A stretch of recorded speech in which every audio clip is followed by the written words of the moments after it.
Carefully, my friend. Here's the deal. First, to steal the diamond, you need to get to a remote island. It doesn't exist on any map, and it's forbidden for ordinary people to be there. The diamond is in the heart of this place, inside a well-guarded deep underground bunker. It's impossible to get there through the main entrance. But lucky you, there's also a secret jail on the island. You can get there as a prisoner and then escape through the underground tunnel. That tunnel will lead you into the bunker. Then you should find the diamond. You'll have very little time for the whole operation. When you're done, a boat will be waiting for you in the southern part of the island. Do everything correctly and follow the plan, and then you'll encounter no problems. Got it? Alright, let's go. You and other prisoners get into a helicopter and fly to the island. You're handcuffed. At one moment, the helicopter begins to shake. The pilot says you're falling. He puts on a parachute and jumps out of the helicopter. Take a look around and decide what to do next. Faster! You see the keys to your handcuffs hanging near the cabin. Then you get rid of the handcuffs. The prisoners ask you to release them too.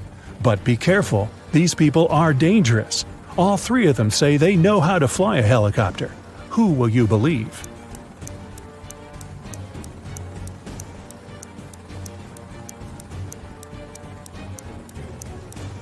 That guy with a tattoo with a helicopter on his leg. Maybe he's a good pilot. You remove his handcuffs and he admits he has lied. None of these people knows how to fly a helicopter. There's only one parachute left.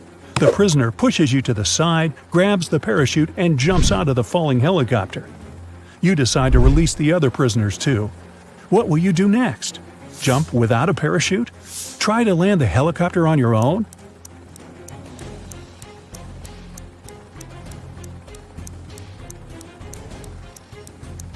The helicopter's pilot abandoned the vehicle because the landing was impossible. So you will not succeed either. You need to jump. You have been flying over the ocean, remember? Also, the helicopter is falling, so the height isn't that great. You jump into the water and swim toward the shore. Suddenly, you notice a shark's fin. It's quickly approaching you. What are you going to do? A. Try to swim to the shore as fast as possible. B. Don't swim anywhere and just float in the water.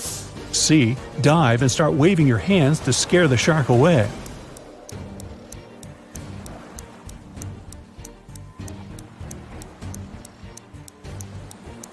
You need to stop. If you start swimming away, the shark will begin chasing you. Breathe in a lot of air and try not to make unnecessary movements. The shark will leave soon. But if it attacks, you'll have to attack back.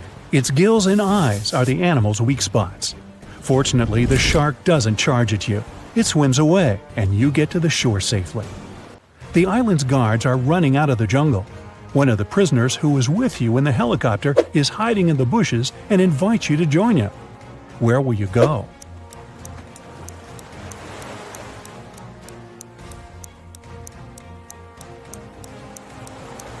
Let the guards catch you and take you to jail. Don't forget about your mission. They dress you in a yellow shirt and lead you away. You see many dangerous people. You're sitting at the table having lunch. There are 3 prisoners in front of you. One of them is going to escape. But who?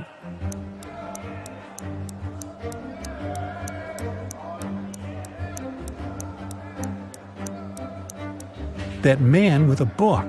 A metal file serves him as a bookmark. Today, he will also try to escape.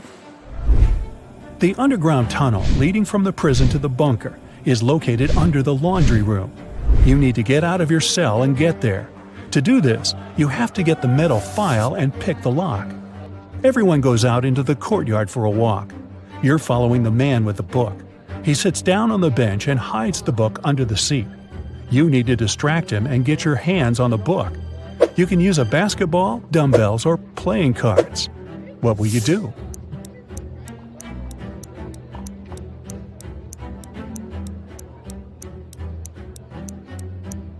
You can offer to work out with the dumbbells or play cards, but it will be difficult for you to get out of his sight. Start playing basketball. Throw the ball far away. The prisoner will run after it. Meanwhile, you'll take the book. So you grab the book but find no file inside. Instead of this, you find some money. It seems this guy has sold the tool to one of the other prisoners. You put the money in your pocket and look around the yard. Which of the prisoners can have the metal file?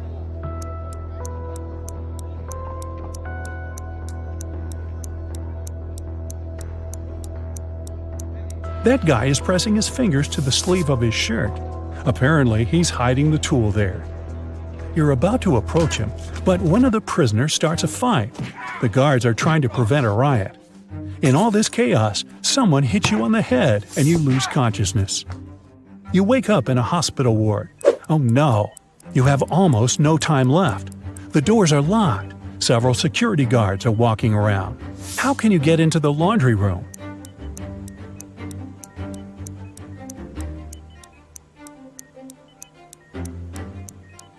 In the corner, there's a huge cart with dirty laundry. Hide in there, and they'll take you to where you need to go.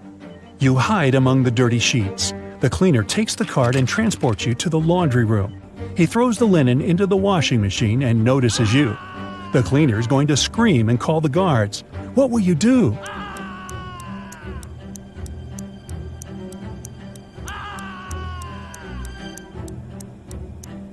You have some money, remember? You can pay for his silence.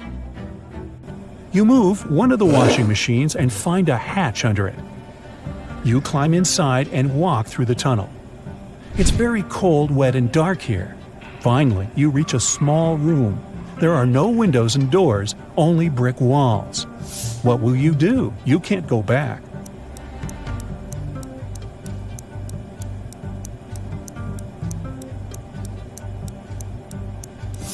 Among all these bricks, there's one sticking out of the wall. Try to push it. It worked. A secret door opens, and you step inside. You go down and find yourself in front of another iron door. You notice an oxygen tank with a mask lying nearby. You open the door and find yourself in an airlock room between two iron doors. One of the doors closes behind you. All the oxygen gets pumped out. You can't breathe, so you put on the mask. The second iron door opens, and you go inside. You see 3 tunnels. The first tunnel is filled with moving axes, blades, and other traps. High-voltage electric discharges flicker in the second tunnel. The third tunnel is burning with a bright flame. One of the threats is an illusion. Which tunnel will you choose?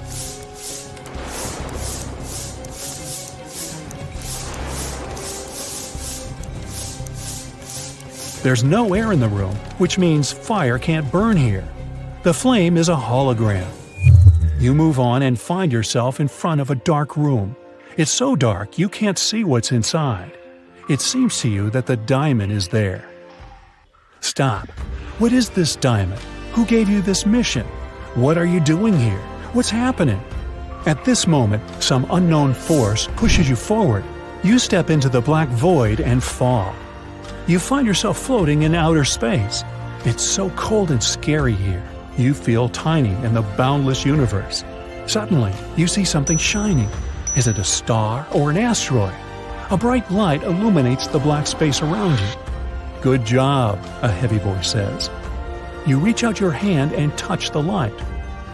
At this moment, at a great speed, you start flying back through space and time. You're falling fast and land in a dirty room.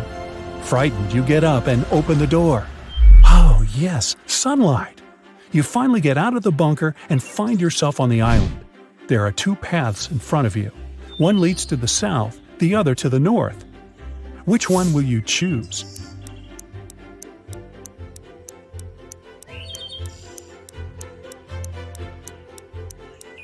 The boat is supposed to be waiting for you in the south, remember? You go through the jungle and find an old car. You start the engine and grab an MP3 player with headphones from the glove compartment. You drive along the road listening to music when you realize the brakes don't work. There are 3 ways ahead. A brick wall is waiting for you at the end of the first road. The second one leads to a swamp, and the third leads to a high hill with a cliff. Where are you going to drive? There's almost no time.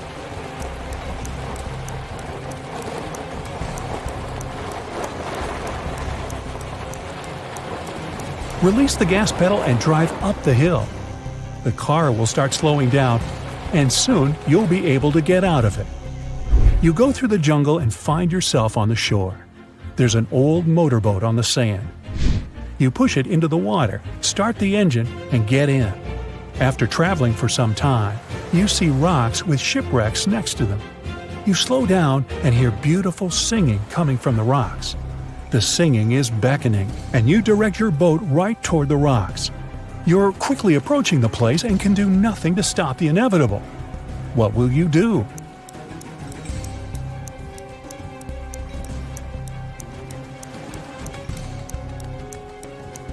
You have the MP3 player you found in the car. You put on the headphones, turn on cool epic music, and travel away. You're heading toward sunset, toward new adventures. And now, let's check your points. 0 to 3 points. You definitely shouldn't go on dangerous adventures. You may be able to pass the first test, but you aren't likely to get through all the trials.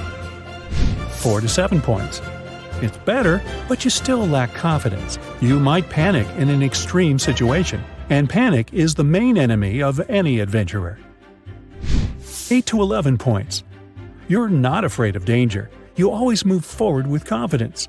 But you need to work on your attention to detail and your logical thinking skills to be able to always get out of trouble. 12 to 14 points.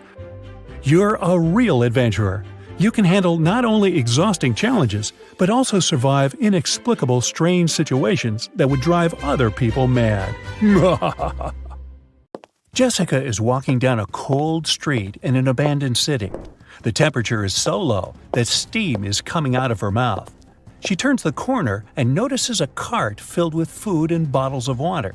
It's a real treasure, especially in a world where the entire civilization is almost completely destroyed. But as soon as the girl touches the cart, 3 zombies come out of the building. They're approaching Jessica, stretching out their hands toward her. She grabs the cart and runs away, but then she stops. She understands that they are not zombies, but people. How has she figured it out?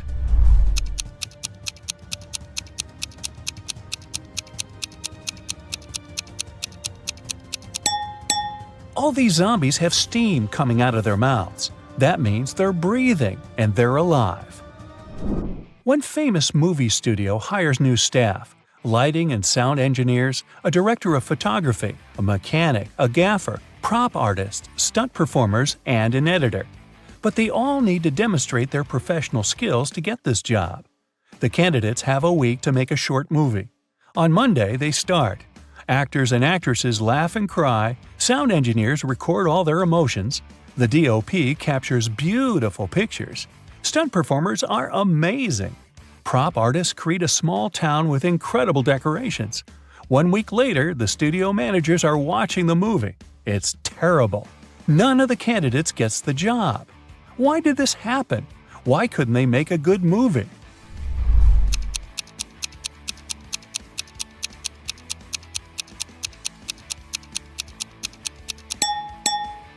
There was no director among them, and no screenwriter to write a script.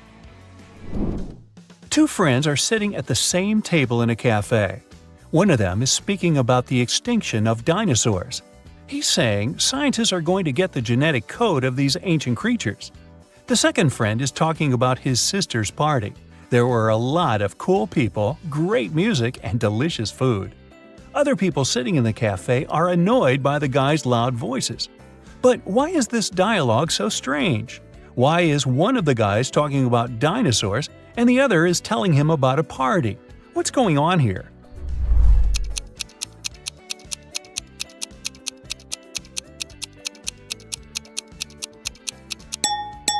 These 2 guys aren't speaking to each other. They're talking on their phones through headphones. It's nighttime. 3 girls are standing in line at an ATM inside a bank. The first girl is getting some banknotes. The second one is looking around. The third girl is typing on her phone. Which one is a thief?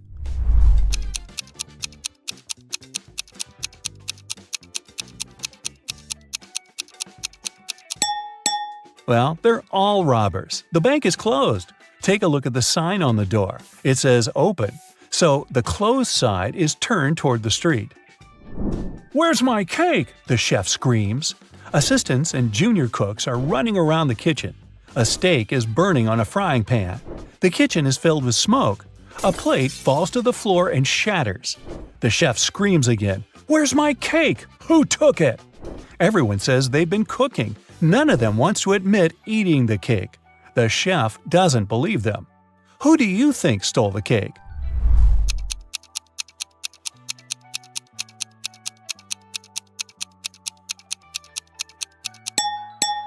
Nobody. The cake is in the oven, see?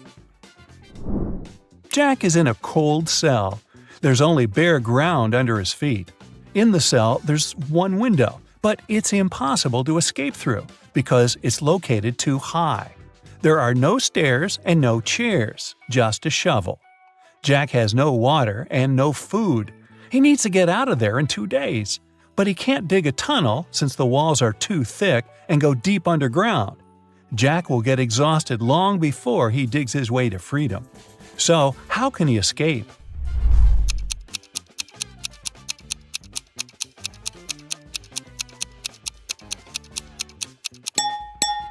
He needs to dig a large hole in the ground and use the dirt to make a small hill.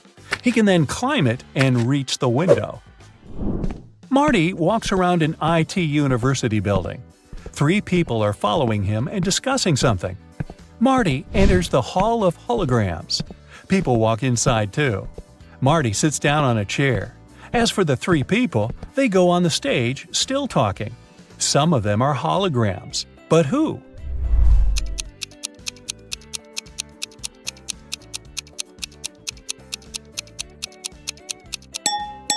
This guy has a flashing nail on his right index finger. This girl has 2 left hands. The girl in the middle is slightly transparent. They all seem to be holograms. But wait a minute. Take a look at Marty. He's sitting on a chair, but his body isn't touching the surface of the seat. He's not real either. It's early morning. Sam leaves the house and goes to the lake. The sun hasn't risen yet. The water is crystal clear. Frogs are croaking in the distance. Sam takes several photos of nature and one selfie. He posts the pictures and writes this caption: "I've had a great run. There is nothing better than a morning workout, my dear followers. Have a great day." After that, the guy returns home and goes back to bed. He sleeps until lunch and then takes his phone and sees hundreds of comments. "Ha ha ha, I wish I had such a run." Dude, why do you deceive us like that? Here it is, a real day of the champion. Obviously, people have found out that Sam didn't run in the morning. But how?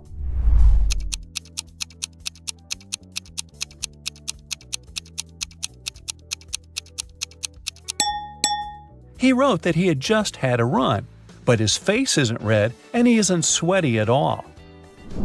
There are 4 different countries on one distant continent. Each of these countries has its own emblem with one simple symbol. The same number of people live in each of the countries: 9 ordinary citizens and 1 monster. 1 queen, 1 king, and 1 prince. 2 jesters sometimes drop by these kingdoms. What is this continent?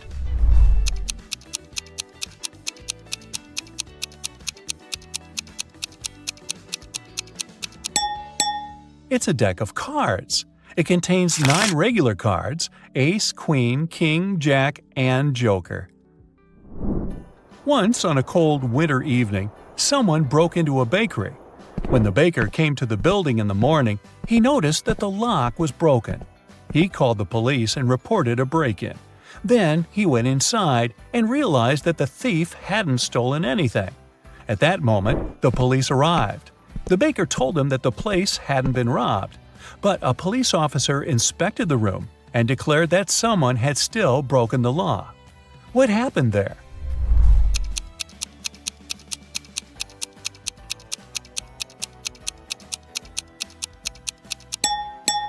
There are almost imperceptible footprints leading to the pantry.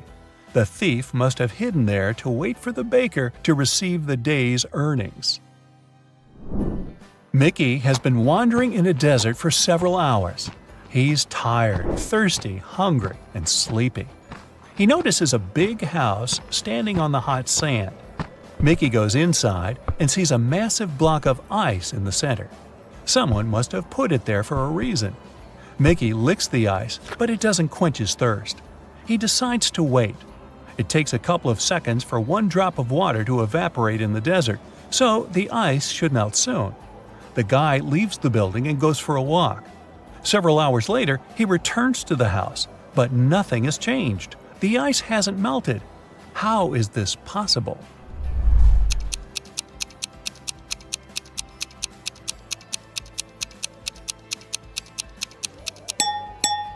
There are air conditioners on the ceiling. They keep the temperature in the room low and prevent the ice from melting.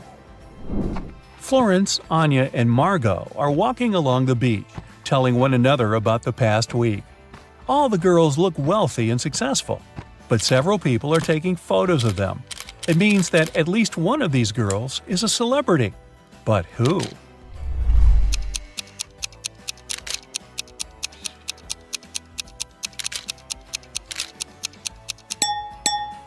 It's Anya. Look, that guy is wearing a t-shirt with her face on it. Marcus is leaving a large shopping mall. He pulls his phone out of the pocket and accidentally drops it. Oh no, the screen is cracked. Marcus gets into a taxi and goes to a phone repair service. He sees dozens of shops. Each of them offers its own services. Battery replacement, the best service in the city. Let's fix your microphone, and dozens of others. Help Marcus choose where to go.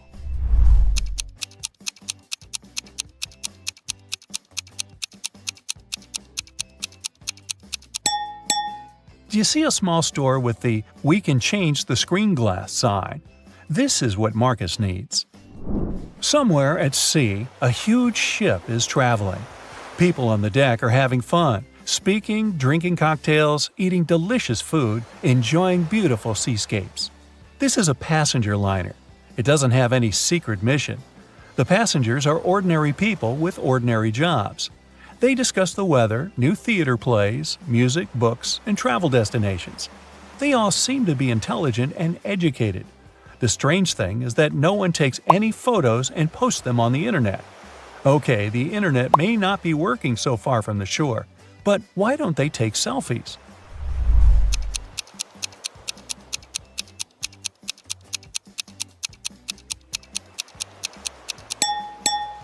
Who said this cruise was taking place nowadays? It happened before the era of smartphones and the internet. A young guy is sitting on hot sand somewhere in the desert. There are several boxes, cans, sandbags, and water bottles around him. The guy looks up. He sees a giant balloon flying further and further away. There are two people in the gondola. They're waving and wishing him luck. A broken match lies on the guy's palm. What do you think happened here?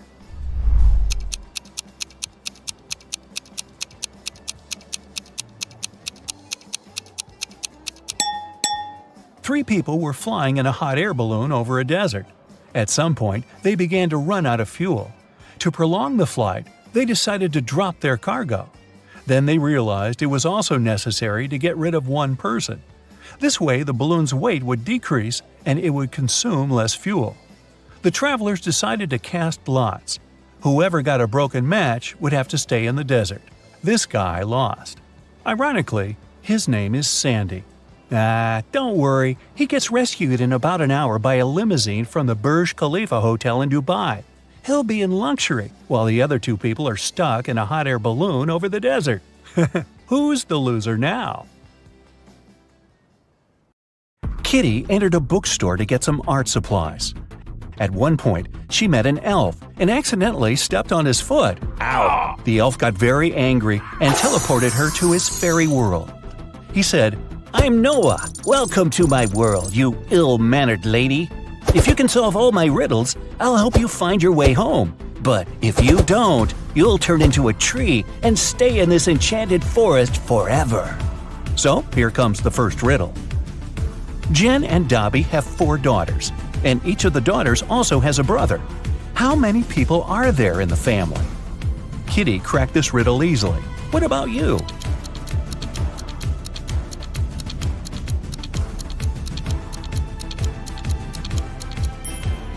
The correct answer is 7. Noah took Kitty to the elf village. There they met Mr. Raspberry. He was very upset. Someone had stolen all berries from his trees. Noah suggested Kitty should find the thief. She questioned 4 suspects. Alice said, "I'm allergic to berries and stay away from them." Mia said that she'd been busy all morning, helping her granny pick apples in her garden. Javier confessed that he had been on a secret date. He refused to reveal the name of his girlfriend. And Fiona said, "Are you kidding? I love my manicure too much to spoil it by picking berries." So, who's the thief?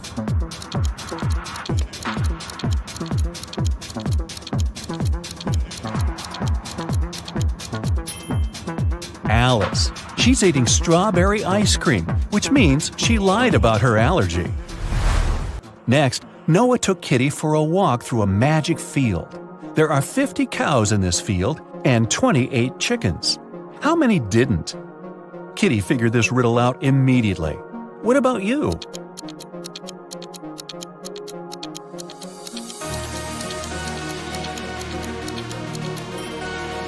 The correct answer is 30. It's a play on words. 20 cows ate chickens, which means that 30 cows didn't. The guy's next stop was a jewelry store. The local jeweler, Jonas, had just finished making a beautiful diamond necklace. He put it on the window so that everyone could admire his masterpiece and left for lunch. But when he returned, the necklace was gone. Surprise, surprise. Kitty questioned 3 suspects. The jeweler's assistant, David, said, "I was cleaning silver in the next room and didn't hear anyone enter the store." Billy, who owned a chocolate store 1 floor below, said, "I've spent the entire day with my wife. We've been celebrating our 15th anniversary." And Nina, the cleaning lady, said, "I've been cleaning the roof and singing when the crime happened. I didn't hear anything." Who's the thief?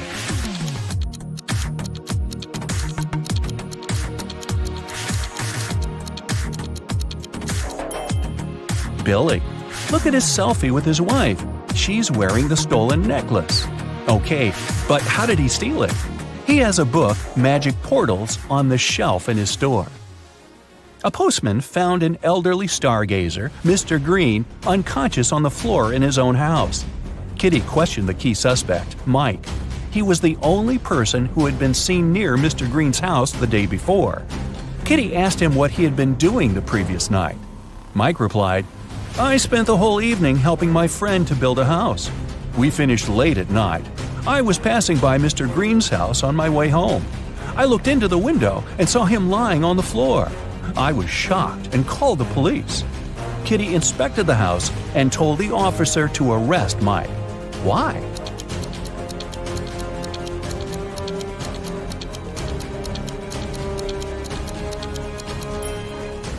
Mr. Green was found on the ground floor, but his house doesn't have any ground floor windows, which means Mike couldn't see anything through the window. Noah took Kitty to his garden. He said that elf gardens were a little different compared to human ones. Kitty noticed 5 weird details right away. Can you see them too?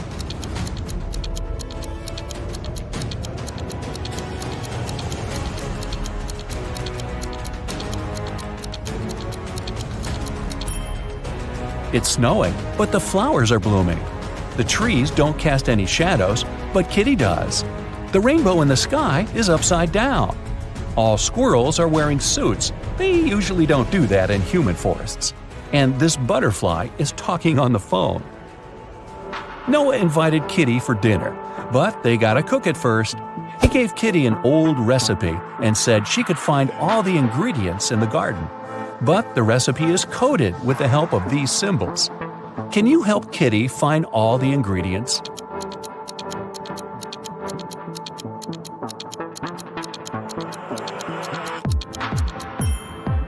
Here comes the first one. It's a potato, and it's hiding over here. Here's the second ingredient.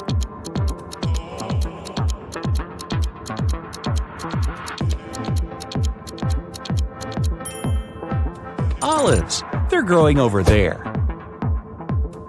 What about this puzzle? Any ideas?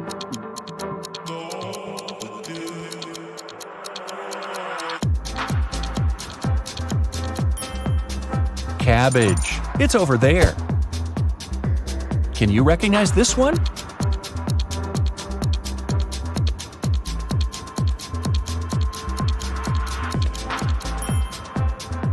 Coconut. Here it is. The next one. Can you crack it?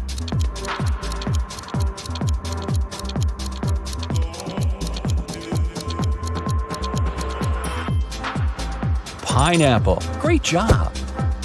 What about this puzzle?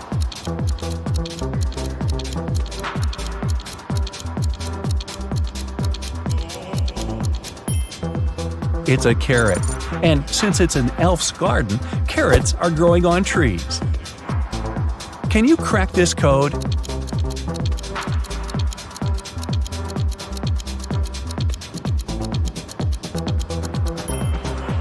It's a peach, and Kitty can get it over there. Here comes the next ingredient. Any ideas?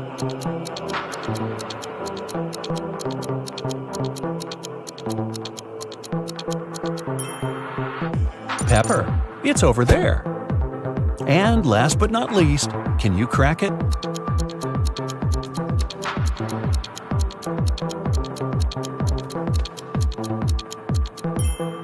Broccoli. Great job! There's only one broccoli head in this garden, and it's hiding over there. After a delicious dinner, Noah offered Kitty to choose a guest room. He gave her 3 options, but only one of them was safe. Option number 1, a soft bed in the attic. Here's the second option, a cozy sofa in the basement. And the third option is a hammock on an open balcony. Unfortunately, mutant mosquitoes arrive every night. Their poison is safe for elves, but not for humans. Which room should Kitty choose?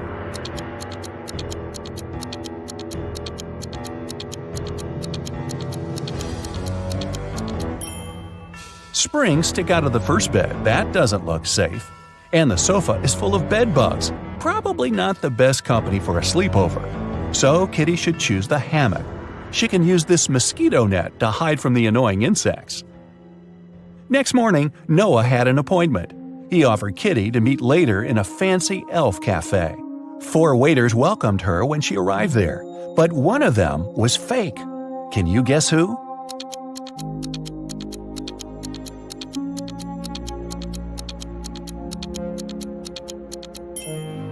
See, this guy is a criminal. Noah was late, so Kitty ordered breakfast without him and went to the bathroom. The girl left her bag and her wallet on the table. Don't ask me why. When she came back, Noah was sitting at the table. Her food had arrived and her bag was still there, but the money was missing from her wallet. The restaurant security found 3 suspects. Noah said that he had just arrived. He hadn't seen anything suspicious. The waitress said, "I brought the food, but I didn't touch the wallet." The cleaner said that she'd wiped the table but hadn't touched the wallet. The guard found some fingerprints on the wallet, but they all belonged to Kitty. So, who stole the money?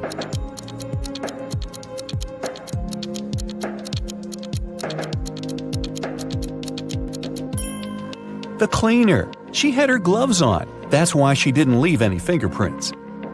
Kitty didn't have any elf money, so Noah offered to pay for her meal. But first, she had to crack this riddle. What begins with T, ends with T, and has T in it?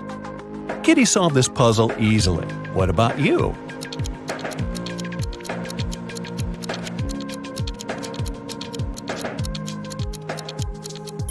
The correct answer is a teapot. Kitty found a beautiful diamond tiara on the sink in the ladies' room while she was washing her hands. 3 elves showed up to claim it. Jim said, "This tiara belongs to my mother. We've been passing it on from generation to generation for ages. I noticed that it was gone after visiting the bathroom." Fiona said that she had won this tiara in a beauty contest. She even showed Kitty a picture. Jessica said, "If this tiara is missing one small emerald, then it's mine. I lost the gem at a party last summer." Kitty gave the tiara to Jessica. Why?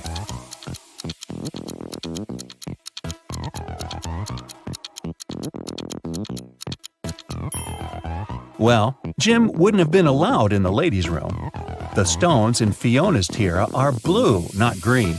and Jessica was the only one who knew about the defect. Kitty entered an elf gift store to get some souvenirs for her family. 3 magic creatures entered the store after her. Everything was fine until, suddenly, Kitty heard a loud scream. She turned around and saw an elf lying face down on the table.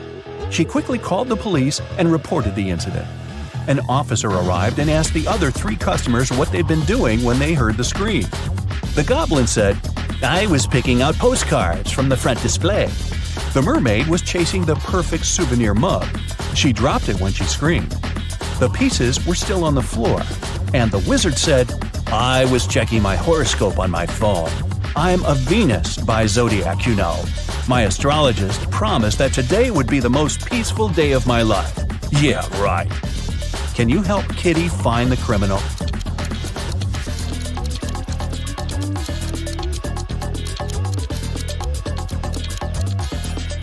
It's the wizard. Venus isn't an astrological sign.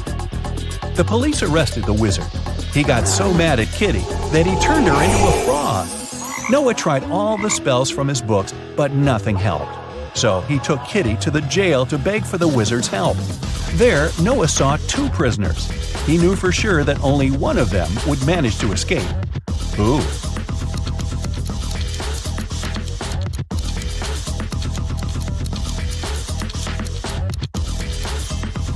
The second one, he has a spoon without a handle.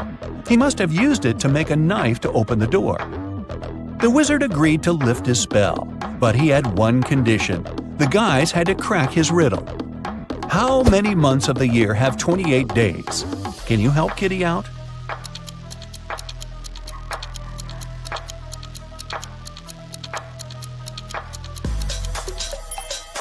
The correct answer is all of them. Noah took Kitty to the local magic store. Kitty asked him what he wanted to buy. Noah answered this way: "It's tall when it's young, and it's short when it's old." What is it? Have you guessed?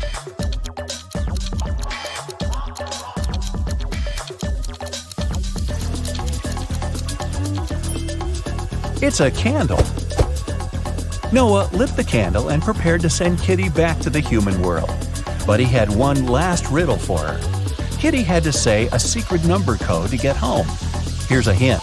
The code contains 3 positive numbers. You can either add these numbers or multiply them. The result will be the same. What are these numbers?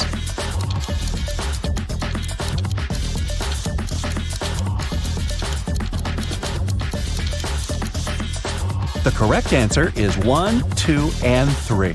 Great job! Let's dive right in, shall we? Jane, Emma, and Carla are working out in a gym. One of them isn't being careful enough. Who is it?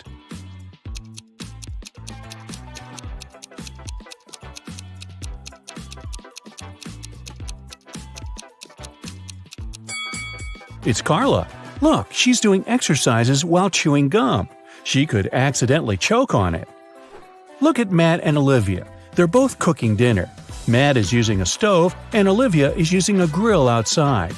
Which of them is doing something wrong?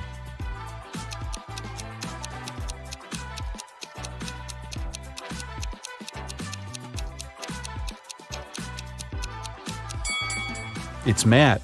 He forgot to turn the stove on. Noor was a married man, and his wife had a twin sister. One day, the twins decided to trick him. They both pretended to be his wife to see if he'd find the right person. Unfortunately, Noor got way too confused. Can you find his real wife?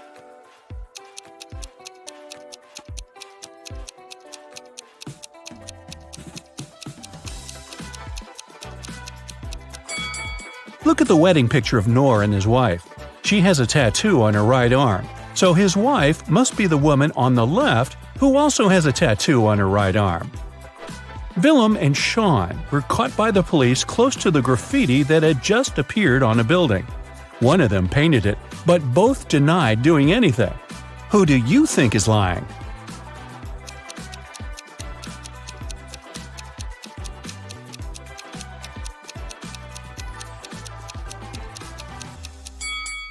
It was Willem. Look, there's some paint on her hands and shirt. Drake and Thor are both on vacation. Drake is skiing in the mountains with his girlfriend, and Thor is surfing with his best friend. Look at them now. Which one of them is in danger?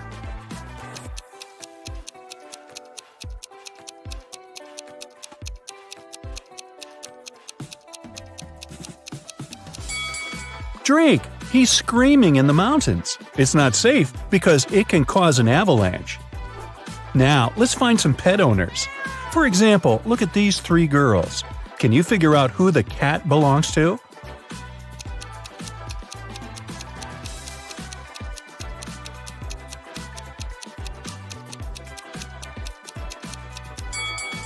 Its owner is the girl on the right. Look at her legs and hands. She has some scratches, very typical for cat owners. Now, there are three people sitting in the park. See that dog playing there? Who does it belong to?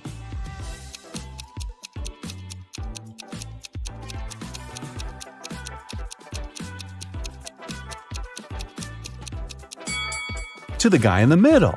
Look, he has a leash. These guys, Ian, Noah, and Luke, are basketball players. They're getting ready for the game in the changing room. Which of them is Noah?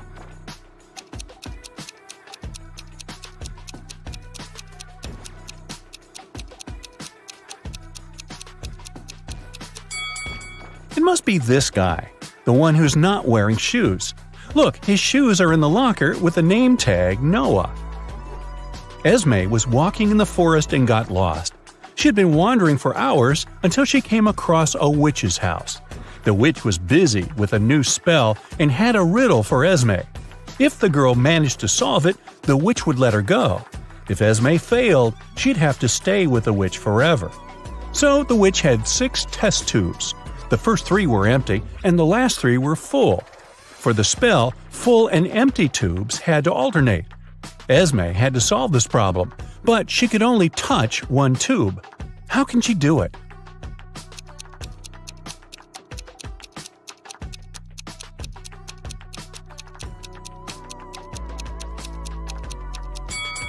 Esme should take the 5th tube and pour the liquid from it into the second one. A bank was robbed on a Friday evening. There were no customers and no signs of a break-in, which meant it was one of the bank employees. The robbery was discovered by the bank director, Mr. Perry. There were 3 main suspects, Miss Cott, Mr. Mendez, and Miss Morgan. All of them denied being anywhere close to the safe, but one of them lied. Who was it?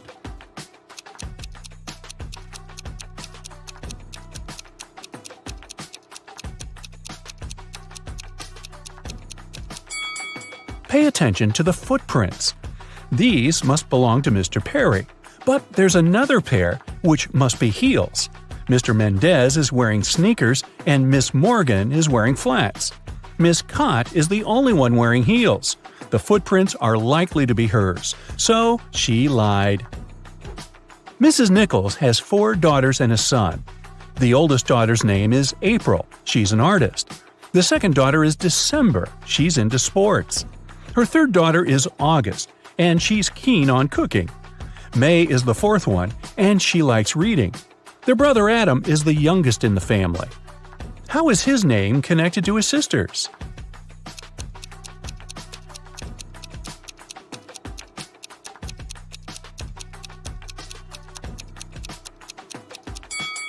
The first letters of the girls' names make up the name Adam. Another family riddle for you. Ava is Bella's sister, Bella is Ella's sister, and Ella is Ruby's mother. Who is Ruby for Ava?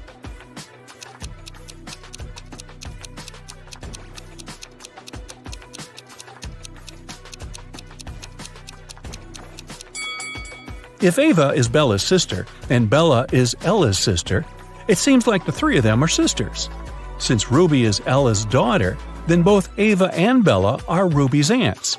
So Ruby is Ava's niece. Take a look at these friends at the beach. Which of them is a robot?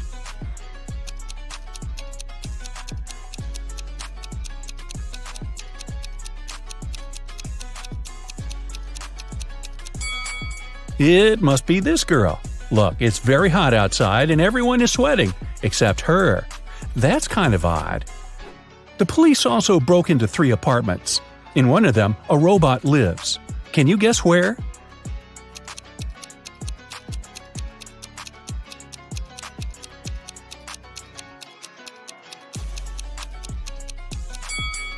Look, there's a lot of machine oil in the bathroom. I'll bet it belongs to the robot. What about this photo? Can you spot a robot here?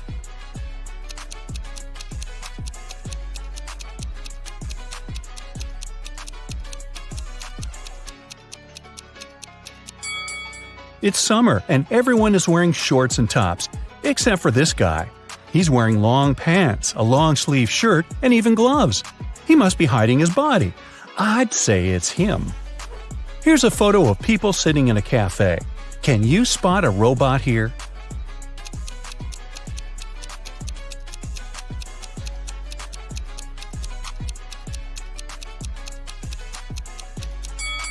It must be this lady, since she's not drinking or eating anything. Guess why? Well, robots can't eat human food, obviously. Another peek into some people's houses. One room belongs to a robot, but which one?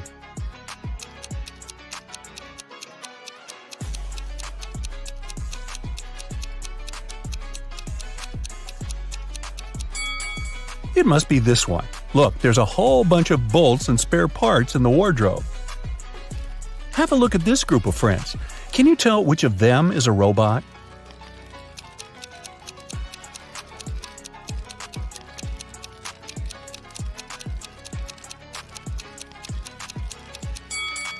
It must be this guy.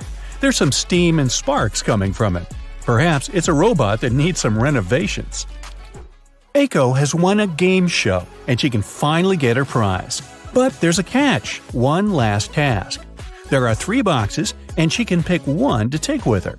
One box is filled with $100 bills, another box contains 5-cent coins, and the last box has both bills and coins. The boxes look exactly the same, and the girl can't touch any of them. The boxes have labels. Bills on the left one, coins in the middle one, and bills and coins on the right one. All the boxes are labeled wrong. Aiko can't look inside any of the boxes, but she can ask for one sample from any box. What should Aiko's strategy be to identify the box filled with bills only?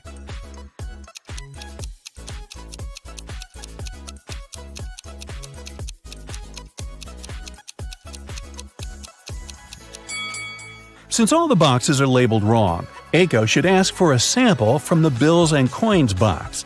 If there's a bill there, then that's the one she needs. She should simply take it. If there's a coin, then it's the box with coins.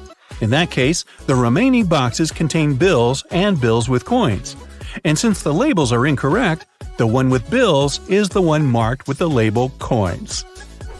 The day that is tomorrow for the day after tomorrow is as far away from Wednesday as the day that is yesterday for the day before yesterday. So, what day is it today?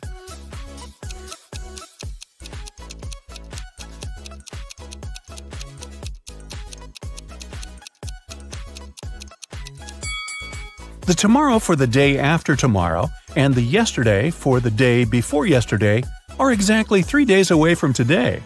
If they're equally far away from Wednesday, then today is Wednesday. Meadow loved animals and she decided to get some frogs. She talked to her mom about it and they made a decision. Only one of these 3 statements is correct. 1. Meadow got at least 1 frog. 2. Meadow got at least 5 frogs. 3. Meadow got fewer than 5 frogs. How many frogs did Meadow get?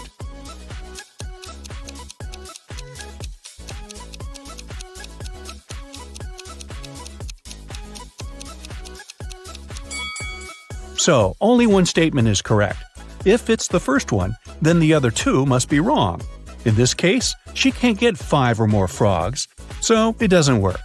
If the second statement is correct, then she has at least 5 frogs. But then the first statement is automatically correct too. Let's say the third statement is correct, so she got fewer than 5 frogs. Automatically, the second statement is wrong. But for the first statement to be wrong too, she should have got fewer than 1 frog. So it seems that, after talking to her mom, Meadow got 0 frogs. Maybe instead, her mom got her a dog, which would at least rhyme. 3 friends, Ashton, Emma, and Lewis, went skydiving together. This is them right before they jumped out of the plane. Which of them is in danger?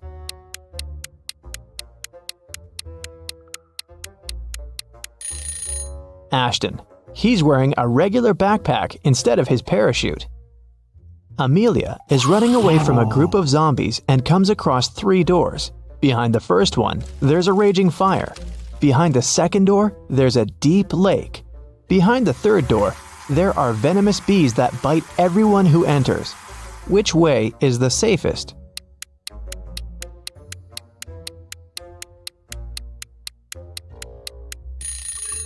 I'd choose the second door and then just swim away. It's just a lake. Amelia can probably do it. Esme was walking in the forest and got lost. It was late evening when she finally found a witch's house and asked the woman to help her get home.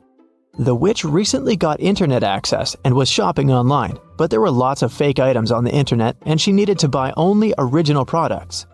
Unfortunately, she didn't know the correct logos, so she needed Esme's help.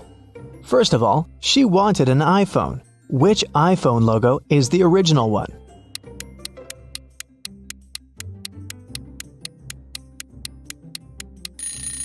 Of course, this one. Next, she needed a pair of sneakers for her morning runs. Which logo is correct?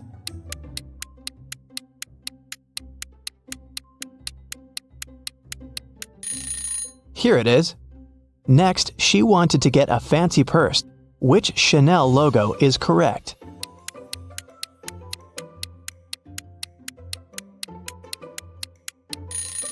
This one. The witch also wanted a BMW motorbike, but which one is the original logo?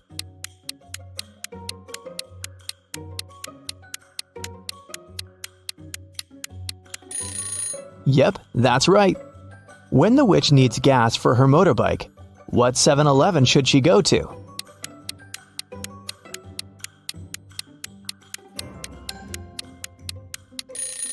It's this one. Amazing! Now Esme can go back home. Evelyn went to a corporate party with her husband. At the party, she suddenly blacked out.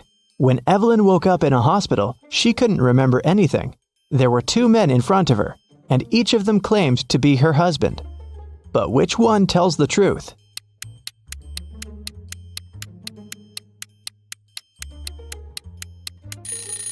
Since Evelyn and her husband were at a corporate event, they were both dressed accordingly. The guy in a hoodie doesn't look formal enough, so her husband must be the one who's wearing a suit. Miss Lodge was going on a vacation. She cleaned up her office and left, taking the key with her. When she came back 2 weeks later, she immediately realized that someone had been to her office while she'd been away. How did she understand it?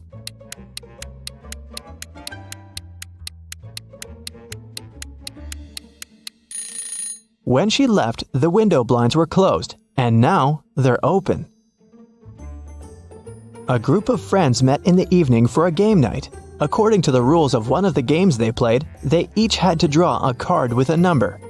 Soon, they realized that the number 6 was missing. Since it was a new set of cards, it was weird that they had already lost it. They all revealed their cards and, indeed, there was no 6. Suddenly, one of the friends started to laugh. She said she'd found the missing card. Can you spot it too?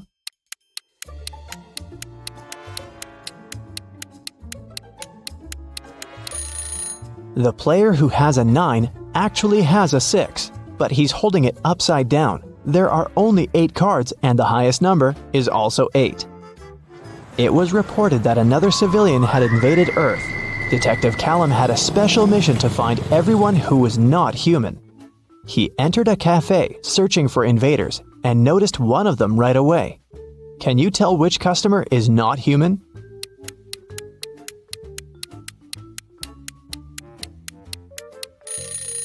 It's that dark-haired guy right there. Look, he has 6 fingers. Take a look at this busy street. Can you find an imposter here?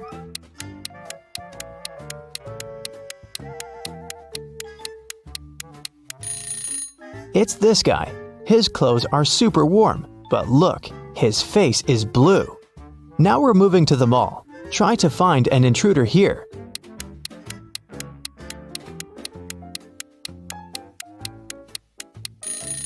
Look, this woman is glimmering. She must be from another world. We have a few more intruders to catch. Detective Callum found out that one of them was at a local college, so he drove there. Which student is not human?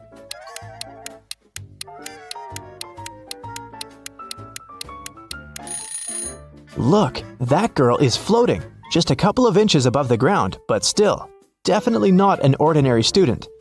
After work, the detective went to the gym, but even there was someone from another planet. Can you spot them?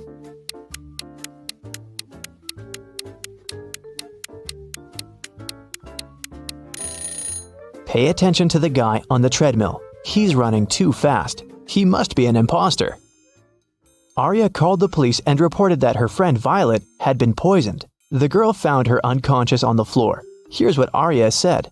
I was walking past Violet's house and noticed that the lights were on. I figured that she was at home, so I decided to come in and say hi. The front door was open, so I walked in and saw Violet just like that. The police officer asked her if she had touched anything. Arya answered that she had only touched Violet to check her pulse, and then her cell phone to make the call. The police detained her for further investigation. Why?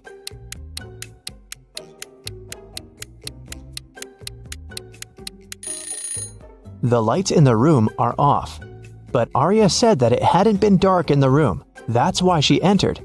If she didn't touch the switch, then she's lying now. It was a sunny spring Sunday morning. The whole family was at home. When Hannah returned to her room after breakfast, she noticed that someone had played a prank on her and stolen all the clothes from her closet. She questioned every person in the house. Hannah's mom said she'd been busy reorganizing her bedroom.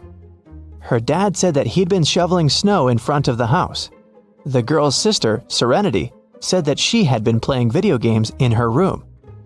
Who took Hannah's clothes?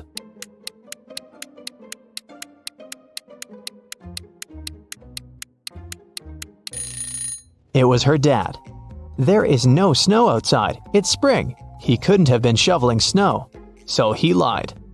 Tyler came back home and found a love letter in his mailbox. It was a very sweet one, but the sender didn't write their name.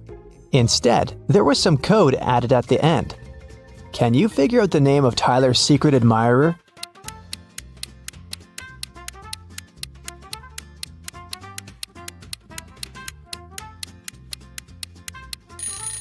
The alphabet is the key. D plus 1 means the letter following D, which is E. O minus 3 means 3 letters before O, which is L. 2 letters after G is I. Z plus 0 is actually Z. And C minus 2 is A. It seems that the girl's name is Eliza. Kara likes traveling, but she's terrible at packing. So, your task is to check her suitcase and find one thing she doesn't need to take with her. Kara is going camping with her friends. What's that extra thing she packed that she needs to leave at home?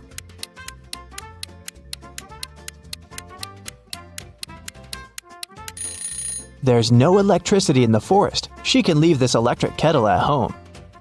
This time, Kara is packing for her vacation in Mexico. She and her boyfriend have booked a room in a beautiful hotel right by the ocean. What won't she need there?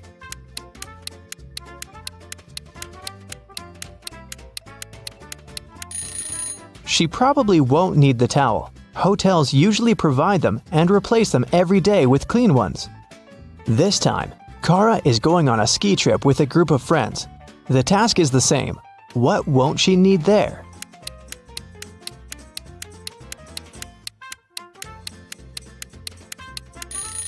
I'm not sure about their plans, but she isn't likely to need this swimsuit. And finally, Kara is going to visit her grandparents. They live on a farm, and she'll stay there for a week. There's no electricity or running water there, so it's gonna be a bit tough for a girl from a big city. What doesn't she need to take with her?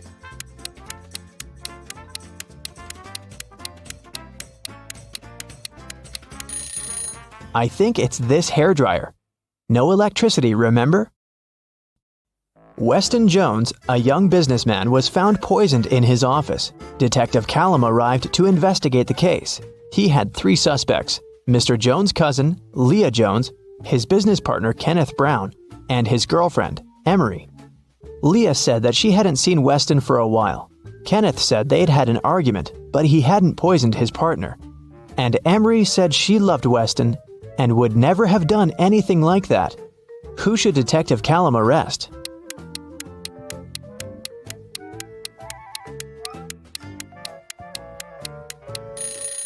Look, there's a lipstick stain on one of the teacups in Mr. Jones's office. The color matches Leah's lipstick, but she said that she hadn't seen her cousin lately. She must be lying. Ariana was poisoned, and Detective Callum was on the case. One of the main suspects was Jake, Ariana's sister's boyfriend. Someone saw them together, and Detective Callum visited him. Good afternoon. I'm sorry to tell you this, but your girlfriend's sister, Ariana, has been poisoned. Do you know anything about it? And do you maybe have any photos with her? Jake said, Oh, poor Ari. I've never met her, but my girlfriend loves her very much. Yes, I have a picture of their family. The detective looked at the photo and arrested Jake. Why?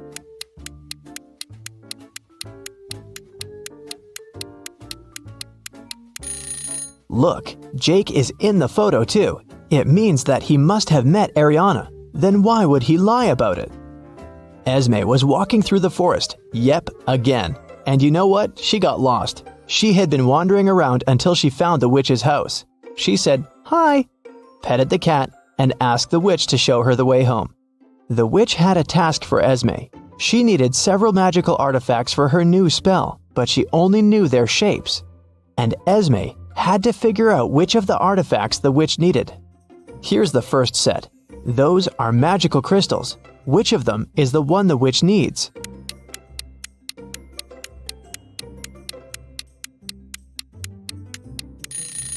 Here it is. Okay, here are several plants. Can you spot the one the witch needs?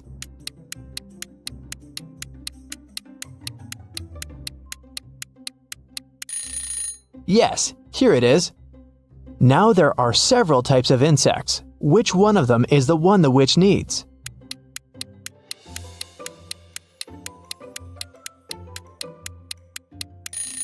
Perfect. Here it is. And the last crystal. What's your guess?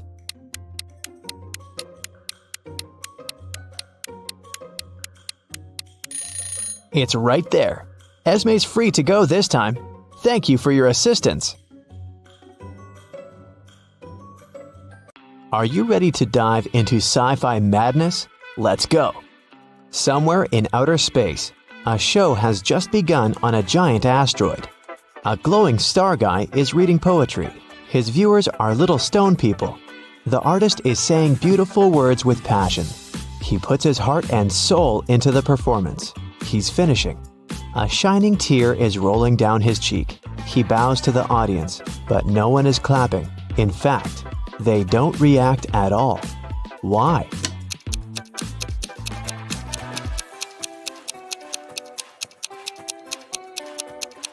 Because this is outer space. There's no sound here. Somewhere in the vast valleys of Mars, races on rovers are taking place. 5 cars are driving at high speed toward the finish line. 3 racers soon leave the others behind, but only one of them will be the winner. Take a look at the dashboard of each of the drivers. Try to figure out who will be the first to come to the finish line.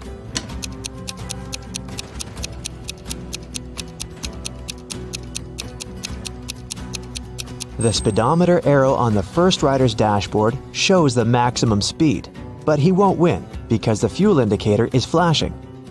The second racer seems to be fine, but look at the mirror. No one is reflected there. The car is moving without a driver. The third driver will win. Each of these 3 friends is going on a journey. They have already packed their suitcases and filled the tanks of their spaceships. This guy says he wants to visit Neptune. That girl is going to check on her friends who live on Mars. This man is flying to Venus. Which of them is lying?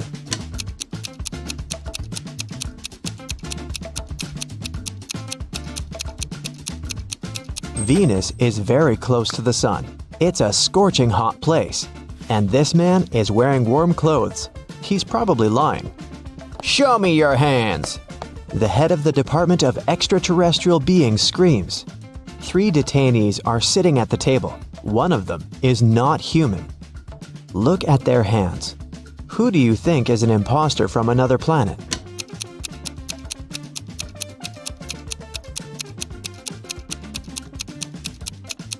Yeah, this guy has 6 fingers, but there are people on Earth who have such hands. Look at this girl. She has shining green eyes. Apparently, she's not from our planet. 3 wanderers are walking on the dark side of the moon. They're tired and lost. Fortunately, a rescue spaceship spots them. The travelers beg to take them on board, but there is only one seat. The first wanderer carries a heavy box with meteorite rocks. He's tired and can no longer walk with this load. The second guy carries nothing, but he looks sick. The third wanderer says he's exhausted because he's extremely thirsty. He hasn't drank for 2 days. Who really needs help?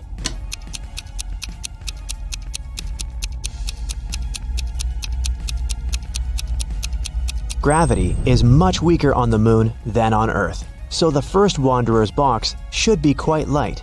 He just pretends to be tired. The third wanderer has a chance to get some water. Do you see a small rescue station in the distance? H2O is written on it, so he can find water there. But the second wanderer really needs help. The indicator on his spacesuit signals a low oxygen level. The inhabitants of Planet Quest love adventures. Their favorite place is a dangerous park on a desert planet near a black hole. So one guy named Lup goes there. He needs to try to survive there for 1 week. As soon as he arrives at the park, he comes across a space cockroach that has 6 heads. The cockroach jumps on Lup and bites him with one of its heads. Lup fights off the monster and gets back to the ship. The bite is venomous, but fortunately, Lup has an antidote. First, he needs to drink 1 pill that contains medicine, and after that, a catalyst that activates the cure. Then, Lup needs to repeat it 2 hours later. But the problem is the pills with the medicine and catalyst look similar, and Lup has mixed them in his pocket. He can't take 4 tablets at once because it's dangerous, so how can he separate them?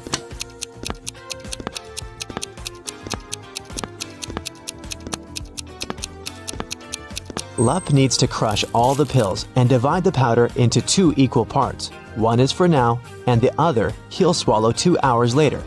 There will be the same amount of catalyst and antidote in each part. You're on planet Veveki, in the Purple Pencil Nebula. Right now you're wandering through a dark forest. The trees are covered with pieces of toilet paper instead of leaves. You know you have company in the woods, a werewolf. You come to a rocky cliff and see 3 bridges leading to the other side of the forest. There are people on every bridge. Which one is the werewolf?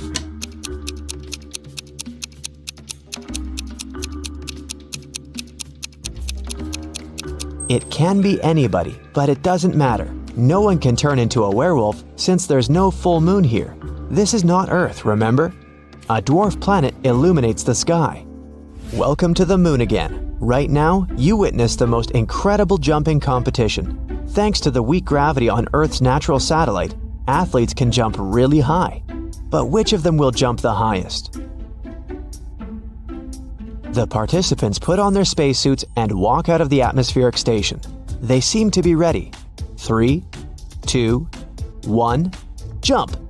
And we see the winner. She's jumped much higher than her opponents. But wait, there's something wrong here. This participant is not worthy of the title of the winner. She cheated. But how did you understand that?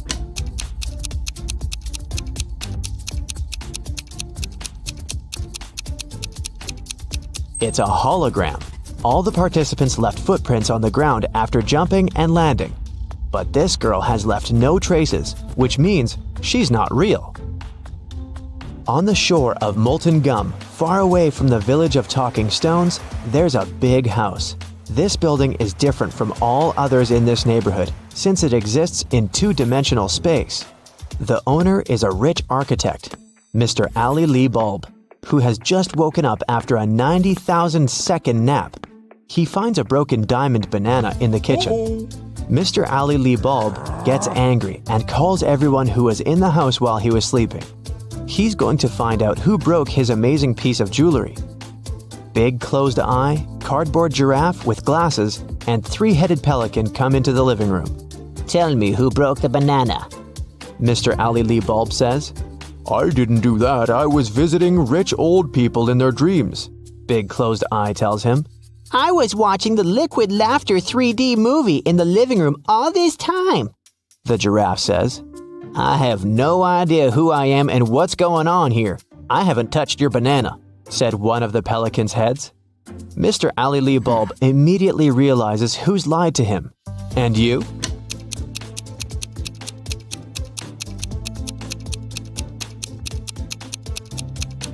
It's Cardboard Giraffe. He couldn't watch a 3D movie since the house only exists in 2 dimensions. It happened on a dark night on a purple planet. A fluffy snake crawled into the house where a purple guy was sleeping. It bit him, and the purple guy decided to go to a hospital. He told the doctor everything. She looked at the guy attentively and told him the snake hadn't been venomous. How did she know that?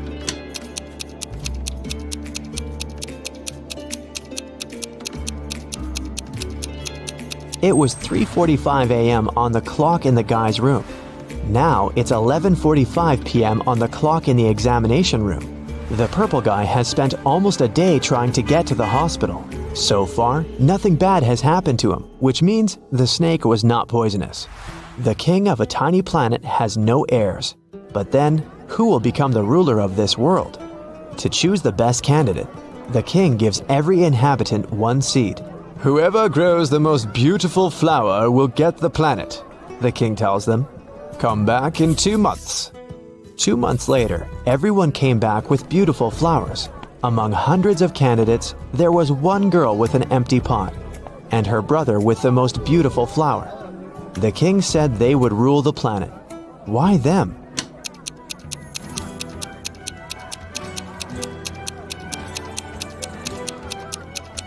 All the seeds were fake, and the girl didn't want to deceive the king by replacing the seed. Meanwhile, her brother put a lot of effort into growing the most beautiful plant to achieve his goal. Rain falls upward in this world, cars move backward, broken glass repairs itself, pens erase words from paper, chickens hide back in the egg at the end of their life. So you get it, time runs backward here.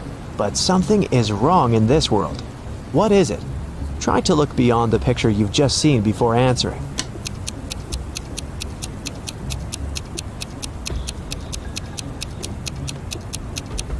The correct answer is my voice. It's not reversed. Space monsters are chasing you inside an abandoned space station somewhere at the edge of a faraway galaxy. They're stretching their toothy tentacles towards you. Fortunately, you manage to jump into a rescue ship and get out of there. Suddenly, you realize that the ship has no brakes. There's an asteroid belt to your left. A small black hole is on the right, and a red star is in the middle. Which way should you choose?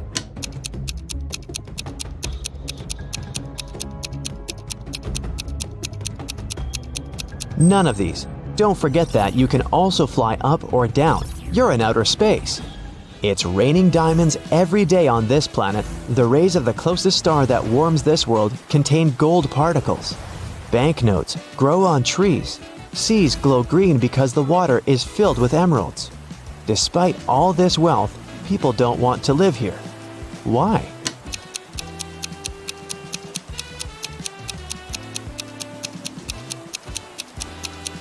Gold particles in the air can damage human lungs within seconds.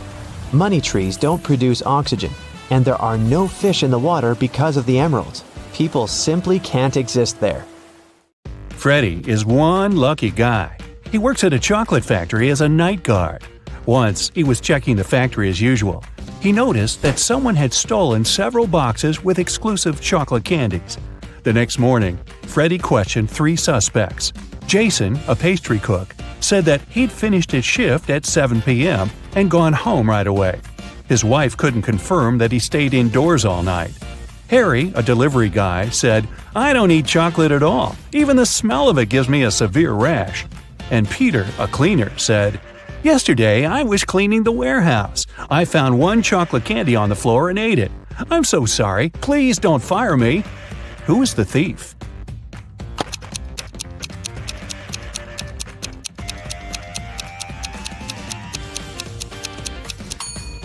Harry. He's standing in a room with a bowl of melted chocolate without any protection. He would have a rash if his allergy was real. Another working day at the chocolate factory. Jason decided to prank Freddy and covered a raw chicken egg with a layer of chocolate.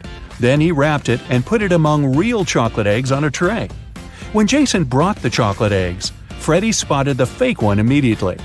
Can you figure it out?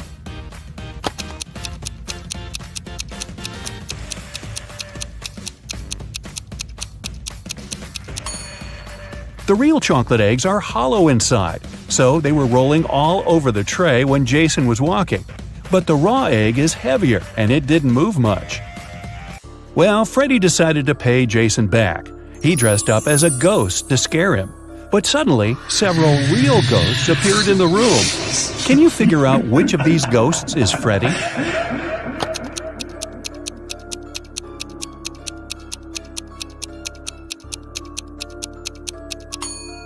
This guy over here. He's the only ghost who is not transparent at all. One evening, the factory was celebrating its anniversary. The management organized a party. All employees participated in a karaoke competition. Most of them all sang incredibly well and received gifts and flowers. But only two of the best singers, Nancy and Betsy, made it to the final. They prepared to face each other in one more round. But suddenly, Betsy fell to the floor, unconscious. Doctors claimed that she had been poisoned. But all the participants of the competition had eaten exactly the same food. Besides, the police checked the dishes and they were okay. Can you guess what happened?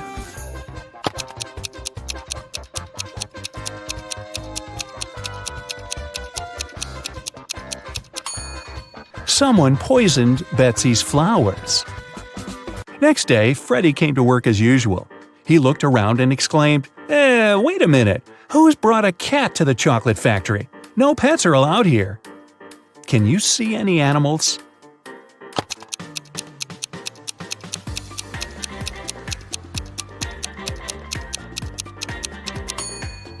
Here it is. The cat got scared and ran away to another room. Freddy followed it. Can you spot the cat now?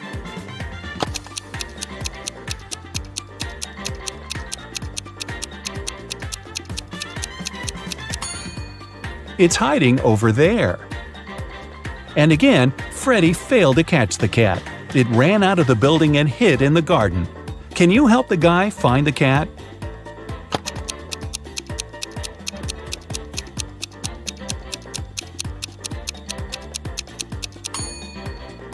The poor animal is over there. Freddy caught the cat and found a small note attached to its collar. It had contact information. Freddy called the cat owner, but no one answered the phone. So, after work, Freddy took the cat and went to the address mentioned in the note. It was a creepy castle. The door was locked and required a password. Can you help Freddy crack the code using this hint?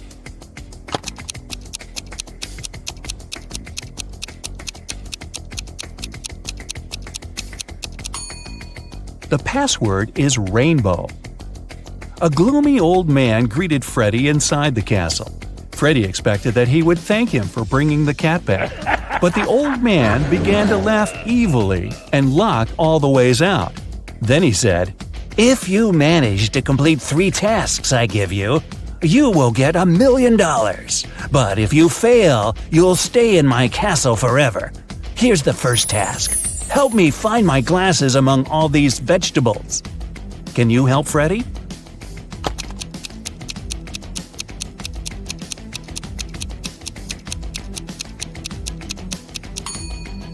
Here they are. The next task from the old man was to cook a potion and do it in the correct order. He gave Freddy this recipe. Can you help the guy?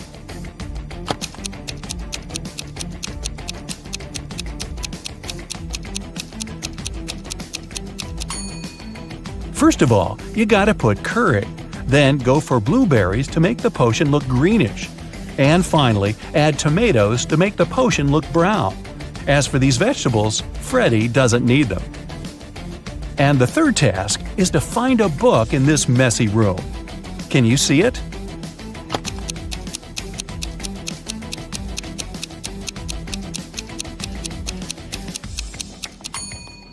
It's half hidden inside the sofa. The old man gave Freddy his money, showed him the exit, and disappeared. But when Freddy tried to leave, he realized that the door was locked. It had a combination lock. Freddy found this mysterious note nearby. He has to get this right or he might stay trapped for a long time. What code will open the door?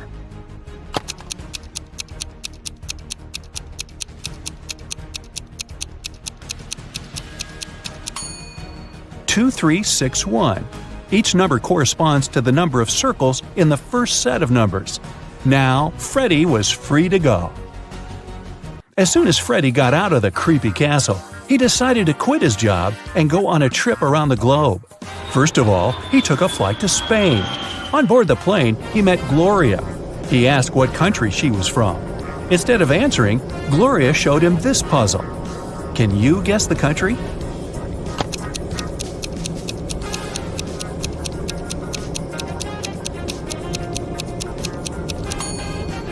That's right, she's from Ireland. Then Gloria asked Freddy what country he was from, and he showed her this puzzle. Can you guess his country?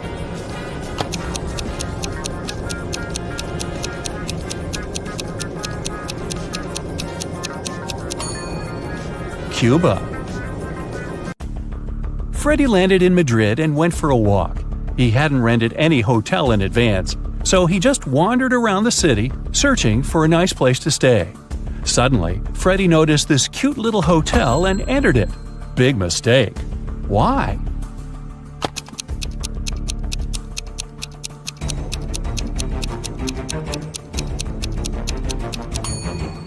See this zombie in the window? This place doesn't look safe. As soon as Freddy entered the creepy hotel, the door slammed behind his back. The guy saw 3 doors leading to freedom. Venomous spiders were crawling behind the first door. Behind the second door, arrows were flying at head height. And behind the third door, there was a black hole. Which door should Freddy choose? Can you help him escape?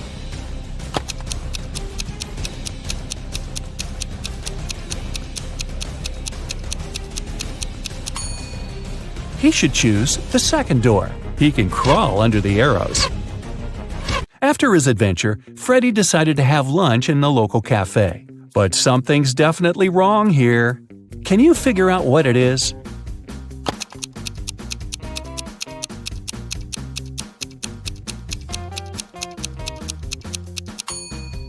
Look at this window. The view of the street is upside down. The waiter came over to Freddy to get his order. But suddenly, a woman at the next table began to shout, "Help me! Someone has put cockroaches in my soup!" The cafe manager questioned 3 suspects. The cook said that he had prepared the soup as usual. It was okay when he passed the dish to the waiter. The waiter said he hadn't touched the soup. He just served it to the woman and switched to another client, Freddy. The woman's husband said, "I wasn't there when my wife got the soup. I was washing my hands in the bathroom."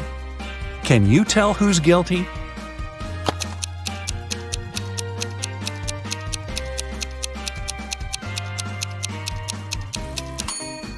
No one. Take a look at the ceiling. The cockroaches crawled out of the ventilation and several of them fell into the lady's soup. Freddy used a special app to rent a luxury apartment in Madrid. He found 3 options that he really liked. Mariana offered a cozy 2-story studio with a beautiful view. Diego had a penthouse near a park. And Camilla offered a high-tech villa. Which option should Freddy choose?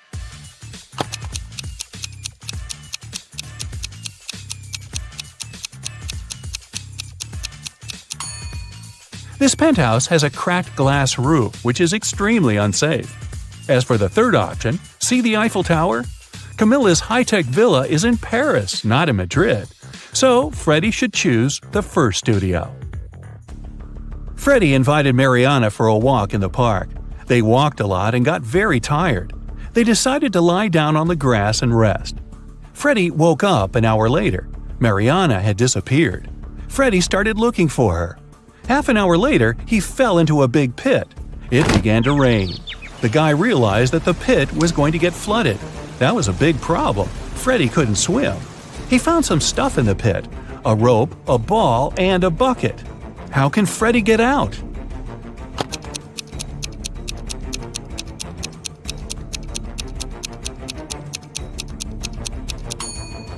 The ball will float up to the surface, and so will Freddy if he holds on to it.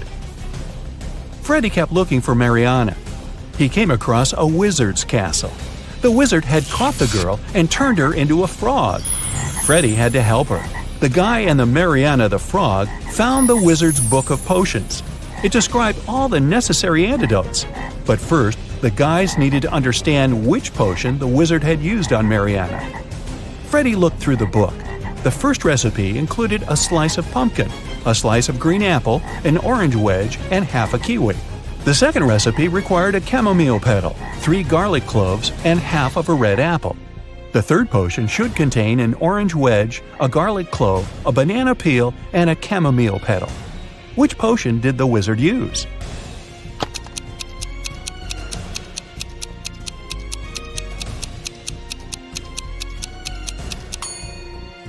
Take a look at the ingredients on the shelves. They only match the third recipe. Freddy helped Mariana turn back into a human. The wizard got very angry and teleported Freddy to jail. The guy was desperate. He had no idea how to escape. Suddenly, a creepy man opened the door and said, "Come on, I'm going to help you escape." Freddy followed him, but he slipped, fell to the floor, and hit his head. Freddy woke up in a pit. He didn't remember how he got there. If he went to the left, he would end up in the bathroom. If he went to the right, he would have to crawl through a tunnel filled with toxic waste that was leading outside. Which way should he choose?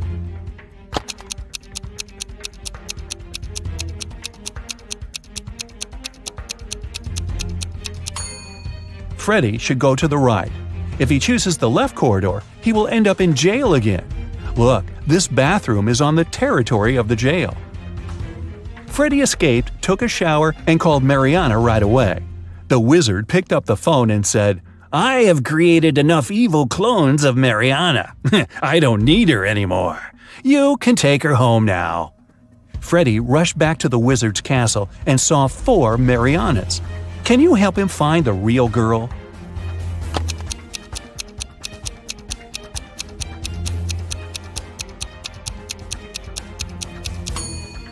This Mariana has claws instead of nails. She looks like a werewolf. This one has very sharp teeth and ears. She's probably a vampire. This lady has scales on her face. She's a mermaid. So the real Mariana is over there. Okay, get ready. Today I'll show you different riddles, and you'll have to decide which girl is behaving least wisely, which is a nicer way of saying she's a dunderhead. You'll have 7 seconds to decide. The riddles may award 1 point, 2 points, or 3 points. So grab a piece of paper and give yourself the points each time you get it right. We'll start with the easiest questions that earn 1 point each. Autumn and Hope are going for a walk with their friends. It's 60 degrees outside. Who is dressed in the worst way?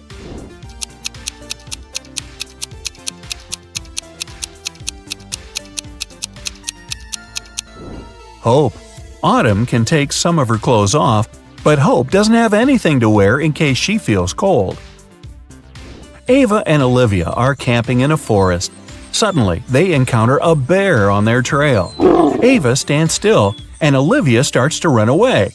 Who is in danger?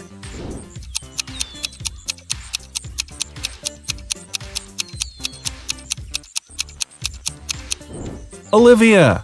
The bear might see her as prey and follow, and he's definitely faster. So it's better to keep your cool and slowly move backwards, keeping the eye contact. Haley and Savannah are making sandwiches for lunch. Who did something terribly wrong?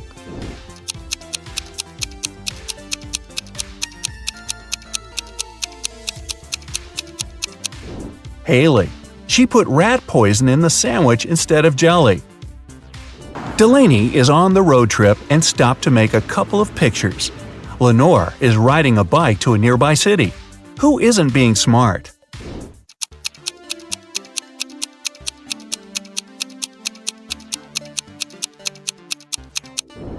Delaney. She parked her car right under the sign that says parking isn't allowed. Jane and Charlotte are learning how to swim. Jane went to the lake with her little siblings, and Charlotte went to the ocean with her friends. They both jumped in the water alone. Who's in greater danger?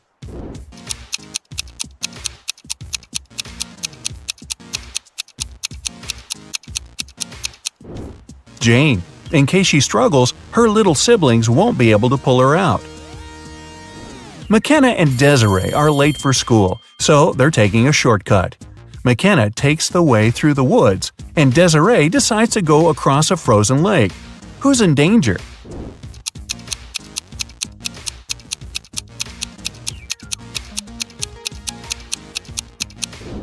Desiree. There are cracks on the lake's surface. Ruby and Mary were enjoying their time outside when a storm started. Ruby hid in her car in the open space, and Mary kept swimming in the ocean. Who is not safe?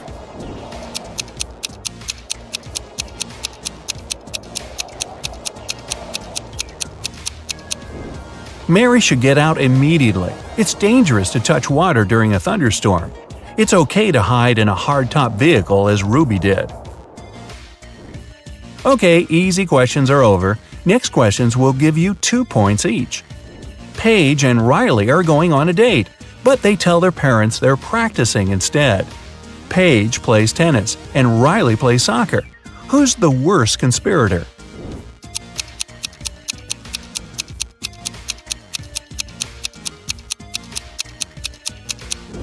Riley. She's dressed inappropriately for a soccer game. Unlike Paige, she doesn't have any change of clothes or equipment with her. Quinn and Sandra are working in a garden. Quinn was told to water the flowers, and Sandra should mow the lawn. Who's doing something wrong?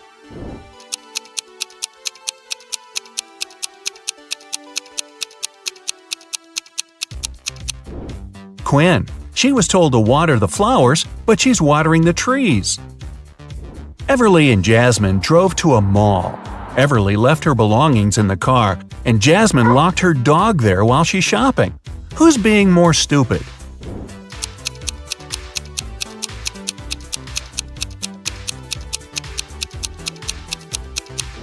Jasmine. You shouldn't leave animals or people in a closed car, especially in the hot sun.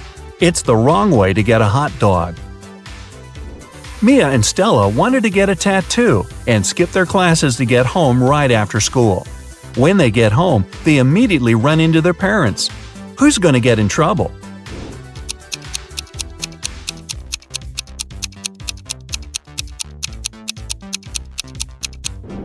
Stella. Her tattoo is right on her wrist, and there's no way her parents won't notice it immediately. Hannah's best friend is teaching her ice skating, and Lily is learning to ride a bike with her older brother. After several minutes, they feel like they've got it and ride away from their supervisors very fast. Who's least careful?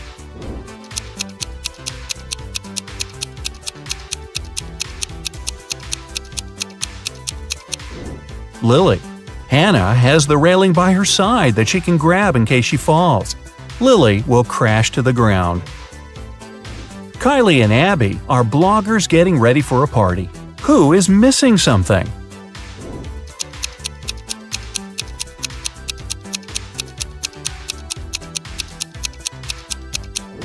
Kylie. She's charging her cell phone, but the cord is unplugged. Melanie and Delilah are walking home from work late in the night. Which of the two isn't being careful?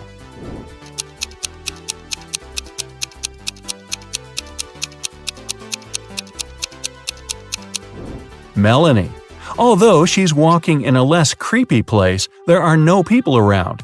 If something happens, no one will be around to help her. Sophia and Brooke went camping in the forest.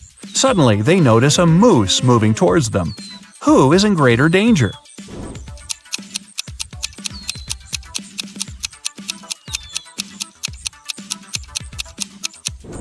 Sophia, who is wearing heels and will run slower. Brooke can drop her huge backpack and use it as an obstacle. Kira and Ava want to go to a party, but their parents banned them from leaving the house. Kira decided to sneak out using the attic window, while Ava used the back door. Who won't make it to the party tonight?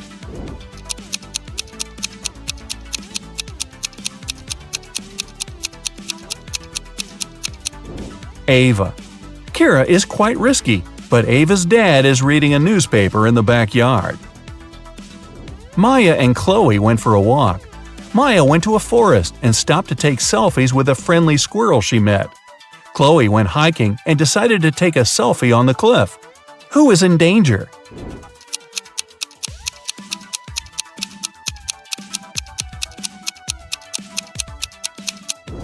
Maya. The branch above her is about to fall.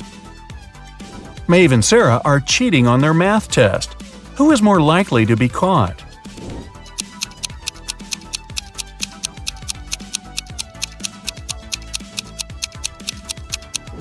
Sarah. Although she's sitting in the back, the teacher's looking right at her. Bella and Ashley came home from a party which they told their parents would be a study date. Who's going to be grounded till the end of the month?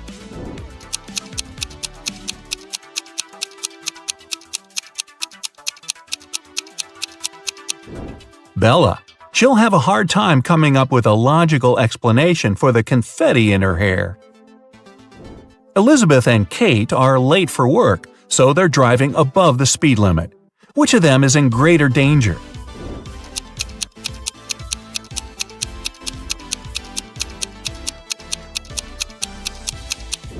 Kate. She has many objects lying scattered in her car. In case of an accident, they may hit her. Ariana and Serena have to do their house chores before they'll be allowed to go to the birthday party. Who is going to be late?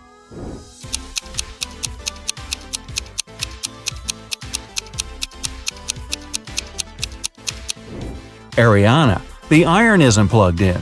Since she's distracted with the TV, it might take her a while to notice. And finally, here are the hardest questions that award 3 points each. Jessica and Margot are jaywalking.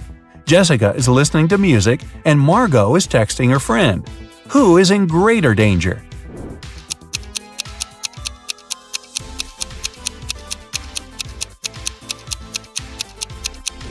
Jessica. Although they're both behaving poorly, Margot is on a straight road where she can be noticed. Jessica is jaywalking before the road takes a turn. Someone might not have enough time to react and stop. Julia and Naya are taking a vacation to the jungles. Julia got tangled up in lianas, and Naya got stuck in quicksand. Who's in danger?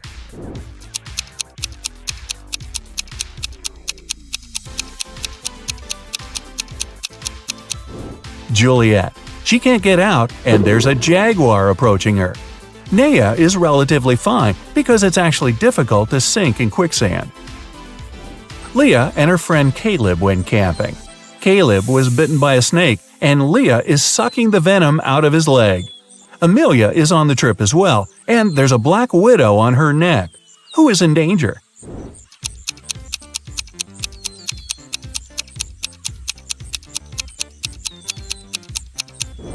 Leah. It's dangerous to suck out the venom. As for Amelia, black widows rarely bite, and the bites are rarely fatal. Becky and Allison are both in a bathtub doing their morning routine. Becky is using the hairdryer, Allison is charging her phone while scrolling through the internet. Who is less clever?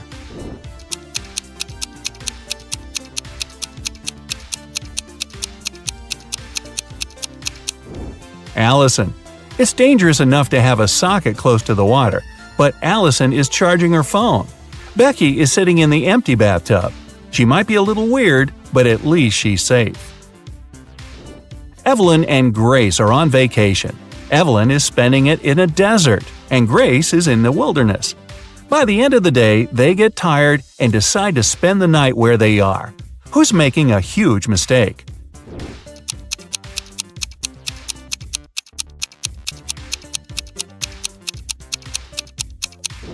Evelyn. Night temperature in the desert can fall to 25 degrees Fahrenheit and she'll be freezing.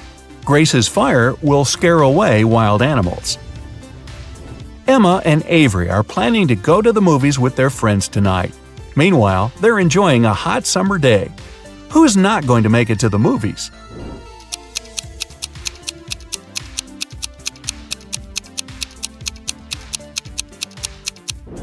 Avery. She's about to cook the meat that has been standing in the sun for a while. In the evening, she'll get food poisoning. Scarlett and Emily are sitting on a beach in a city center. Scarlett is applying makeup, and Emily is texting her friends. Who is more likely to be robbed?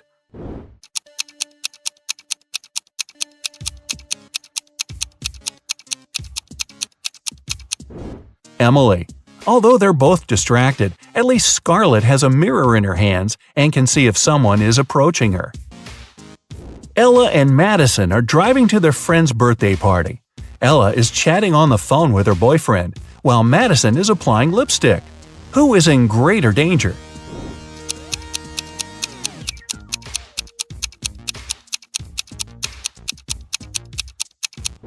Madison. Although they both shouldn't be distracted while driving, Madison isn't wearing a seatbelt. Now, sum up your points. If you got less than 25 points, you scored below average. But don't be sad. Check out some of our other riddles to train. If you've got between 26 and 40 points, you have an average score, and you're on the right track. If you scored between 41 and 55, you're above average. And if you scored 56 or more, you must be a second Einstein. Relatively speaking. Mr. Jones was watching TV when the doorbell rang. It was a guy who introduced himself as Lincoln. He said that he was a member of a volunteer group. They were collecting donations to save the rarest species of dodo birds. But Mr. Jones didn't believe him and called the police. Why?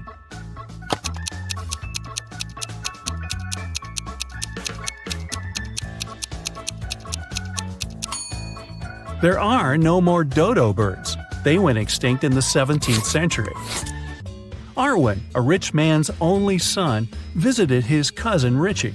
They were talking about sports and drinking tea. Suddenly, Arwen stopped breathing and fell to the floor. Richie called the doctor, who said that Arwen had been poisoned. Detective Callum arrived and started the investigation.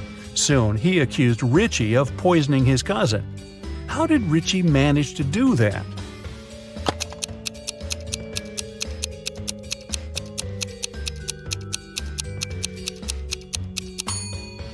Arwen was the only one who drank his tea sweet.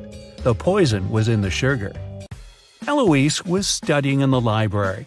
She went to the bathroom and left her things on the table. When the girl returned, she realized someone had stolen her cell phone. She called the police, and they questioned the other 3 students who were in the library at that time. Bernard said, "I left the library right after Eloise. I wanted to get a drink from the vending machine. I didn't touch her things." Beth said, "I was studying the whole time and didn't even see anything." Serenity said, "I was in another part of the library and didn't come close to Eloise's table." Who stole the girl's phone?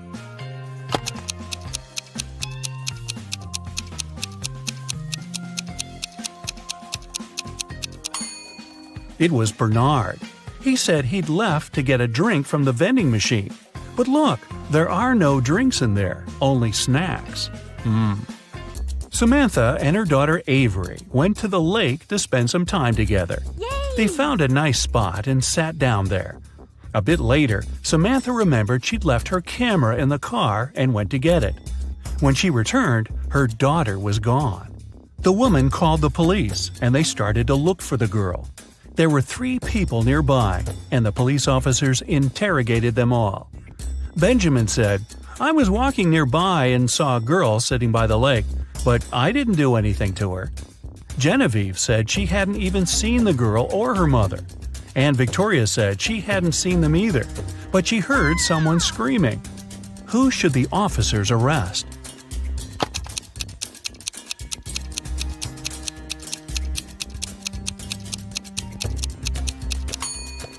They should arrest Genevieve. Look, she's wearing Avery's scarf." Brian called the police early in the morning. He said that the night before, he and his girlfriend, Estelle, had been watching a scary movie together. Estelle was afraid to go home, so she stayed at his place. She was having a bad dream with zombies chasing after her, and she didn't wake up in the morning. The guy didn't know what had happened, but the police arrested him, claiming he was guilty. Why?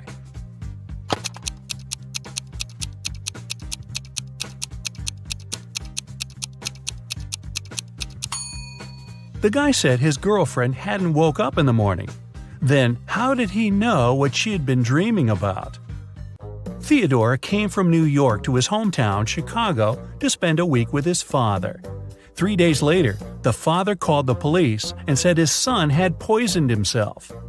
The police examined Theodore's things to check if there was anything suspicious. After that, they took the father to the police station for further interrogation. What seemed suspicious to them?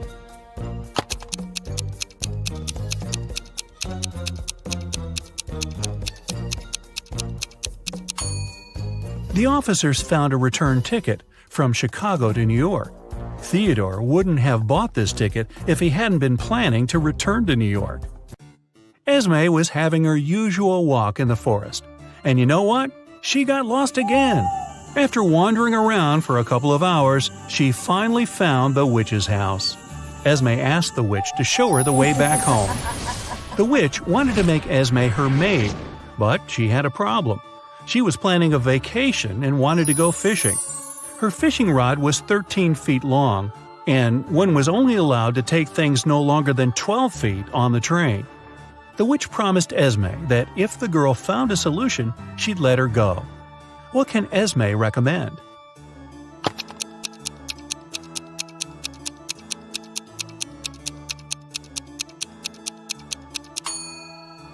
Esme was very good at geometry. She advised the witch to put the rod in a 12 by 5 foot box. Diagonally, it fit perfectly. On a Sunday evening, Mrs. Collins was having tea at her friend's house.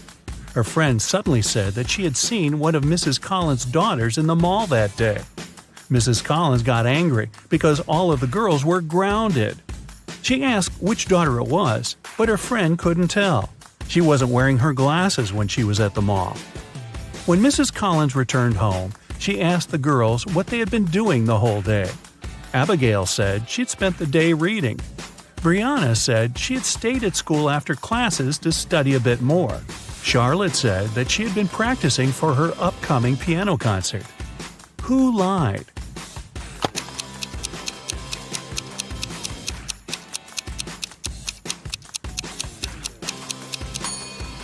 Brianna. It's Sunday. There's no school. A young girl, Tenley, was brought to the hospital after being poisoned. But the examination showed that Tenley hadn't eaten or drunk anything that day. Her sister, Kennedy, said she didn't know anything about the accident. Tenley's friend, Ruby, said, "We were at school when Tenley felt bad." Tenley's boyfriend, Archie, said, "I haven't even talked to her today." How was Tenley poisoned, and who did it?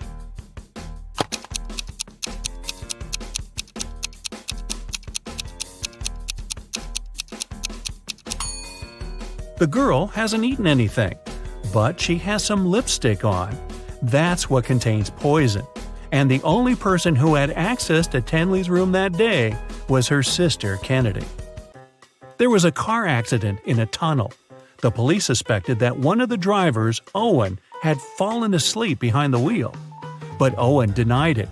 "I just couldn't see well because of the rainstorm," he said. The police didn't believe him and immediately arrested the man. Why?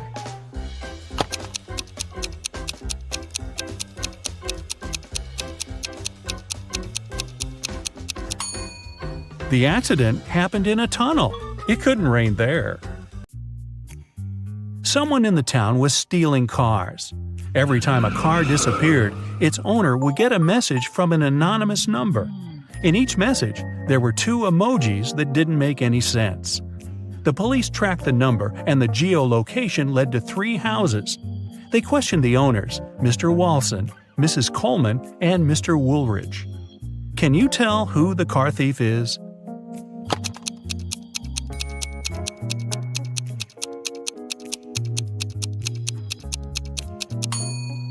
The emojis seem to make sense after all. They're a wall and a father with a son. Combine them and you'll get Walson. So Mr. Walson must be the one stealing cars. Now let's play the game Who's Less Smart? It's early morning. Tom and Joseph are driving their teenage children to school. Who is not smart?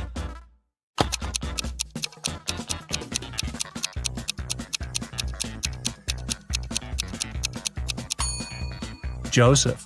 His son is not in the car. His father has probably forgotten about the poor guy. Annie and Emma are volunteering in an animal shelter. Annie is feeding the cats, and Emma is washing the dogs. Who is not smart here?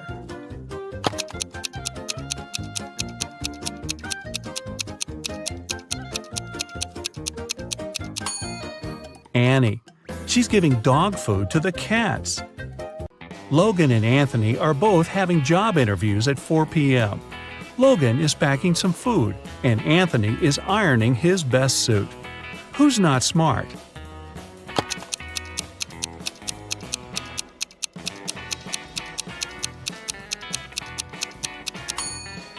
Anthony. Look at the clock. The interview is going to start in 5 minutes, and he's still at home. Logan is at home too, but there's still another hour till his interview begins. Noelle and Gabriella are cleaning the house. Noelle is listening to music while vacuum cleaning the living room, and Gabrielle is washing the windows. Who is not being smart?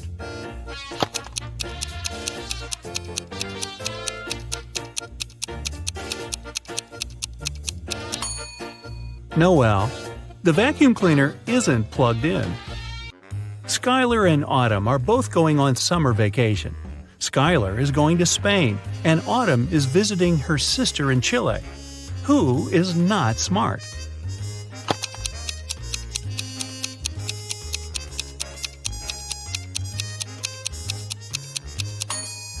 Autumn.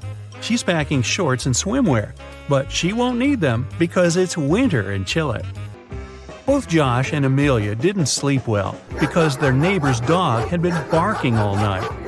Amelia asked Josh to take out the trash while she was making some coffee for them. Who is not smart?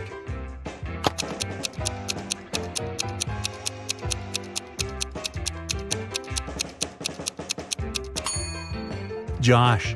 Instead of the trash, he's taken out the bags with old toys they've collected to donate. Janine and Teresa are making dinner for their families. Who is not smart?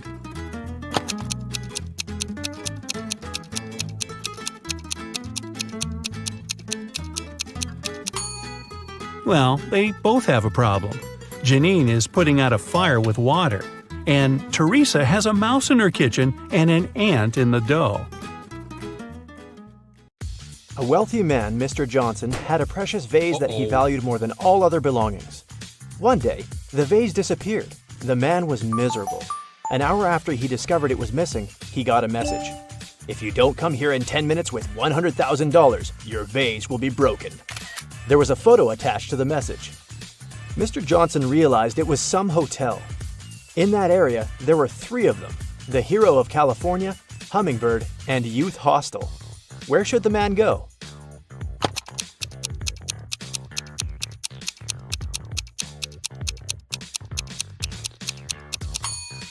Mr. Johnson should hurry to Hummingbird. It's the only hotel that has the 7th floor. Amanda was in the middle of a burning room.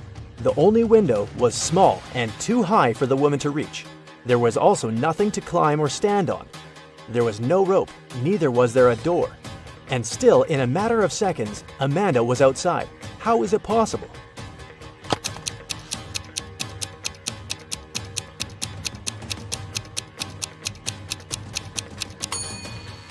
There was no door in the room.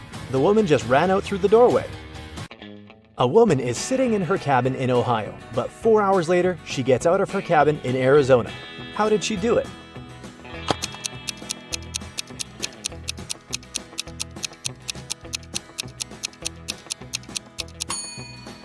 The woman is a pilot, and the cabin is actually the cockpit of the plane she flies.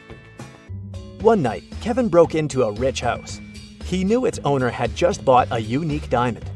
The thief managed to get through one of the trickiest security systems he'd ever seen.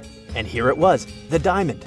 After grabbing the gem, Kevin got out of the house, but when he was already outside the gate, 2 security guards caught him. The guy tried to persuade the men he was only a passerby, but they didn't believe him. They searched Kevin, but found nothing. The guards were puzzled and decided the thief had swallowed the diamond. But X-ray also didn't show anything strange. The security guards had to let Kevin go. The guy got home, and in a few minutes, he had the diamond in his hands. How did he smuggle it?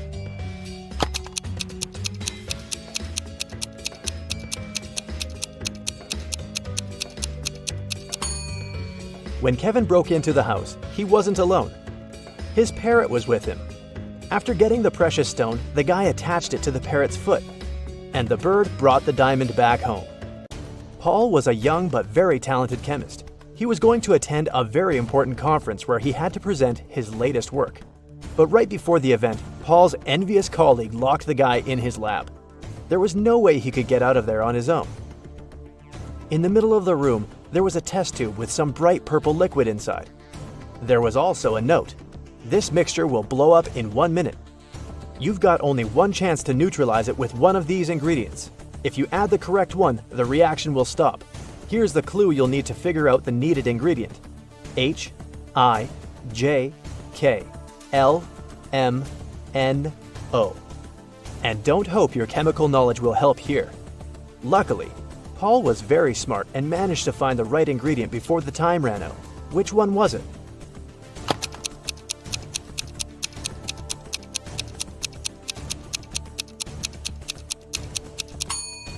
It's a row of letters from H to O.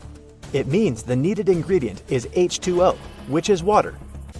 2 identical vans were crossing the bridge when it collapsed. The car fell into the water and started to sink. Luckily, the drivers were unharmed. But they had to find the way to the surface really fast because the vans started to fill with water. One of the men began to push the driver's door, and the other was trying to open the side door. Who has the higher chances of survival?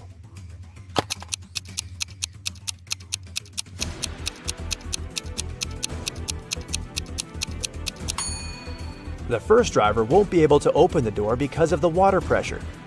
But the side door in the second car is a sliding one. With some effort, the second driver will be able to open it and escape. One person can dig a hole within 1 day. Then, how long will it take 2 people to dig half a hole?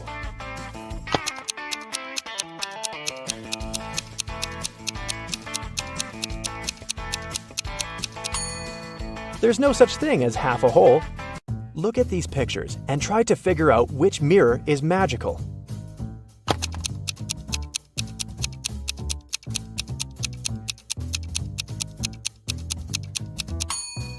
It's the one on the right. It shows the man wearing a mustache, but in real life, his face is clean-shaven. Betty was having lunch in her favorite cafe when several police officers came in. They were looking for a criminal who had escaped from the police station the day before. Betty started to look around, examining the visitors. She spotted the criminal even faster than the officers did. Who was it?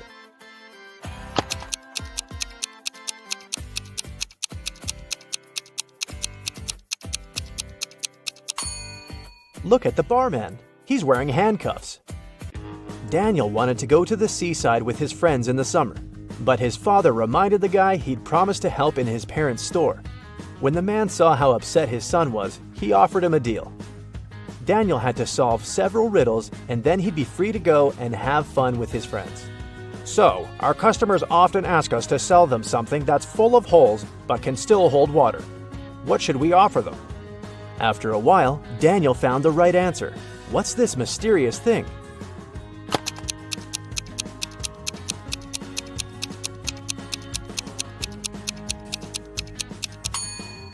It's a sponge. Daniel's father continued, I'm thinking of introducing a new method of pricing the things we sell. Socks will cost $20. A tie will be $12. You'll have to pay $28 for a sweater. And a coat will cost $16. Based on this pricing method, how much will be a t-shirt? Do you know the answer?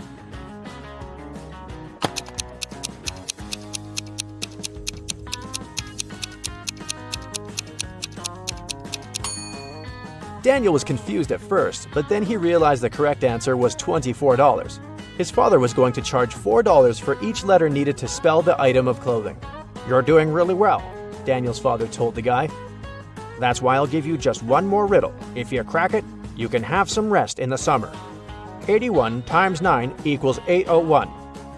This equation isn't correct. What can you do to make it true?" This riddle took Daniel quite a while. And how fast can you solve it?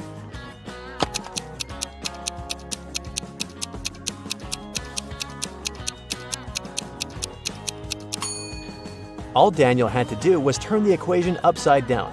Luckily, the guy managed to figure it out. He got 108 equals 6 times 18. Jason was a courier who regularly delivered food and other stuff to Mrs. Brown. The elderly lady really liked him a lot. She trusted him enough to let the guy use her spare key. The lady kept it under her doormat. When Mrs. Brown was away, Jason would take this key and leave everything he brought inside. One day, the guy came to the woman's house and found out the key wasn't in its usual place. He rang the bell, and a man he'd never seen before opened the door. "I'm an electrician," he said. "I was fixing some lighting problems in the living room, and the elderly lady is resting now." Jason immediately called the police. Why?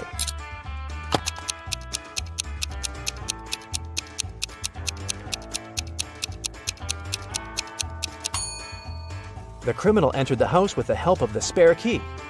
Paul came back from his lunch break and saw that someone had spilled coffee all over his documents. He cried out, and this attracted his boss's attention. The man decided to figure out who had spoiled Paul's work. He asked his subordinates what they had been doing during their lunch break. Nancy and Liza said they had been together. They went to a cafe to get some coffee. Brian explained that he'd felt unwell. That's why he decided to take a walk in the park. And Sandra said that she'd been talking to her boyfriend on the phone. The boss immediately realized who was lying. Can you figure it out?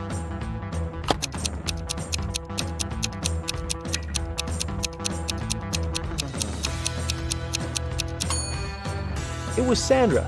There's a sign on the wall that prohibits the employees to use their phones in the office. It means the girl couldn't be speaking with her boyfriend. A wealthy businessman disappeared right from his home one afternoon. His wife called the police. The detective arrived and questioned everyone who was in the house at that time. The cook said that she'd been preparing dinner and hadn't left the kitchen. The maid claims she had been cleaning the dining room after the businessman and his wife had had lunch. And the wife said that after lunch, she'd been sunbathing and swimming in the pool. The detective immediately realized who was behind the man's disappearance. Do you know the answer?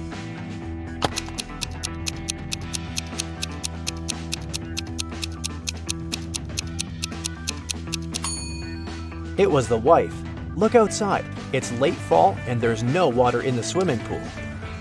Jeffrey was on a plane, ready to have his first parachute jump, when he started to panic.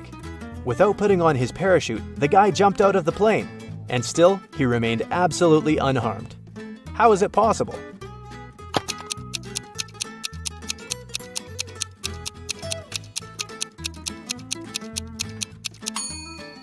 The plane was still on the ground.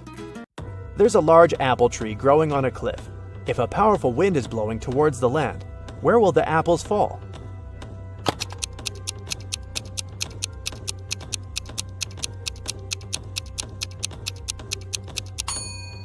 In any case, they will fall down. You go to a swimming pool once a week, and today's the day, but everything suddenly goes wrong. As soon as you enter the swimming pool, you look at the TV in the hall. Breaking news! Someone spotted a zombie in town. They probably went downtown, and they may be anywhere. If you see one, call the police immediately. You think it's probably safer to stay in the swimming pool. Zombies are slow and probably aren't good at swimming. So you go to the shower to change, but as soon as you enter the shower room, you notice that something's off. Who's a zombie?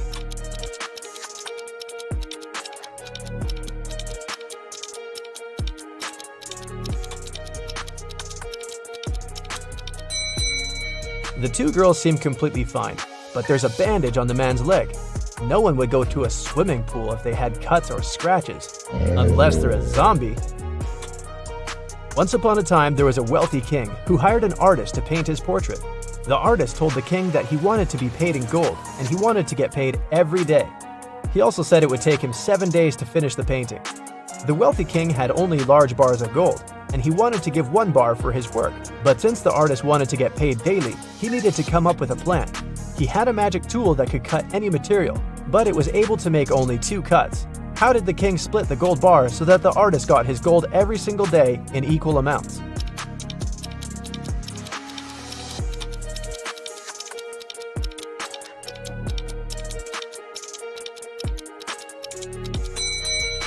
The king was really smart, so he cut the bars this way: 1/7, 2/7, and 4/7. The first day, he gave the artist 1/7 of the gold bar. The second day, he gave him 2/7, but took 1/7 back as change. The third day, he gave 1/7 back. The fourth day, he gave 4/7, but took the other 2 pieces back as change. The fifth day, he gave 1/7, so the artist got 5/7 of the bar. The sixth day, he gave 2/7, but took 1/7 back again. And the very last day, the artist got 1/7, so in the end, he had a full bar of gold.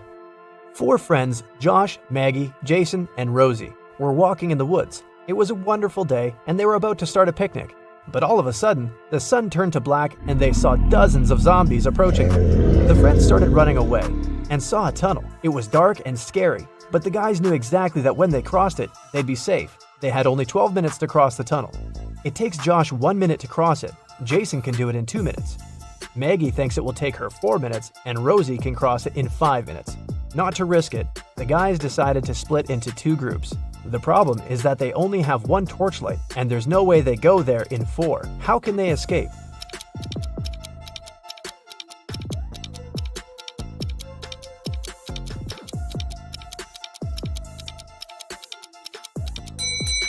First, Josh and Jason should cross it with a torchlight while the girls are waiting on the other side. It takes 2 minutes, plus 1 minute for Josh to go back.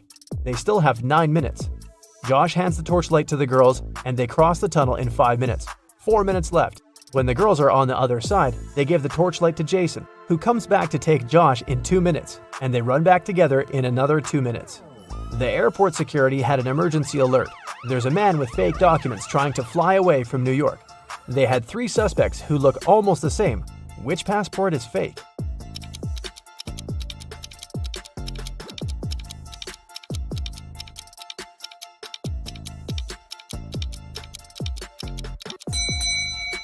No matter what country a person is from, no passport can have a photo with mountains in the background. All backgrounds should be solid. John's passport has a suspicious photo in it. His documents are fake. Mason is a lifeguard. One day, a girl came up to him asking for help. She said someone had stolen her wallet, which she noticed when she was going to go and grab a soda pop. Mason checked the towel where the girl left her stuff, but the only thing he noticed were her own footprints. Is this girl lying to Mason?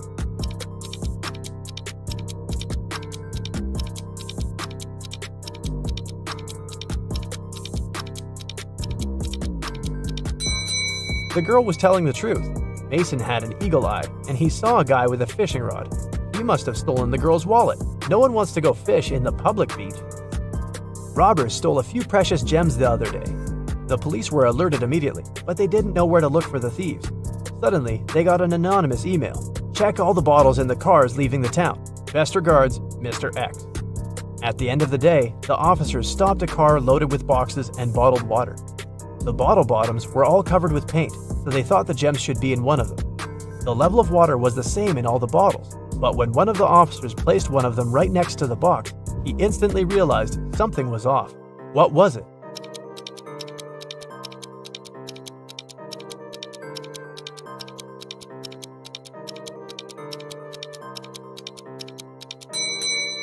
The bottle standing next to the box is much lower than those still inside. The police then found there was a double bottom and the gems were hidden right underneath it.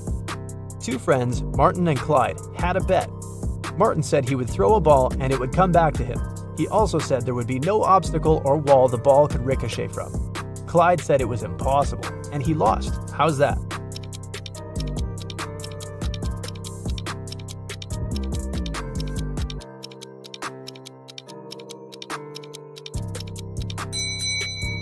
Martin threw the ball straight up. It obviously came back to him. No magic, just physics. Emily grabbed a really nice muffin at the cafeteria and put it on the office desk. She wanted to save it for later, but when she came back from the meeting, she saw someone had eaten her muffin.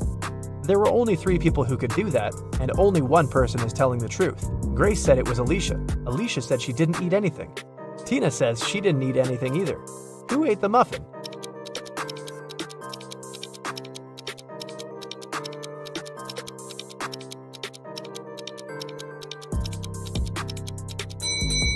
It was Tina. Only one person is telling the truth, and it's Alicia.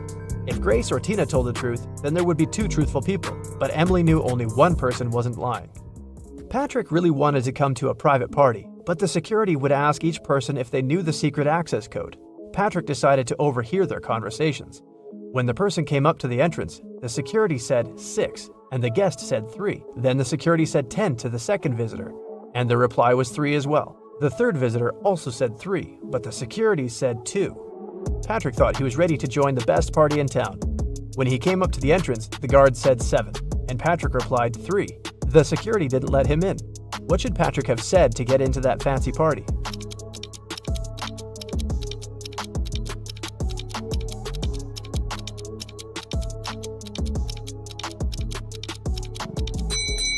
He should have said 5. The guest needed to count letters. 6, 10, and 2 have 3 letters. That's why the answer was 3. In the word 7, there are 5 letters. Ben loved diamonds. For some time, he would spend $5,000 a day on precious stones. At some point, he realized he had too many gems, so he started selling them at $3,000 a piece. Sometime later, he became a millionaire. How is that possible if he was obviously losing money?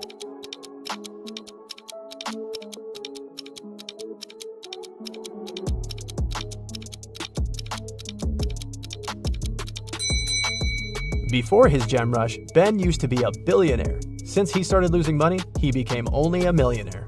A vampire moved to a big city where nobody knew him to start a brand new life. Still, he just couldn't help it and started biting locals every single night. People got scared and invited a private investigator to solve the problem. A couple of days later, Detective Reitman had 3 suspects. He decided to visit each of them to find out who the vampire was. After visiting all the houses, he was sure he found the vampire. Who was it?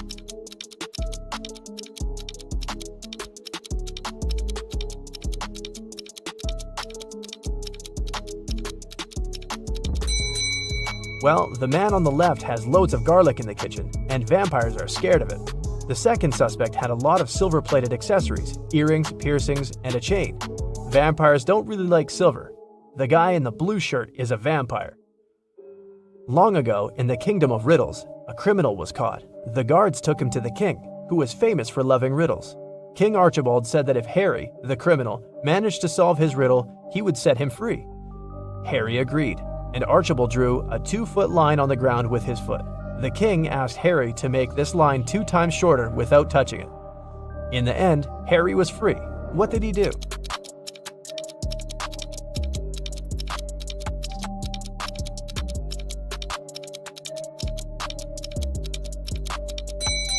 Harry drew a 4-foot line with his foot, so that the one the king drew got 2 times shorter. Karen took part in a TV quiz where she could win 1 pound of pure gold. This quiz wasn't like ordinary ones. At the end of the show, the host brought her 3 large jars. Each of them has 1 pound of pure gold inside, plus some unpleasant surprise. The first jar has venomous snakes inside, the second one is full of acid, and the third one is filled with boiling hot water. Karen can only use her hands to get the gold out of the jars. She has 30 minutes to think. Which one should she choose?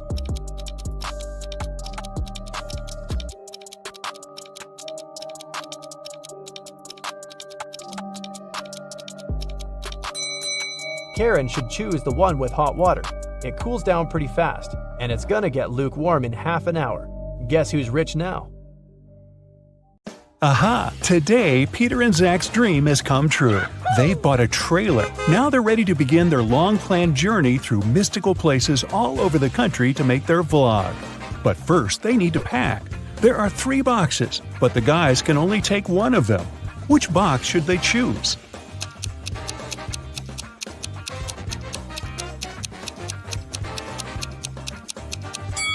The first one. Take a look at the reflection in the mirror. The second box is empty. And the food in the third box is spoiled. Several cockroaches are crawling around too, probably not the best company for a road trip. Peter's aunt, Sarah, gave the guys 3 patchwork quilts for the trip. She said that she made all 3 of them by hand, but it's a lie. In fact, she made only 1 quilt and bought the remaining 2 online. Sarah was embarrassed to admit it because she was famous for sewing everything by hand. Can you tell which blanket is handmade?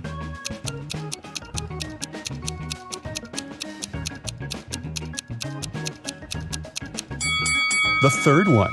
Look at this piece of fabric. It's identical to Sarah's skirt. She sewed these 2 items using the same material. Finally, Zach and Peter hit the road. They headed for the first spot. It was an abandoned library on a hill. Subscribers told the guys many ghost stories about this place. But our vloggers were skeptical and wanted to explore the building on their own. They walked around the library, recording videos and taking Polaroid pics. But they didn't meet any ghosts. When they returned to the trailer and looked through the pictures, they freaked out and locked all the doors. They left this creepy place as soon as possible. What scared them so much?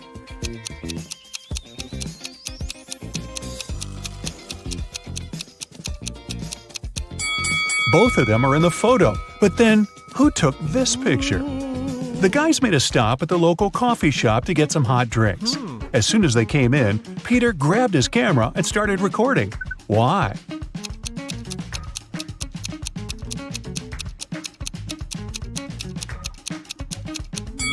Here's a ghost. The guys ordered sandwiches, but the barista, Fiona, had to prepare online orders first. So she asked the guys to wait for their food for a while. Fiona cut 1 loaf of bread into 4 pieces in 12 seconds. How much time does she need to cut the same loaf of bread into 5 pieces?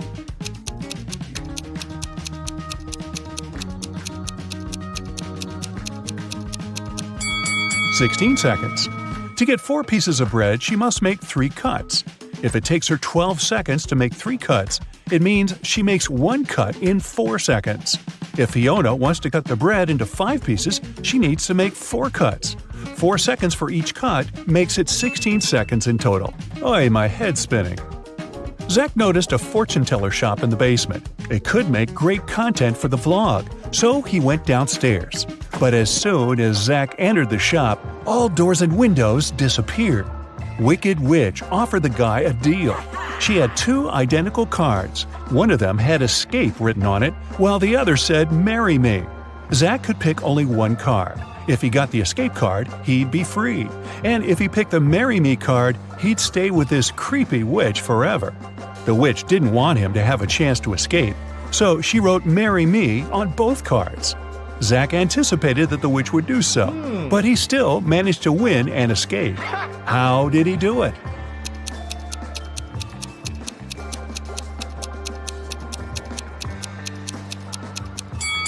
He picked a card and dropped it in the fireplace, saying it was an accident. The witch had to reveal the remaining card that said marry me. According to the rules, there had to be 2 different cards. So the witch had nothing to do but agree that the card Zach had picked and burned must have been the escape card. Peter and Zach continued their journey. In the evening, the guys saw these 3 hitchhikers not far from a bus stop. They could only pick up 1 person. Who should they choose?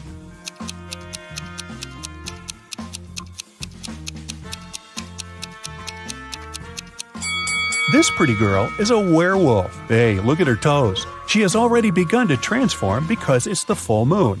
And this harmless-looking elderly lady is a runaway criminal. Take a look at the poster hanging at the bus stop. It's her portrait.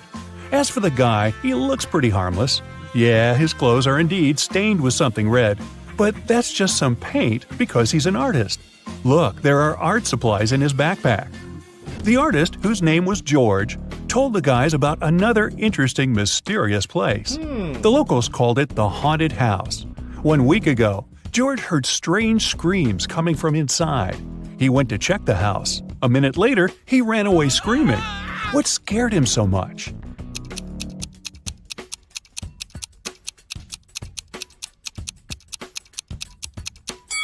The portrait of this creepy clown is moving. Zach and Peter decided to explore that haunted house. When they entered the building, they didn't see any portraits. but they heard screams coming from the basement. They walked downstairs and found a loudspeaker that replayed the screams over and over again. There was a clown costume in the closet. Zach and Peter found 3 suspects among the neighbors and asked them just one question. "What did you do 1 week ago?" Mr. Daniel said, "I was on vacation in Spain for 2 weeks. We came back yesterday." Jessica said, "I have very sensitive skin. I wouldn't spoil it by wearing a clown mask." As for Henry, he said he had been preparing for his tests at college 24/7. Who's lying?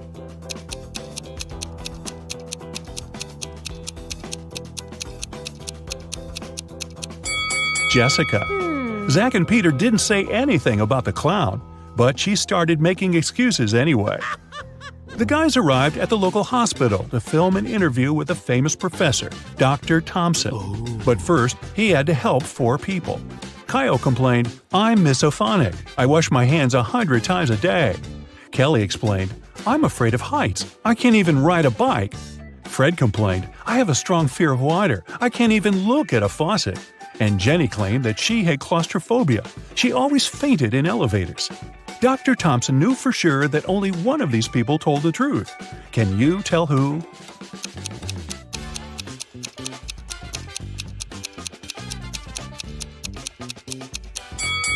Fred can't be afraid of water. He has an aquarium with fish in his house.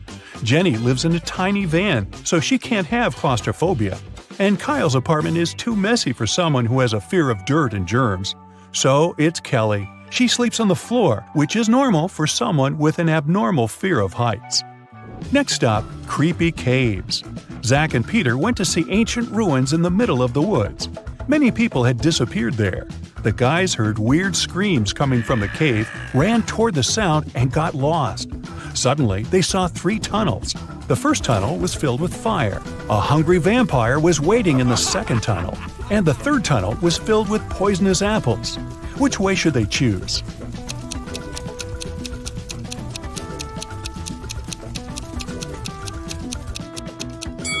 The third tunnel is safe. The guys don't have to eat those apples.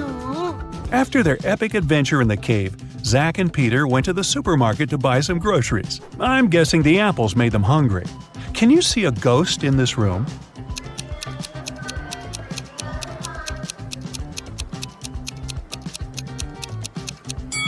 Here it is. Peter and Zach found out that people had seen some zombies in this abandoned town. So they decided to make a stop there and check for themselves. The town looked empty. The guys were very disappointed.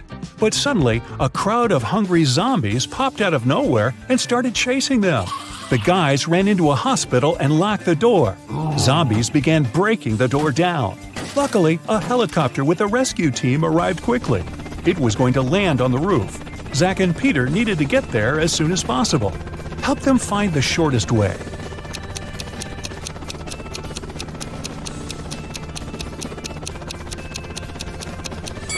Here's the way.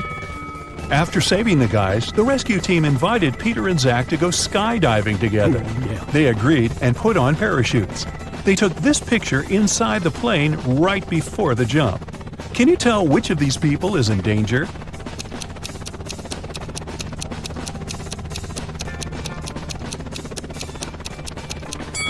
This man over here. He's wearing a regular backpack instead of a parachute. The guys made a stop on the shore of a famous, mysterious lake. They went fishing. Suddenly, a mermaid jumped out of the water and dragged Zach into the lake. Peter jumped into the water to rescue his friend. Finally, he found Zach wrapped in seaweed on the rocks in the middle of the lake. 3 mermaids had gathered around Zach and were singing their songs. When they noticed Peter, they said, "We'll set your friend free if you guess which one of us is not a real mermaid." Can you help the guy?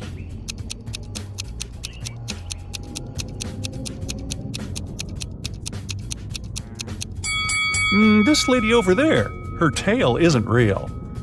Sometime later, Peter's aunt, Sarah, called them. She was very upset. She found out that she had left her diamond ring in the guy's trailer. Peter found the ring and said, "No worries, we're going to send it back to you." But there was a problem. If he sent it by post without locking the box, the ring would be stolen. Both Peter and Sarah had some locks, but neither of them had the key that would open the lock of the other. Still, they managed to make it work, and Sarah got her ring back. How did they do it?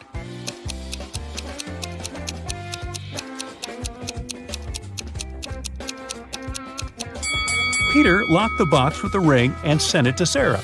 When Sarah received the box, she added her lock and sent it back. Peter received the box and removed his lock. Then he sent the box back to Sarah.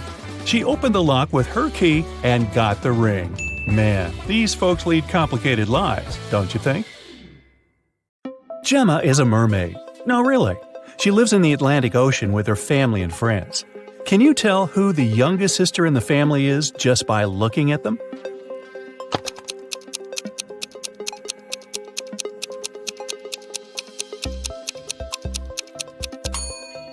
Take a look at the granny mermaid. She has plenty of starfish on her tail. It's a hint. Each star symbolizes 1 year of life. That means that the second mermaid is the youngest. Her tail is decorated with 15 starfish, which means she's 15. And 2 other sisters are 18 and 22 years old, respectively. Now one day, Gemma went to a mermaid party, but one of the guests was not a real mermaid. Can you tell who it was?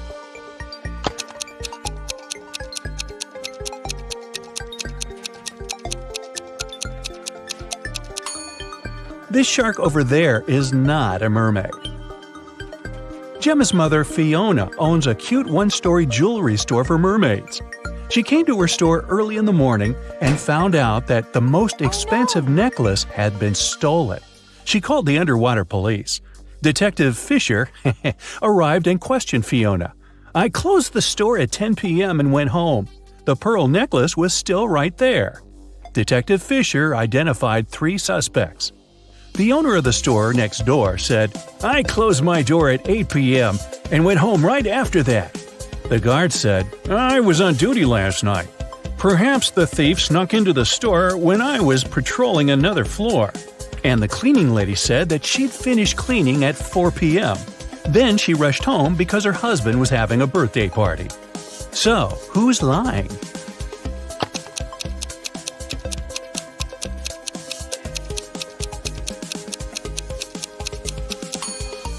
The guard. Fiona's shop is a one-story building. He couldn't be on another floor when the necklace was stolen. There's no other floor. Gemma was swimming with dolphins and reached the surface of the ocean. Suddenly, she noticed 2 handsome guys, Nick and Rick, and they were both in trouble. Which guy should Gemma save first?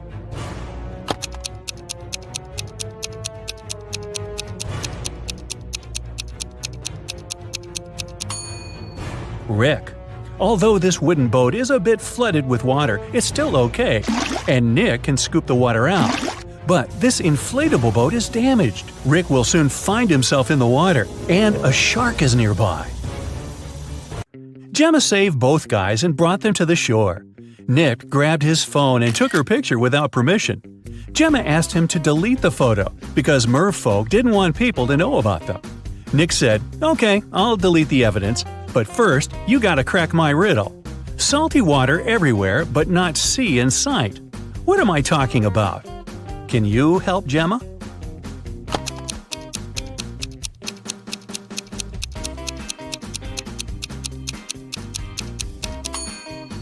The correct answer is tears.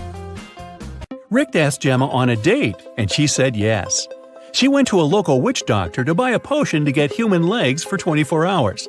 The door to the witch's house was locked, and the note said, "If you want to meet me, find the key first." Can you help Gemma find the key?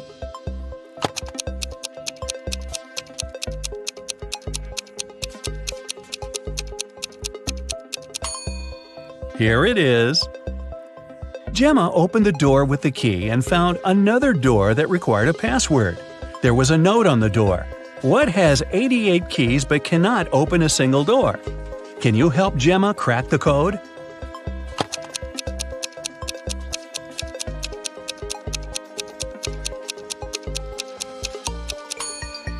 It's a piano. Gemma didn't have any money. The witch offered her this deal. If you guess my riddle, I'll give you the potion for free. But if you don't crack it, you will be my servant forever.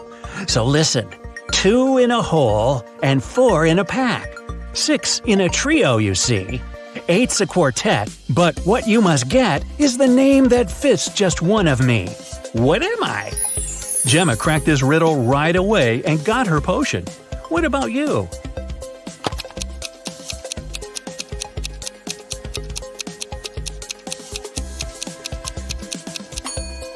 The correct answer is half. Gemma got the potion, drank it, and turned into a human. There were 3 routes she could take to get to the meeting point. The first path led through a village inhabited by vampires. The second path is full of toxic flowers that could make her lose her mind.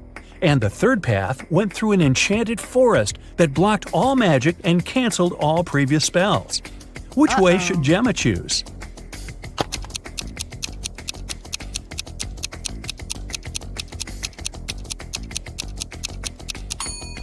The first option is the safest. It's a sunny day and vampires are probably sleeping. Rick and Gemma met at a restaurant called Three Mermaids. But there are only 2 statues of mermaids on the porch. The owner of the cafe, Victor, is well aware of this and could easily fix this. But he doesn't. Why?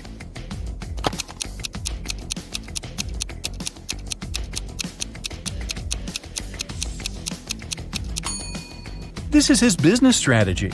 Passers-by notice the mistake, enter the restaurant to inform the owner, and often stay for lunch. Rick is a detective at the police station. During his dinner with Gemma, he received an urgent call from work. Jeff, a country house owner, said that his housekeeper had tried to get rid of him. The night before, the housekeeper gave him an apple for dessert. The man took a bite and passed out. He woke up the next morning and immediately called the police. Rick and Gemma went to the crime scene. The housekeeper denied everything. Gemma didn't know who to believe, but when Rick examined the crime scene, he understood who was lying right away. Who's the liar, the housekeeper or the owner?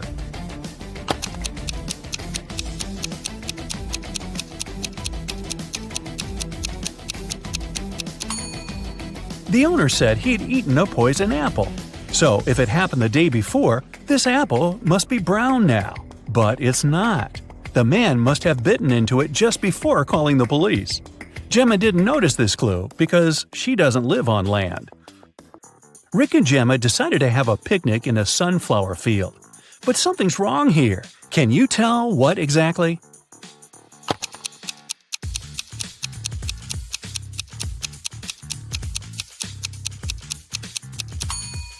The wind is blowing the clouds to the right, but the sunflowers are swinging to the left.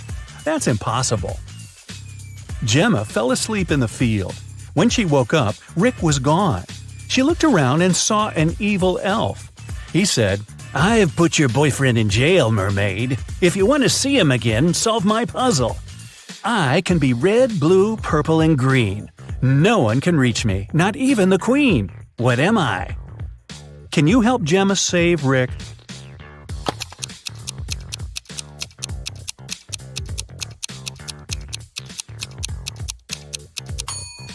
The correct answer is rainbow. The elf took Gemma to his secret lab. He said, "I've cloned your boyfriend so we don't need him anymore. Now you may take him home. Unfortunately, I don't remember which of them is the real Rick, but you know better. Can you help Gemma decide which of these guys is her Rick?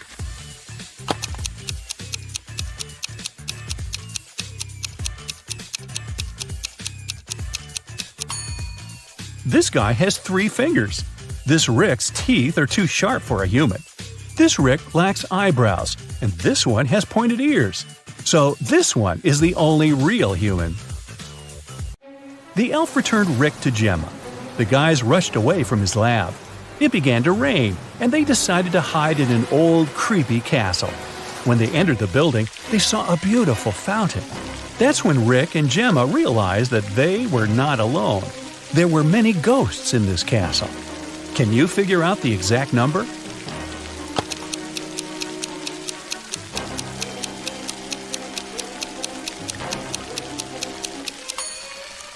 There are 7 ghosts in this picture.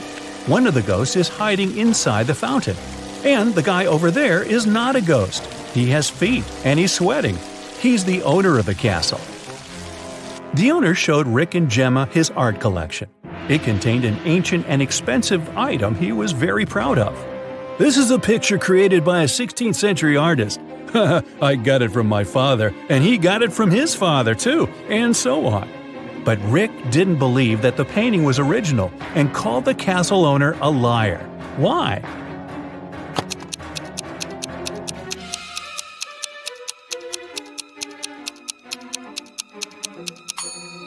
See this plastic cup?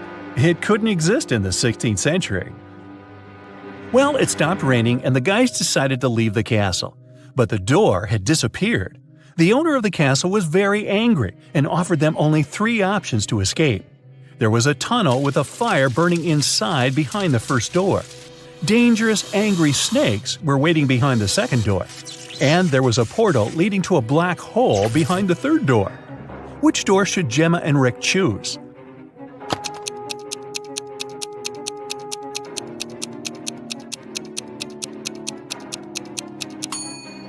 The first door.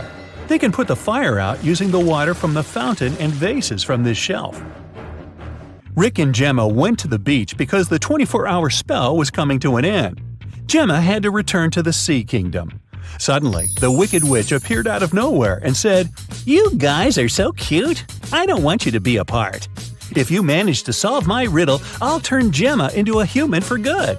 Here's your task. How to poke a balloon without popping it." What do you think? Rick cracked this riddle right away. What about you?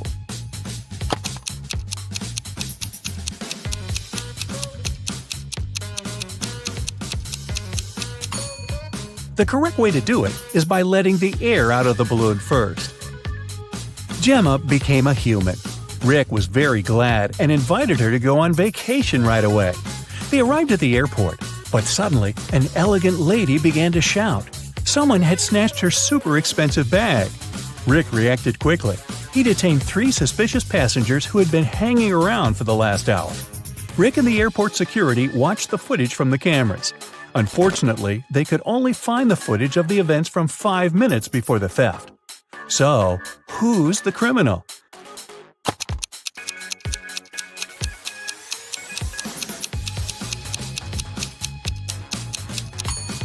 It's the guy over there.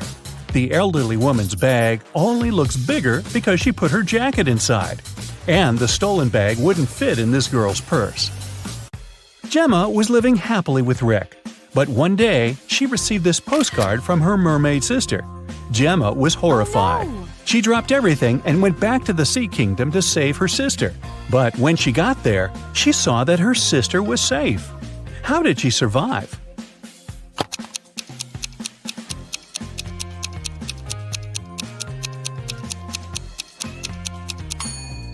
See these theater curtains in the picture? It was a show for the inhabitants of the sea. Well, that figures.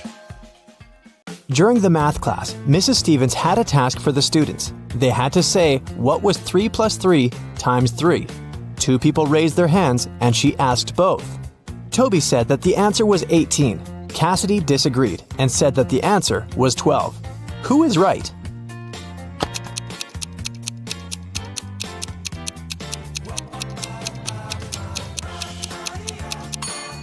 Cassidy. The multiplication is always done first, so we multiply 3 by 3, that's 9. Then we add another 3 and get 12. It takes Genevieve 12 seconds to cut 1 loaf of bread into 5 pieces. How much time does she need to cut the same loaf into 6 pieces?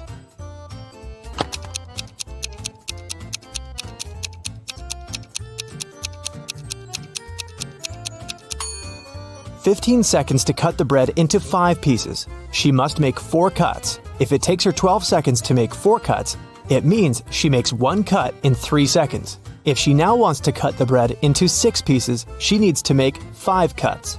And since 5 cuts takes 3 seconds each, the combined time will be 15 seconds. How many years in the 21st century have had 365 days?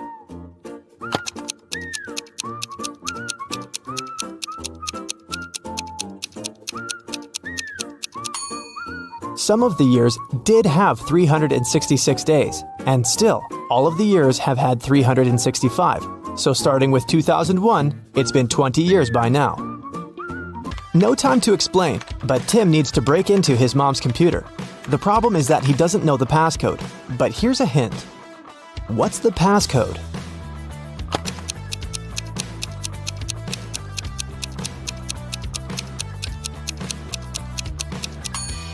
Each consonant in the word equals 200 points, and each vowel takes away 100 points. In the word kiwi, there are 2 consonants that make 400 points. 2 vowels take away 200 points, so the passcode is 200. Lucas and Liam went for a walk. They found a cool tree and decided to climb up to the top of it. Who is less smart?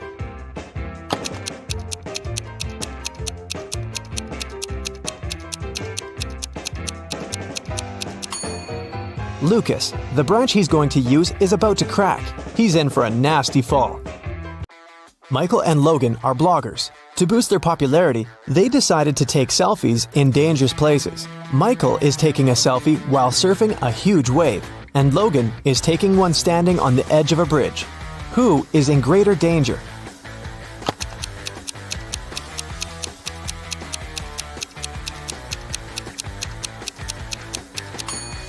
Michael. Logan at least has some people around. They'll notice if something happens and call the emergency services. Michael is alone. Thomas and Abigail were going on a date. Thomas arrived half an hour earlier and decided to go and buy some flowers. Abigail had just returned from London and was driving to meet the guy. Who is doing something wrong?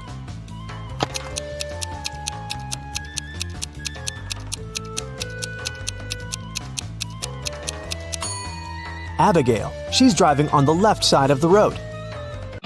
Elizabeth and Melanie are getting ready for a barbecue party in the garden. Elizabeth is cooking and Melanie is decorating the garden. Who is not smart?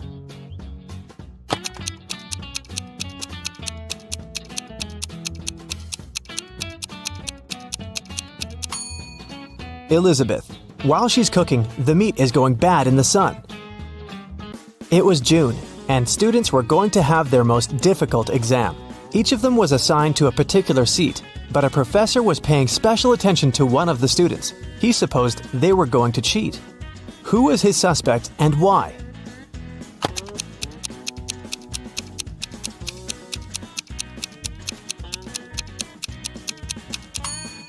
It's this blonde girl. In June, the weather is great, and all students are lightly dressed. And still, this girl is wearing high boots and a sweater with long sleeves. Ella got a new motorbike. She locked it in her garage and left for work. When she came back home and opened the garage, the motorbike was missing. The woman called the police. The officer interrogated 3 of her neighbors. Ryan said that he'd been away the whole day and hadn't seen anything. Colin said, "When I was walking the dog, the motorbike was still there." Jane said that she had come to Ella's house to ask her for some garden tools, but Ella hadn't been there, so she'd left. Who stole the motorbike?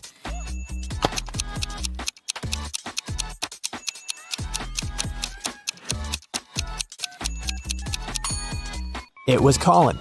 He said he'd seen the motorbike in the garage, but the door was closed, so he couldn't possibly spot the bike. Look at the sequence of letters. What should be the next one?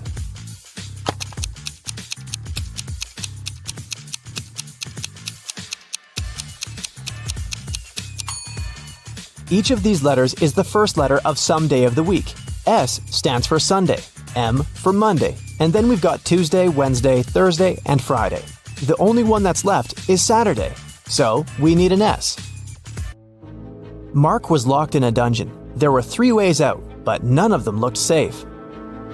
Behind the first door, there was a huge and strong guard. Behind the second door, there were 3 big and very hungry dogs. Behind the third door, there are many little robots that were ready to charge at Mark at any second. Which way should the guy opt for to get out and stay safe?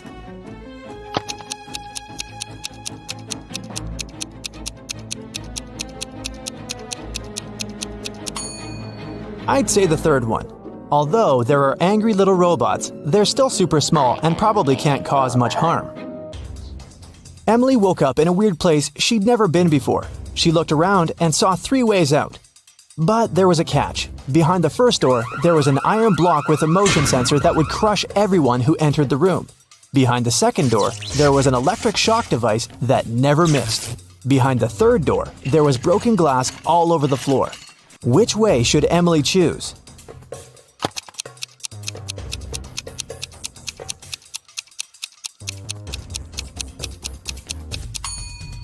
She should pick the third door. She's wearing boots, so walking on the glass is definitely not going to be too hard of a task for her. Stella called the police and said that her friend had been poisoned. She told them what happened. I was supposed to meet with Alice, but I arrived too early. So I went to pick her up at her house. I knocked, but no one answered the door. The light was on, so I knew Alice must be at home. I had a spare key, so I opened the door myself. I found her in the room unconscious with an empty glass by her side. The police officer asked if Stella had touched anything. The girl said she had only touched the door, the glass, and her friend. After that, she got arrested. Why?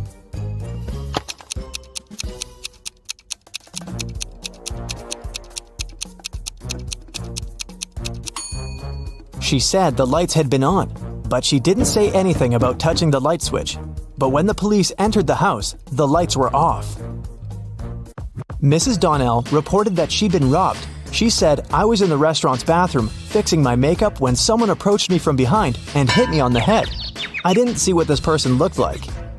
The police sent the woman home and refused to fill the report. Why?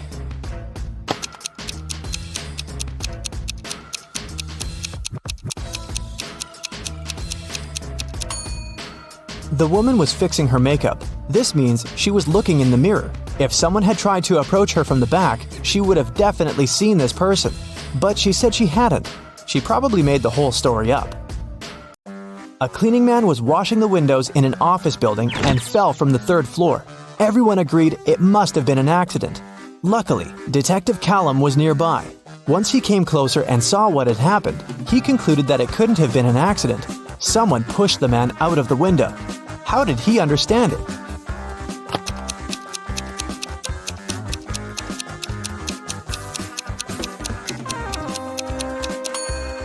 Look, the window the guy fell out of is now closed. If it had been just an accident, the window would still remain open. Sophia and Brooke went camping in the forest. Who is less smart?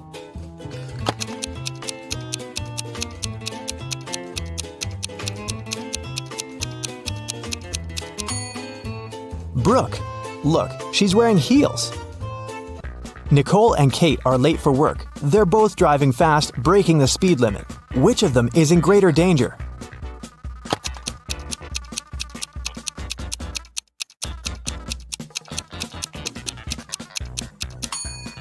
Kate.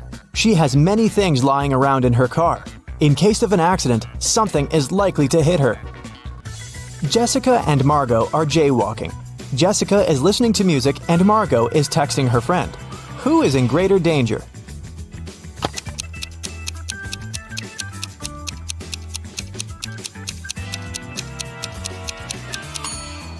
Jessica. Although they're both breaking the rules, Margot is doing it in a place where she can be easily noticed by drivers. And Jessica is jaywalking right where the road takes a turn. Drivers might not have enough time to react and stop. Allison and Maddie are doing housework. Allison is hanging the laundry outside, and Maddie is vacuum cleaning the basement. Who is less smart?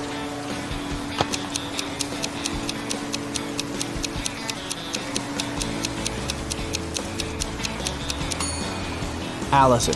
She's hanging the laundry outside, but it's raining. After Theodore was shipwrecked, he found himself on a deserted island. Luckily, he still had his pills. There were 2 green and 2 yellow ones left. He needed to take 1 green and 1 yellow pill every day.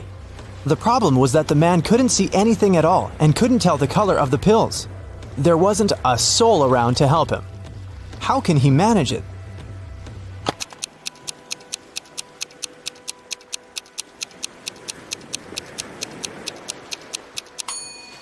Theodore should break each of the 4 pills into half and eat half of each of the 4. This way, he'll eat exactly 1 green and 1 yellow pill. Camilla and Vivian are sisters. For her birthday, Vivian got a beautiful bracelet. Camilla liked it too and occasionally borrowed it. One day, Vivian noticed that the bracelet was gone again. She knocked on her sister's door. Camilla opened it, saw Vivian, shut the door again, and locked it. Half a minute later, Vivian broke into the room and started searching for the bracelet, but she didn't find anything. Then she realized where the accessory was. Have you figured it out?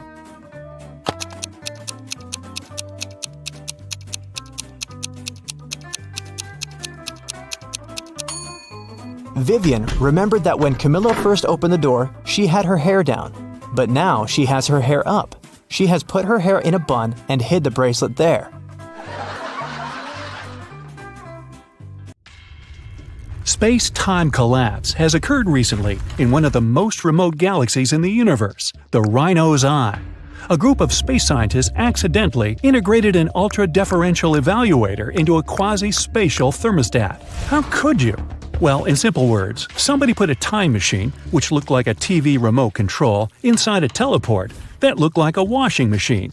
So now, dozens of time and space anomalies are popping up all over the galaxy. You're the leader of the Universe Security. This highly developed group of humanoid creatures with dog heads monitors the order in the universe and eliminates all kinds of stellar problems and space-time anomalies.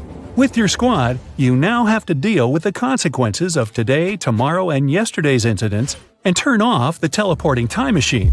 You get into your Star Poodle ship and set off on a dangerous journey. The first stop is the planet Up. There, all intelligent and unintelligent life forms move vertically. All people, animals, and other amazing creatures move only up, climbing endless stairs. That's where an alien object from another galaxy and another time has appeared. Find something or someone that's not from this world.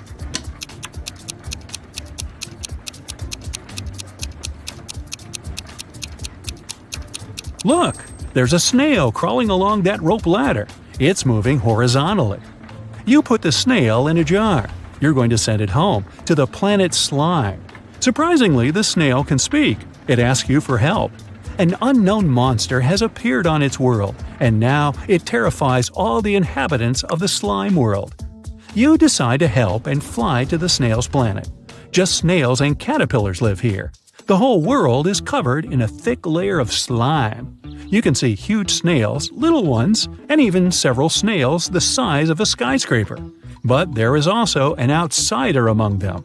Take a good look around and find the imposter.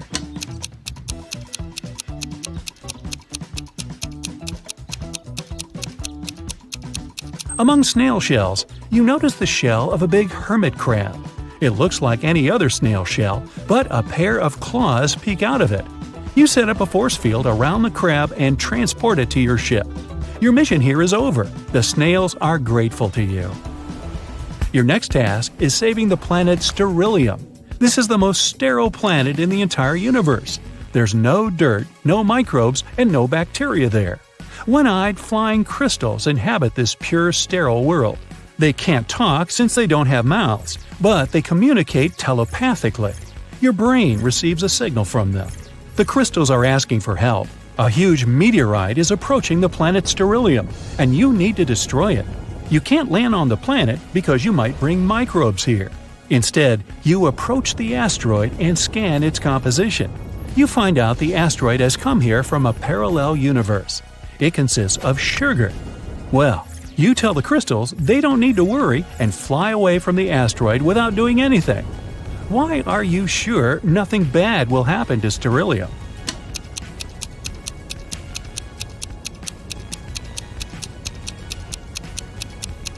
The sugar asteroid will melt and burn up in the planet's atmosphere in a matter of seconds. You find out that a guest from the future has turned up on Earth 9. Technologies on this planet are not developed. Even the steam engine hasn't been invented yet. So you decide to perform your mission secretly. You arrive at the field and see 3 farmers. They walk on the plowed land and carry vegetables. One of them is a farmer from the future. But who?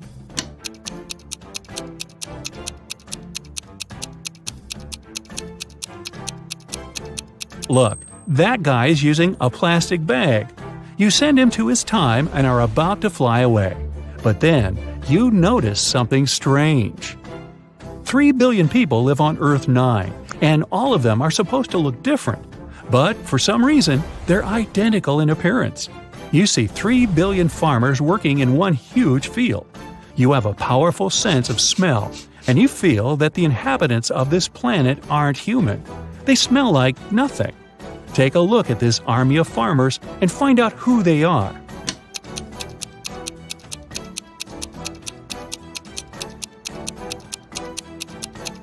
They are all holograms. One of the farmers is flickering, see?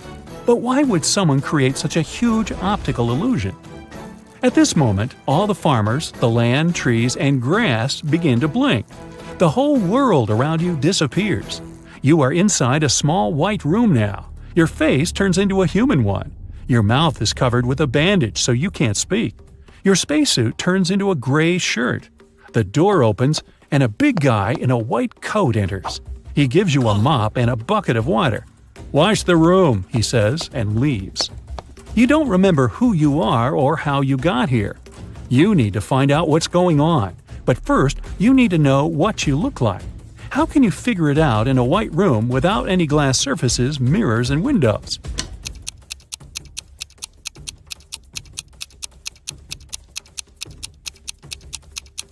Take a look at the water in the bucket. It'll show you your reflection. You look at the water surface. Everything is clear now.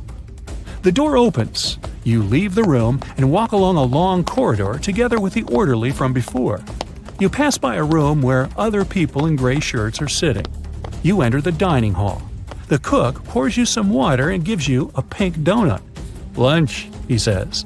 The orderly removes the bandage from your mouth. You bite into a donut. It has no taste at all. At this point, you realize that everything around you is a hallucination. You're on the planet Sterilium under the telepathic influence of its inhabitants. But how did you understand this?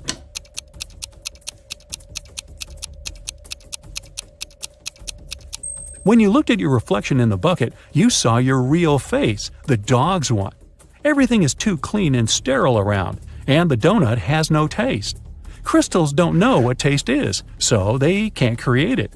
They want to study your body to build an immune system for themselves and destroy the galaxy. Well, you figured out their secret plan, but how will you get out of here?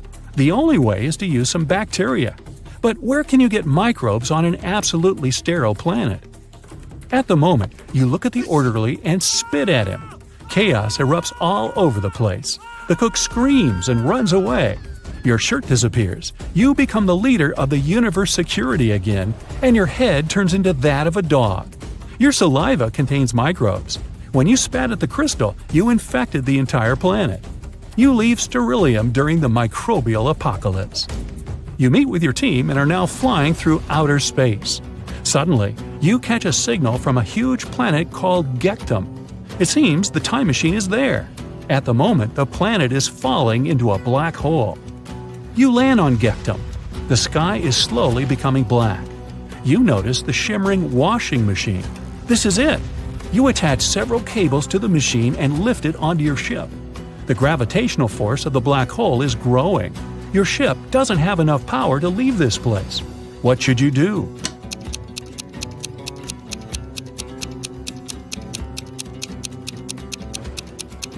Use the washing machine. This is also a teleport that can transport you to any point in the universe. You quickly read the attached instructions and open the settings. It worked! Your ship gets teleported to… You land on Gectum. The sky is slowly becoming black. You notice the shimmering washing machine. This is it. You attach several cables to the machine and lift it onto your ship.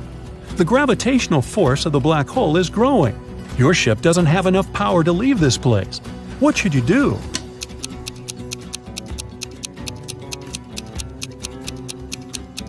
Use the washing machine.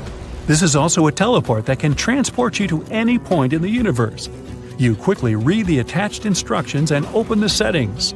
It worked! Your ship gets teleported to… Wait, what's going on? You experience the same episode again and again. Apparently, you've activated not the teleport but the time machine. Now you're stuck in a time loop and endlessly experience the fall into the black hole that devours time and space. How are you going to escape from the loop?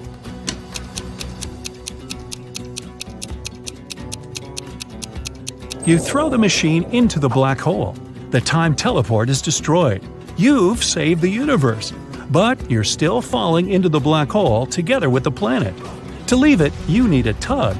At this moment, 3 spaceships enter Gektum's orbit. Each of them releases a gravitational beam that can drag you off the planet. Among the 3 ships, only one is friendly and really wants to help you. Which one will you choose? Think fast, the black hole is about to gobble you up.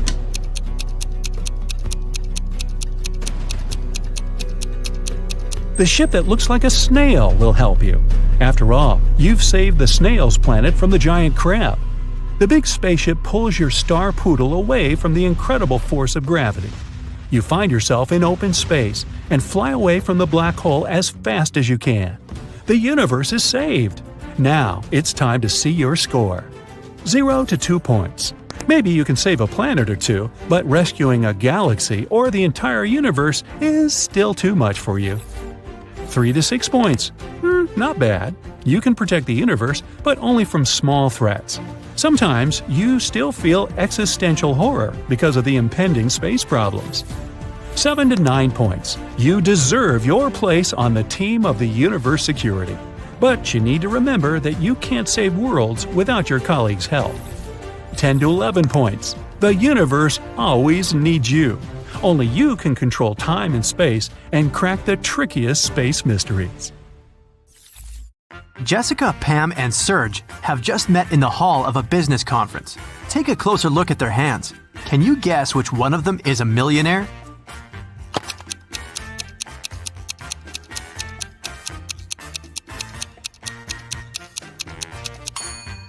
Serge is wearing a Versace watch, but it's probably a fake because the word Versace is written with an extra letter. Pam is wearing plenty of jewelry, but if you take a closer look, you'll see scratches. It's gilded jewelry. And Jessica is wearing only one silver Tiffany bracelet, and she's the most suitable candidate to be the millionaire. Rick found a huge yellow diamond on the floor of a fancy boutique. 3 women came over to claim it. Daisy showed her earrings with yellow diamonds and said the ring was a part of her jewelry set. Glenda said it was her engagement ring. Jill said the ring belonged to her grandmother. Help Rick to find out who's lying.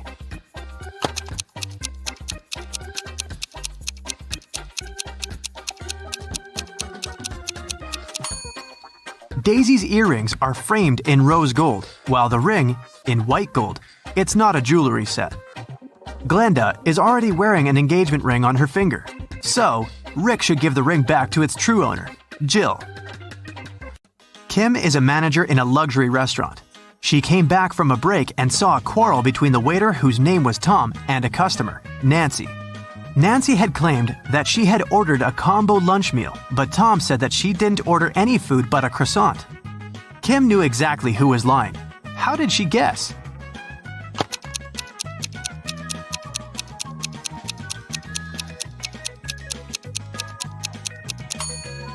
Take a look at the announcement. Combo meals are served between 1 and 4 p.m., and the clock shows 6 p.m. Nancy just couldn't have ordered the lunch because it was too late. Look at the picture. Find the missing piece.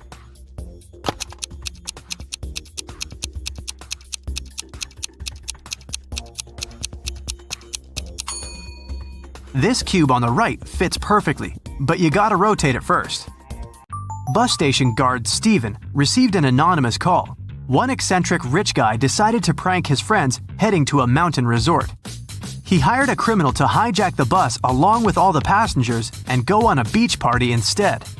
Once Steven heard this message, he ran into the parking lot and saw 5 people near the bus heading to the mountains.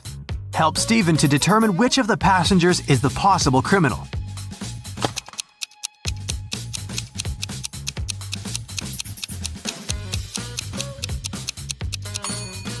Look at the guy on the right. He's not dressed for skiing.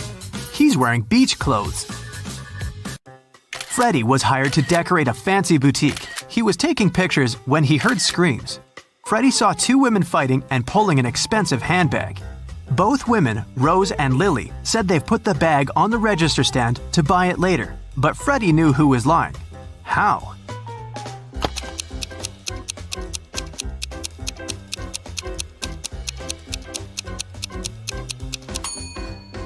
Take a look at the picture. Lily's right arm is in a cast, and the bag is standing right behind her broken arm. If it was Lily's bag, she would probably put it on the left side using her healthy arm. Therefore, the bag belongs to Rose. Look at the picture carefully and choose an image identical to this example.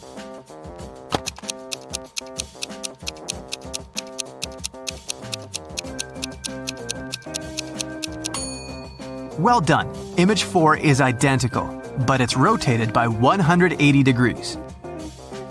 Detective got a call from the villa of a famous billionaire, Mr. Green, who disappeared this morning after he left home to play golf with his coach. Detective questioned all the witnesses. The housemaid said Mr. Green had breakfast and left at 10 a.m. Mr. Green's girlfriend said she left for a photo shoot early in the morning before he woke up. Mr. Green's personal golf coach said he had spent all day at home. The detective realized that one of the witnesses was lying. Who?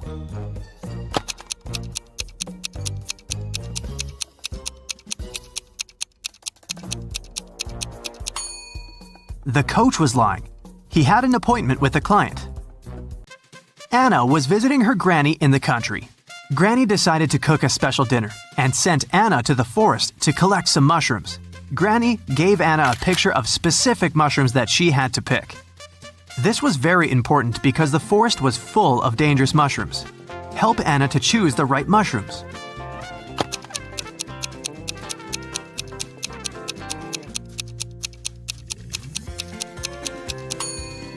Well done. Mushrooms number 3 are perfectly safe. George and Henry met a gorgeous singer, Tara. Both men fell in love at first sight and invited her on a yacht. When all three arrived at the pier, each guy began to claim that he was a millionaire and owner of the yacht. Help Tara to find out which one is a liar.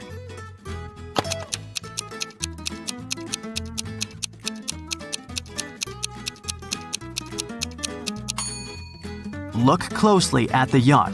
There is a plaid jacket that matches Henry's pants perfectly. At the same time, the watch at George's hand is cracked and shows 8 a.m., although it's evening time. It's unlikely that a millionaire would wear a broken watch. Mike and Wendy expected the newborn to arrive next week. Mike was painting walls but accidentally pulled his back, fell, and passed out. He woke up in the hospital. 3 women were standing in front of his bed. Each claimed that she had been Mike's wife. Help Mike to remember his real wife.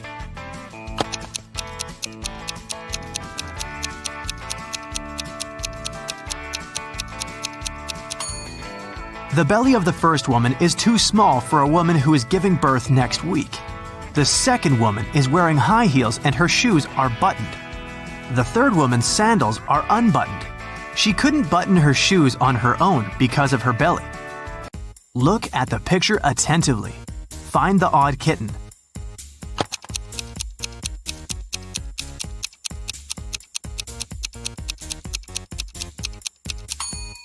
That's right, the second kitten's paw is different from all the others. Tina had 5 sisters. One night, she woke up in the middle of the night because she heard a loud noise from her sister's bedroom, as if someone had slammed the window. Tina suspected that one of her sisters left a bed after lights out and hurried to check them. Tina inspected all 5 beds. Each sister seemed to be sleeping peacefully. Help Tina to determine which sister went for a walk after lights out and made so much noise.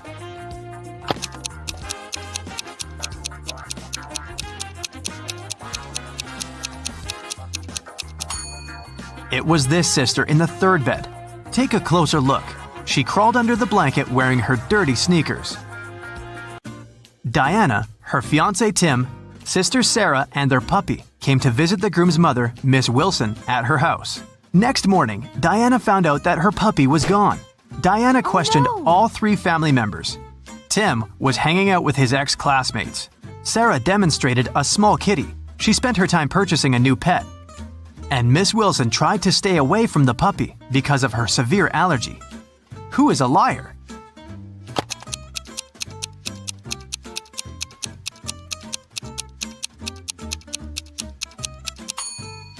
Miss Wilson lied about her allergy. She wouldn't have been able to stand next to the kitten. Betty had 3 daughters. One morning, her neighbor Lauren said she had seen one of Betty's daughters at a nightclub last night, but she wasn't sure which one exactly. Betty didn't allow her daughters to visit nightclubs, so she questioned all of them. Sam spent all night in a library. Gemma on a date with her boyfriend, Alex, but she returned home before midnight. Kelly said she was watching a series all night and didn't leave the house. Who is lying?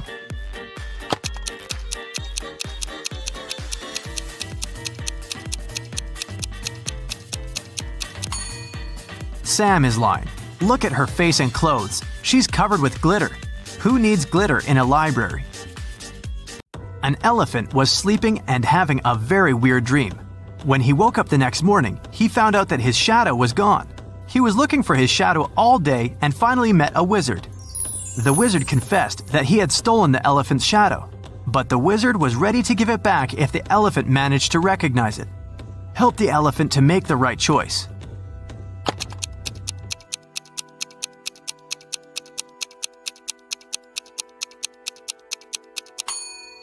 Yep, the second shadow fits perfectly. Kelly received an anonymous message that one of her teachers is a vampire. Look at the picture. Can you help Kelly to identify the real vampire?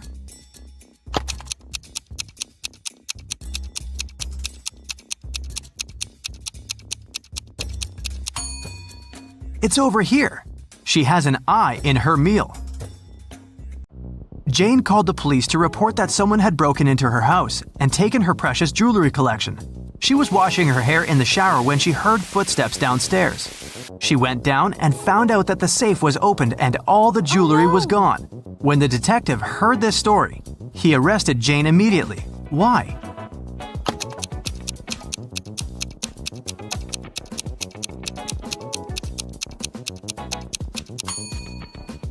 Jane couldn't hear footsteps while washing her hair in the shower. Look at the picture attentively. Find an odd bee.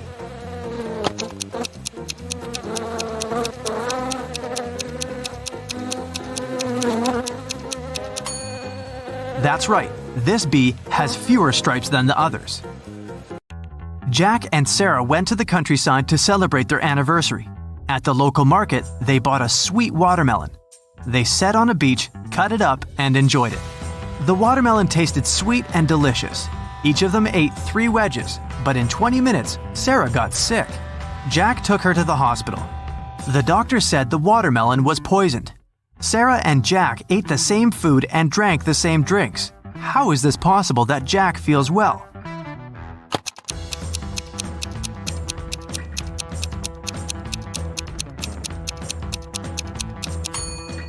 The poison was in the seeds. Sarah ate them and Jack threw them away.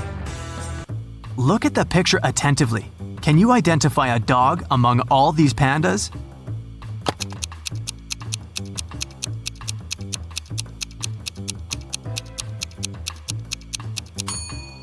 This little body is definitely not a panda.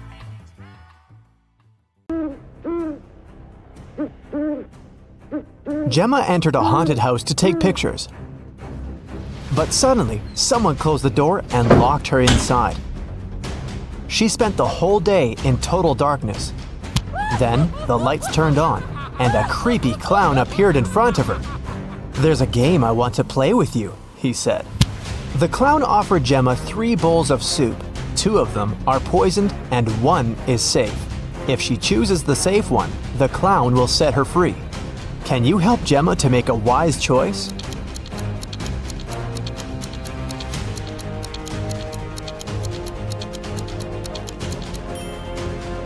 Ingredients in the first soup look like pills. The second soup contains suspicious blue carrots. Probably these are not safe, therefore the green one is safe. Can you find a hidden number in this picture?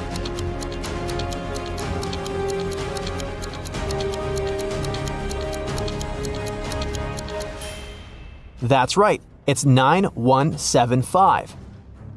Can you find a hidden number in this picture?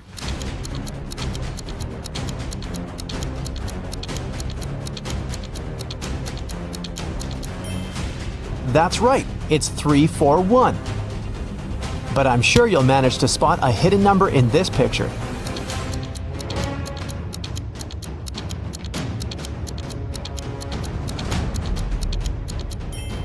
Well done, it's 900. Take a look at this picture. Can you spot the owner of this dog?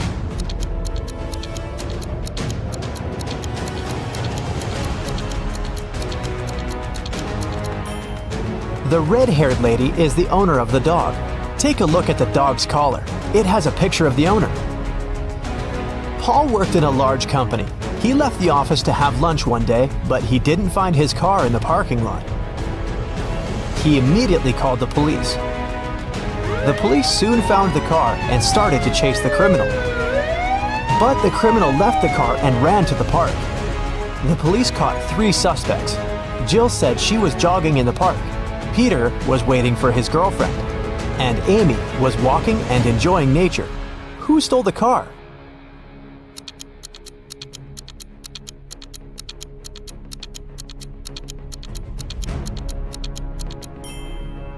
Amy. Although she was enjoying nature, she had the same key that had gone missing.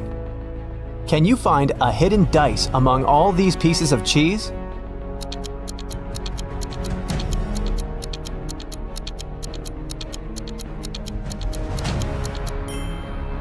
It's over here. Although it looks like cheese, you better watch your teeth. Take a look at this pattern. Can you spot an odd detail?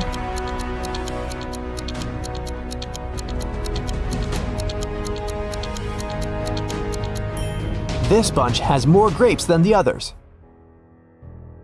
Let's dive into the water for a while.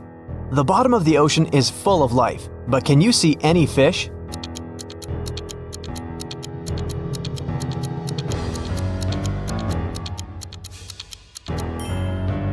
It's hiding over here.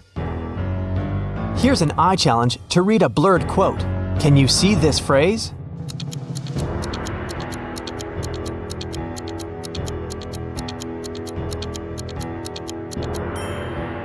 It says, "Well done is better than well said." Can you spot a panda and a soccer ball among all these snowmen?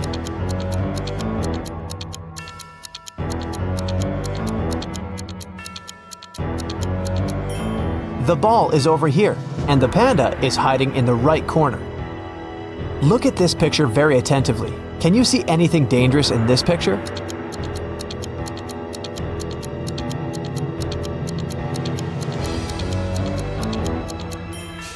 A snake is hiding in the bushes. One morning, Dan went to work as usual. He was a professional athlete and had a lot of awards. When he got back home, he found out that his most valuable trophy was gone. His gold medal was stolen. He called the police to report the missing medal. The detective interrogated Bob's neighbor and found 4 suspects: Rick, Tom, Sarah, and Molly. Each neighbor was carrying a house plan. Who robbed Dan?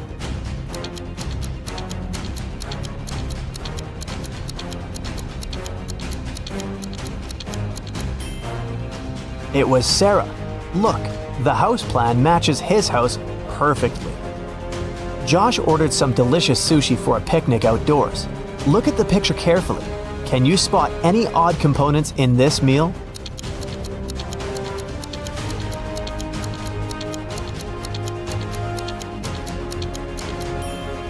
There's a green caterpillar in here. See? It probably fell from a tree. I wouldn't recommend eating that anyway. Someone painted the entire playground in the park with graffiti. The police questioned 3 suspects. The detective didn't tell them what he had suspected them of. He asked one simple question. "What are you doing in this park?" Robert said he was going to the birthday of his friend who lives near the park. Rick was looking for his missing dog, who had run away this morning. And Derek was just having lunch in the park. He didn't see any graffiti artists. Who is suspicious?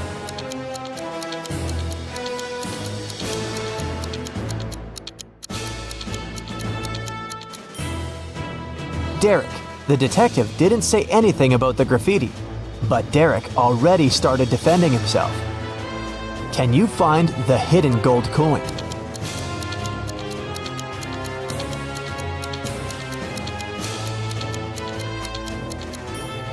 It's over here in the left corner. Look at this pattern very attentively. Can you spot anything odd?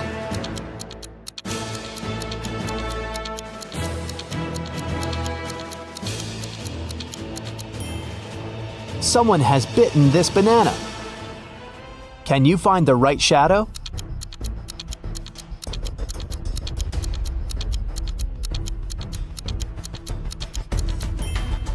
The correct answer is D.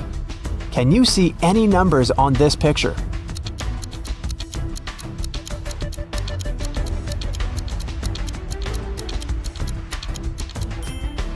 The correct answer is 1479. Look at these ladies. They all look nice, but the one you choose will tell you something about your personality.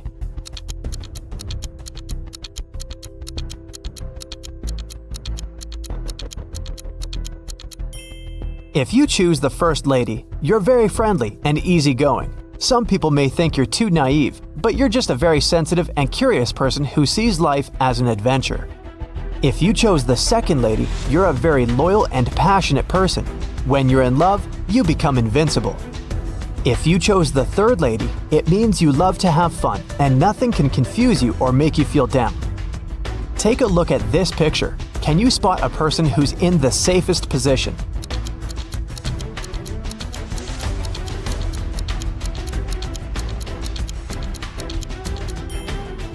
The guy in the car is the safest. What number do you see in this picture puzzle?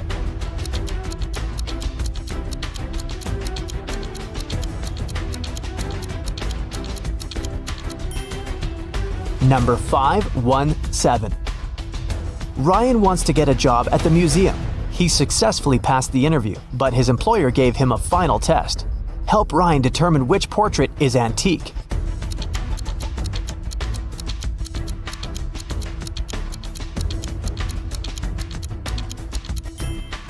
This guy is wearing a fitness tracker, so he's probably not from the Middle Ages. The lady looks very authentic, but take a look at this lamp. Therefore, the portrait of this mysterious old man is original. Good job, Ryan, you're hired. Can you spot a penguin among the toucans?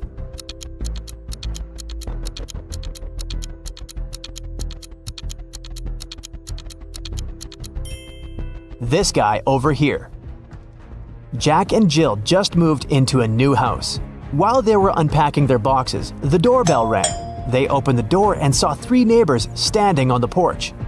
Kitty brought cupcakes, Mrs. Green brought soup, and Amber brought an apple pie. Help Jill and Jack identify the safe neighbor.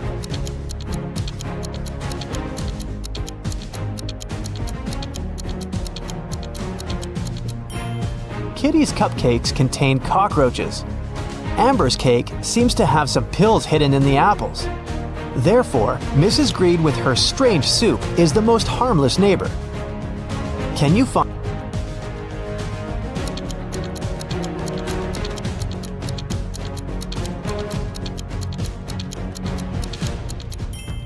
Time is up. It's over here. Tina was preparing a birthday dinner in the kitchen. An hour later, her friend found her unconscious on the floor. She called the ambulance and the police arrived to question witnesses. The detective discovered 3 clues: 1 sneaker, 1 glove, and 1 slipper. Then he asked the witnesses to describe what they were doing while Tina was preparing the dinner. Soon, the detective found out who poisoned Tina. How did he know?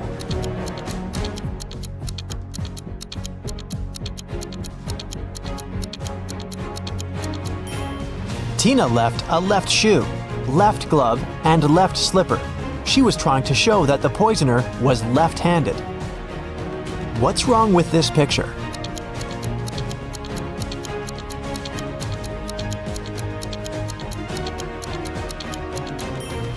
If you saw a raccoon walking on 2 legs first, you're probably a very intelligent and strong-willed person. Friends can always count on your loyalty. If you promise something, you'll never break your word. If you spotted 2 suns first, you're a very calm and open-minded person. You prefer to avoid drama and unnecessary attention. But people come to you for advice and support because you view this world as a whole. and your opinions are sage and impartial. If you noticed a tree blooming in the middle of winter, it means that you're a very romantic and sentimental person.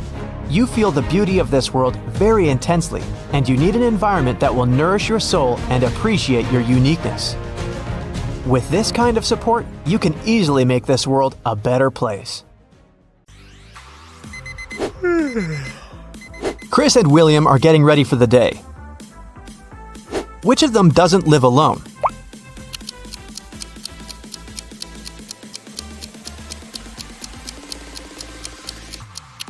William is brushing his teeth, but there is one more toothbrush in the bathroom.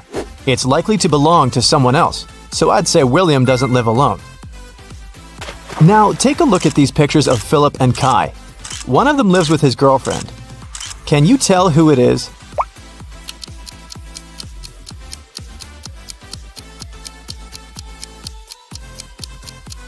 There's a pair of high heels and a dress in Philip's wardrobe. He probably has a girlfriend. Look at Luna and Evadine's rooms. One of the girls has a sister who she shares the room with. Can you tell who has a sister?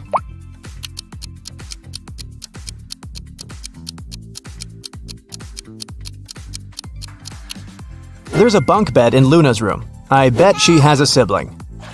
Okay, one of these guys has a cat. Can you tell who it is?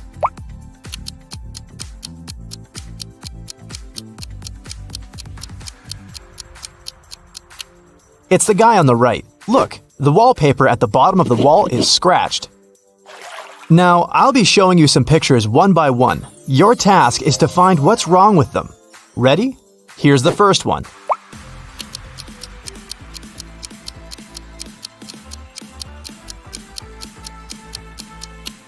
The sun is shining, but the camels don't cast shadows. Here's the next one. What's really off here?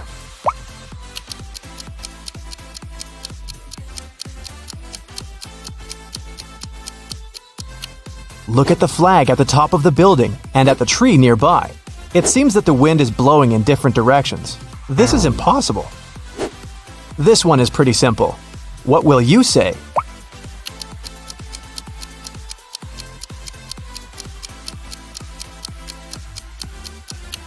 The reflection in the mirror is wrong. Pay attention to the smallest details. What's wrong here?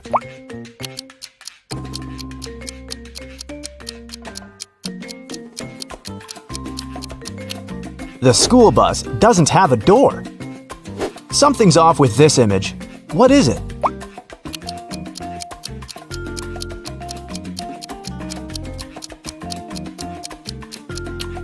Look at the clock. In the winter, no sunset can happen at this hour. Esme was walking in the forest. She got lost, but found the witch's house. She walked in to ask for her help. The witch and the cat had a guest. The witch's grandson came to visit. The grandson had heard of Esme and of her ability to solve riddles. So, he had a riddle for her too. He took a t-shirt and cut 2 holes in it. The question was, how many holes does the t-shirt have now?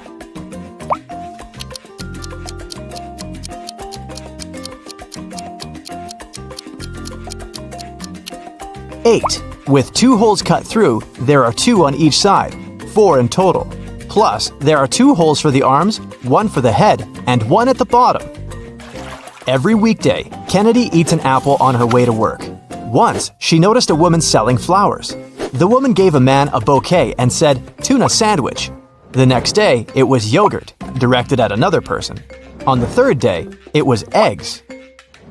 Kennedy got curious and walked up to the woman to get some flowers. The woman said apple. What was her weird ability?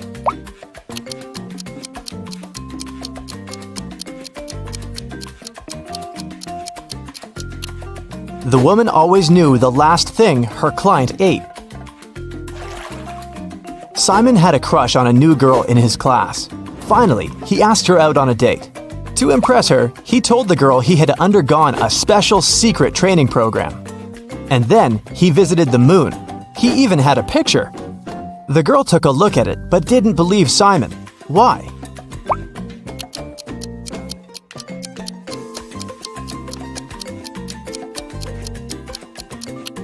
In the picture, Simon is standing on the moon. Still, there's another moon in the background, which is impossible. He might have cool Photoshop skills, but he definitely hadn't thought it through. One rich and well-known elderly woman, Mrs. Stevenson, had been living alone for years. She had one interesting quirk. Every time someone rang the doorbell, she wouldn't open the door without putting on her coat and hat first. Can you guess why?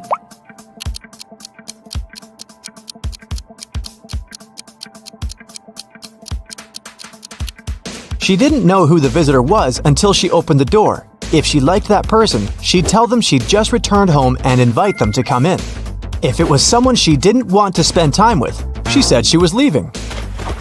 Mrs. Jordan loved music, so she sent her daughter, Gianna, to music school. The woman made the girl play every day. Once, Mrs. Jordan had to go on a business trip for 2 weeks. She asked Gianna to practice every day, and the girl agreed. When Mrs. Jordan came back 2 weeks later, she realized Gianna hadn't been practicing. How did she understand it?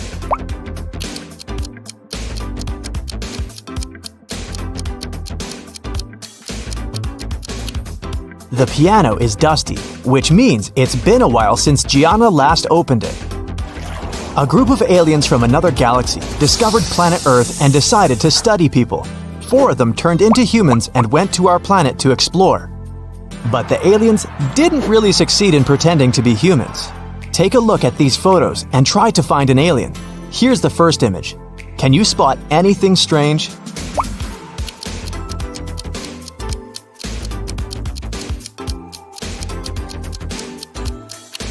This guy's skin is blue. He must be the alien. This one's harder. Do you see a fake human here?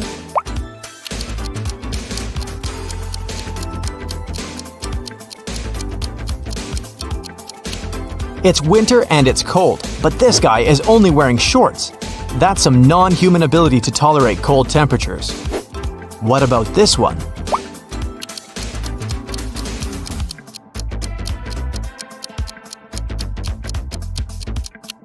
Take a closer look at what this guy is eating. It doesn't look like human food at all. Okay, what do you say here?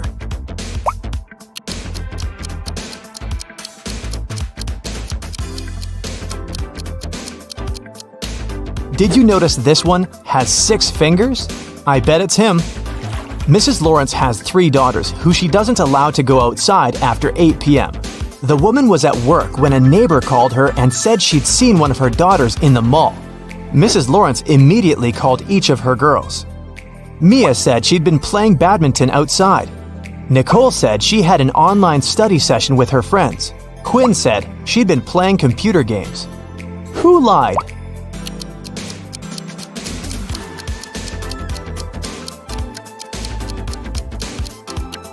Mia. She couldn't play badminton alone, and since her sisters were all busy, they couldn't play with her.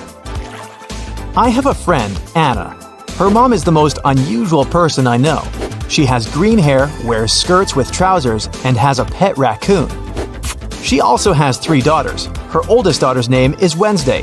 Her middle daughter's name is Thursday. Can you guess what her youngest daughter's name is?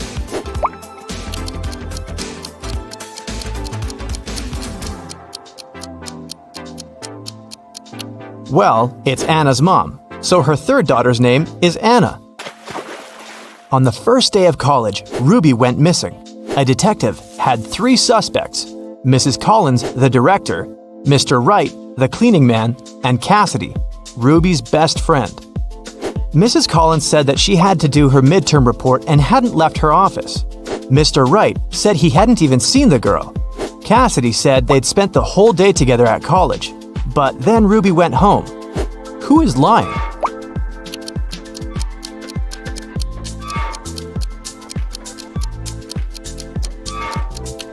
It must be the director, Mrs. Collins. It was the first day of college. There couldn't possibly be any midterm reports yet. Della and Aurora always tell the truth, but on their birthdays, they always lie. Today is September 3rd, and their friend Mark asks them when their birthdays are. Della says it was yesterday. Aurora says it's tomorrow. The next day, the guy asks the same question, but their answers don't change. When are the girls' birthdays?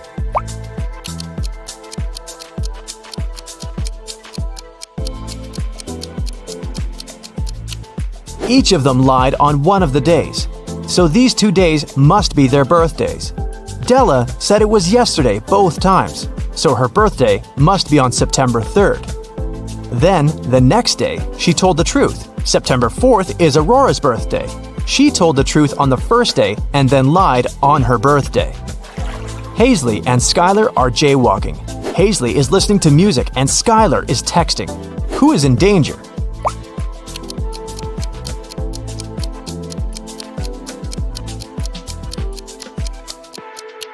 It's Skylar. She's jaywalking right where the road takes a turn. There's a car approaching her, and the driver might not have enough time to react. Serafina and Flora wanted to go to a party, but their parents had grounded them. Serafina decided to leave through the back door, and Flora wanted to sneak out through her bedroom window. Who will not make it to the party?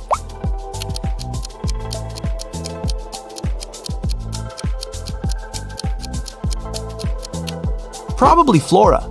Her father is sitting next to her window reading a book. He'll probably see her leaving. Brooke and Sydney were going to learn how to swim. Brooke went to the lake near her house, and Sydney went to the ocean with her friends. Who is in greater danger?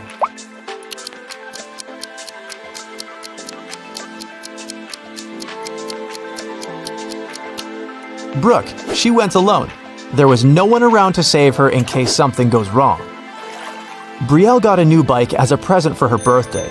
It was a surprise, so she locked it in the room and left for work. When she returned, the bike wasn't there. She realized someone in her family must have pulled a prank. Her brother said he hadn't seen anything. Her dad said he'd noticed a bike while walking past her room, but she was in a hurry to get to work. Her mom said she'd spent the day downstairs making a cake. Who pulled the prank?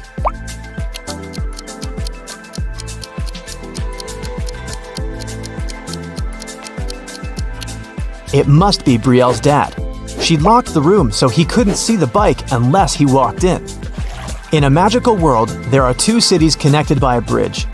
The city on the left bank of the river is guarded. No one can enter or leave it without written permission.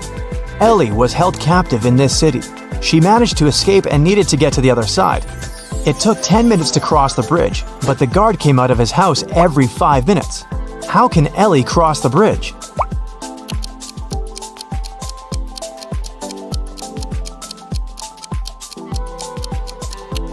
Ellie should leave the city when the guard goes back to his house. 5 minutes later, she should turn around and walk back towards the guard.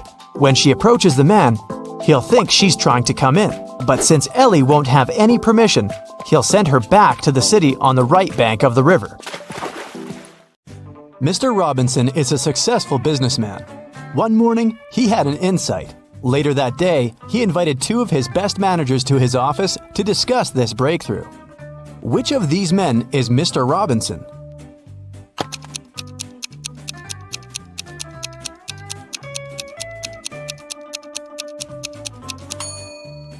It's the man on the right. His suit jacket is on the boss's chair.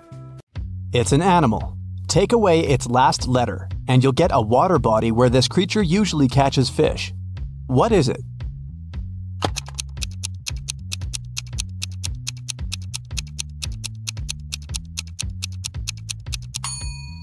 It's a seal, which transforms into the sea. Tilda's mother has 7 daughters. The names of her 6 daughters are Monday, Tuesday, Wednesday, Thursday, Friday, and Saturday. Can you guess the 7th daughter's name?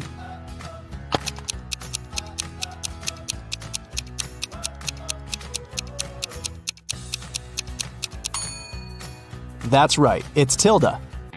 It begins and ends with E, but only has 1 letter. What is it?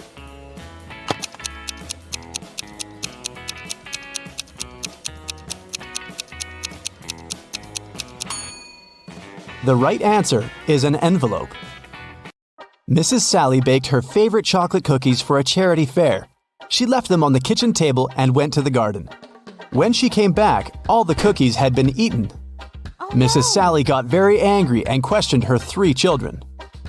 Her eldest son, David, said he hadn't eaten the cookies because he had spent all day in the garden. Her middle daughter, Shelley, wiped some crumbs off her face and said she'd just eaten a sandwich. The youngest daughter, Sarah, said she didn't eat sweets because she was on a diet. Mrs. Sally knew exactly who was lying. Have you figured it out too?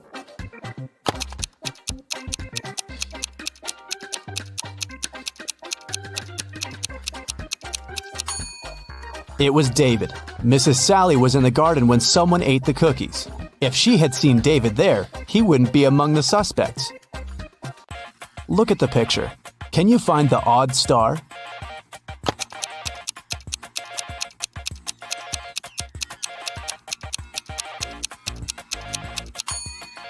The star that's different is in the left corner. The middle of this star is smaller than that of the rest. Delivery guy Robert entered a jewelry store to pick up an expensive diamond necklace for his boss. Saleswoman Daphne took the necklace out of the safe and was about to pack it in a box. But suddenly, the lights went off in the entire store. When the lights turned on a couple of seconds later, the necklace was gone. The alarm went off and the store doors slammed shut. But only Robert, Daphne, and one other customer called Vicky remained inside. The police came over and interrogated all of them. Robert said he hadn't seen anything. Daphne said she had felt someone push her in the dark. They must have taken the box. And Vicky claimed she had been choosing rings for her upcoming wedding in the opposite corner of the store. The detectives immediately understood who the robber was. What about you?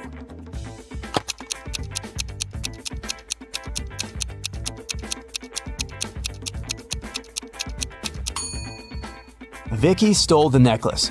She's already wearing a wedding ring on her finger.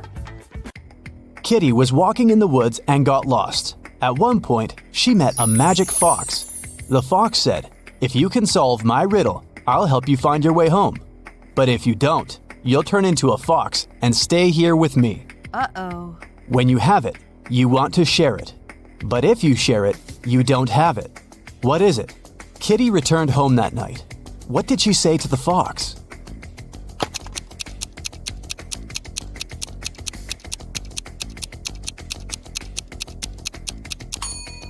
It's a secret. If you share a secret, you can't keep it anymore. Look at the picture. How many squares do you see? A. 10. B. 5. C. 3. D. 6.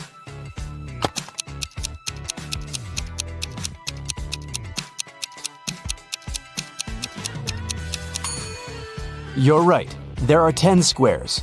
You're supposed to count all the colors. Stephen had a dream of becoming a successful geologist and traveling the world. That's why he took a very difficult test and answered all the questions correctly. Professor Smith said he had one final question for Stephen. If the guy answered it correctly, he'd go on an exciting mountain expedition the following week.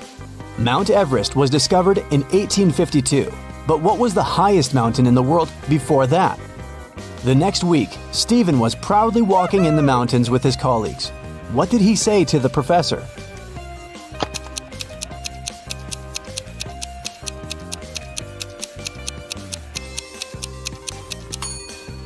Stephen said it was Mount Everest. It was still the highest mountain in the world, even though it hadn't been discovered yet. Jenny worked as a cleaning lady at a museum. Once, she found a beautiful diamond ring on a sink while she was cleaning the ladies' room. 3 people showed up to claim it. Tyler said he hadn't seen the ring after visiting the bathroom. He needed to get it back to propose to his girlfriend. Kelly showed Jenny a tan line on her finger and said it was her engagement ring. Leah just asked whether there was an engraving on the inside of the ring. Jenny decided that the ring belonged to Leah. Why?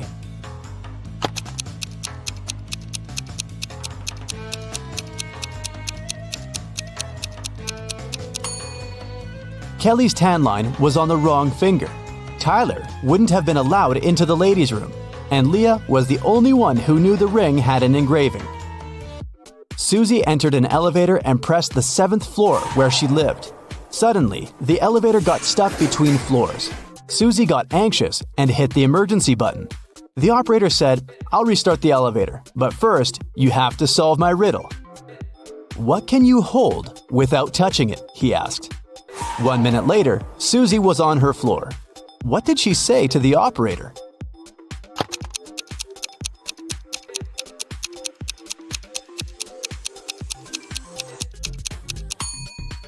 breath. You can hold it without using your hands. It belongs to your friend, but you use it way more than them. What is it?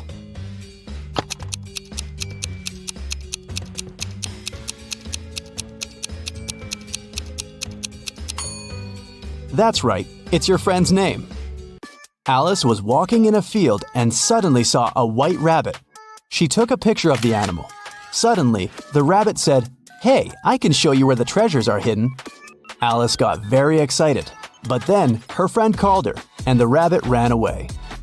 When Alice returned to the field the next day, she saw 9 rabbits. They all kept silent. Can you help Alice find the right rabbit?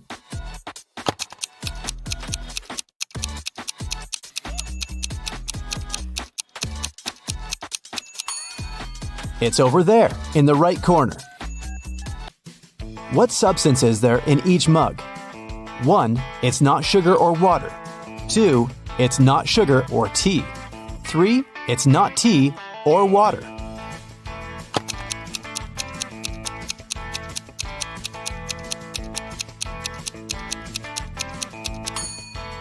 The first mug contains tea. The second mug contains water. And the third mug is full of sugar. Gemma overslept and arrived at her office an hour later than usual. She found a beautiful bouquet of roses on her table. Gemma got very excited when she saw a postcard tucked among the flowers. She reached for it and accidentally pricked her finger on a thorn. The card said the flowers were from a secret admirer. Gemma looked attentively at her 3 colleagues. Serge was on the phone. Will was printing out some documents. He winked at the girl, and Peter was making coffee. He offered Gemma to join him. At that moment, Gemma understood who had sent her the bouquet. How?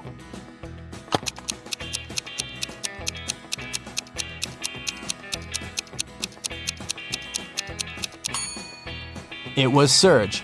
He had a fresh scratch left by a thorn on his finger. Rotate it 90 degrees, and it's everything. Cut it in half, and it's nothing. What is it?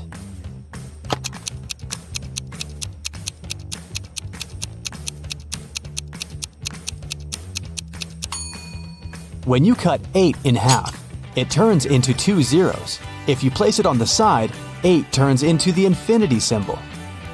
The more it dries, the wetter it gets. What is it?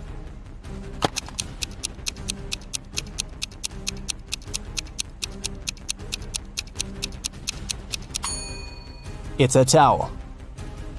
Tim loved his girlfriend Christy very much, so he went to a tattoo artist to get her name tattooed on his arm.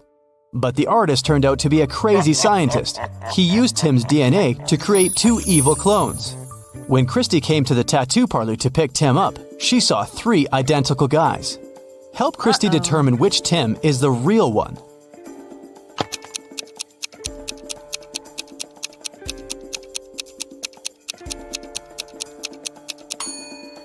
The guy on the left is the real Tim. He's the only one who has a tattoo. The clones aren't supposed to have any. How many months of the year have 28 days?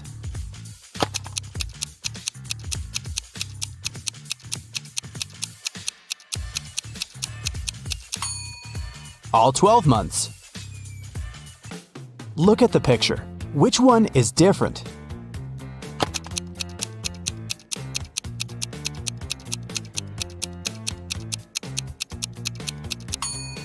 It's A. The color that should be at the top is at the bottom.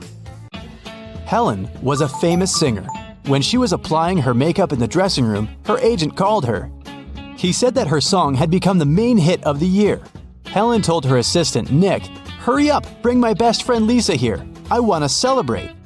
Nick came out of the dressing room and saw a crowd of fans in front of him. All of them wanted to get Helen's autograph. Nick asked, "Which one of you is Lisa?" Each girl claimed she was Lisa. Help Nick to identify the real Lisa.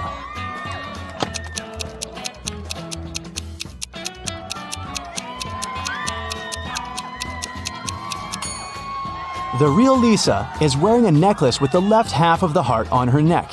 It matches the one Helen is wearing. Josh left his office earlier that day and decided to take a walk through the park. But suddenly, it started to rain. Unfortunately, Josh forgot his umbrella and hat at work. His clothes were soaked, but not a single hair on his head got wet. How did he do that?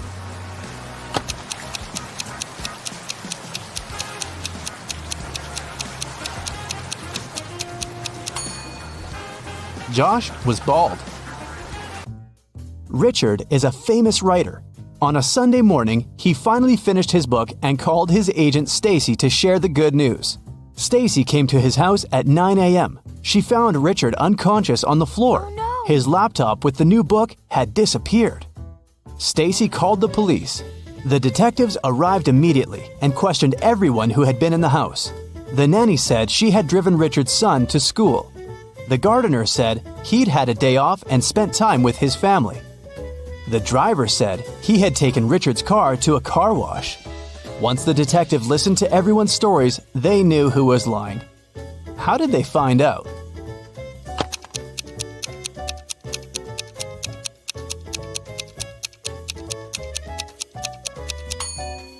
The nanny was lying. She said she had taken Richard's sons to school. But schools are closed on Sundays. I have some more riddles for you today. Let's start with the easy ones for a warm-up. Can you find the odd one out?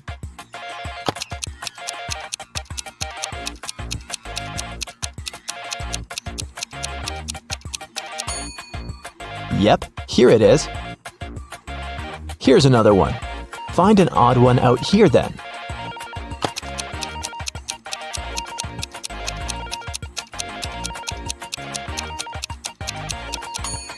Perfect. Here it is. How about this one?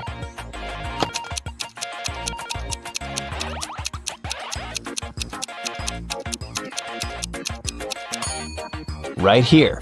Did you find it? And it's getting harder. What about the odd one out here?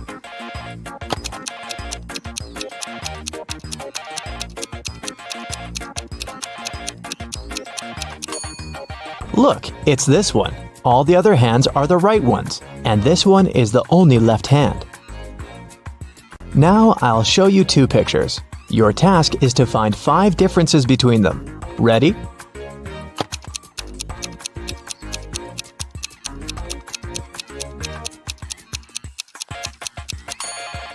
Here they are.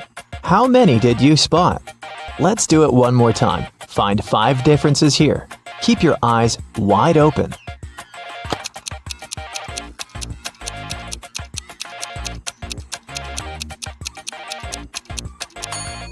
So did you manage to do it?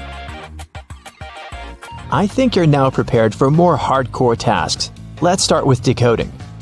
Detective Callum has been searching for a missing girl, Riley, for 3 weeks. He was in his office going through the case for the 100th time when he got an anonymous email saying, "Can you guess what's written here?"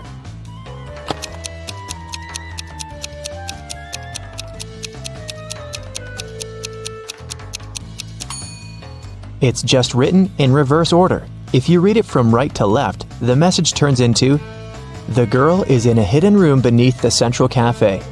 Bring $500 and I will tell you the passcode." Someone robbed a bank, and Detective Callum was leading the investigation. There were 2 robbers, but the police managed to catch only one of them, Dante. Dante refused to name his accomplice, but the police had 3 suspects, Bree, Ivory, and Ronan. Detective Callum took a brief look at them and knew exactly who the second robber was. Who was it, and how did he know?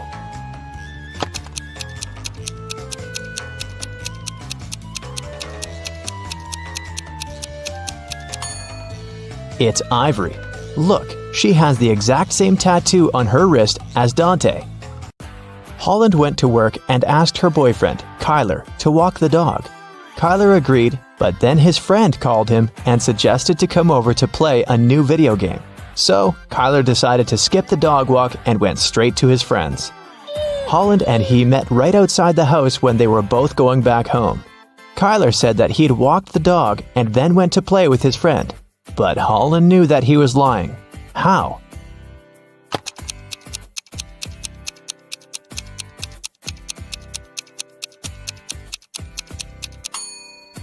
It's winter. So just look at the footprints. There are Holland's footprints on the snow going both ways, and Kyler's footprints going both ways too, but there are no footprints of the dog. Someone in a little town was stealing bicycles. Every time someone's bike was stolen, the owner would find a business card with 2 emojis printed on it. The police had 3 main suspects: Ocean Walker, Rebecca Smith, and Damian Jones. Who is the robber?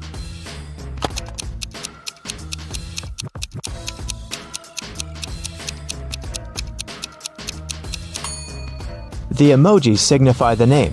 They are a wave and a person walking, so the robber must be Mr. Ocean Walker. On Wednesday, after a break, Nash came to his desk and found a short love note written in red ink. It wasn't signed, but Nash had 3 girls in mind, so he asked each of them if she had written him the note. Layla said that she'd been chatting with her friends and didn't write any notes. Dawn said that she was busy all break finishing her homework. Oakley said that she had been in the bathroom and had just come back. Who do you think wrote the note?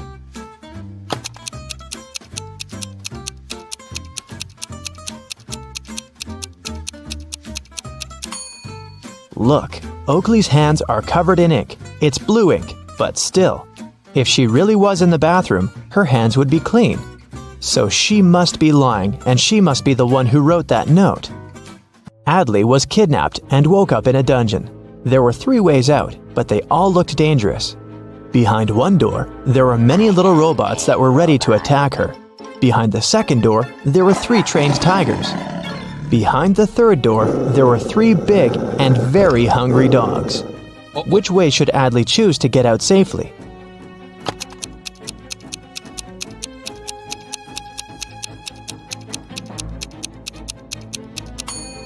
The best choice must be the first door. Although they're robots, they're still super small and probably can't cause her much harm.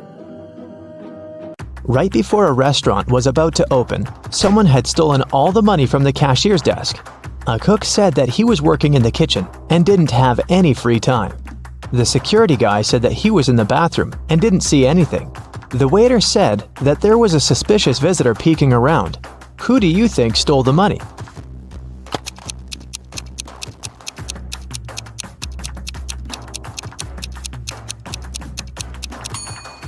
The restaurant was still closed and there couldn't be any visitors, so the waiter must have lied and is probably guilty. Ned works in a club, and his job is to check people's ID cards and not to let suspicious people or folks under 21 in. Take a look at ID cards and help him decide if he can let each visitor in or not. Here's the first one. What do you think?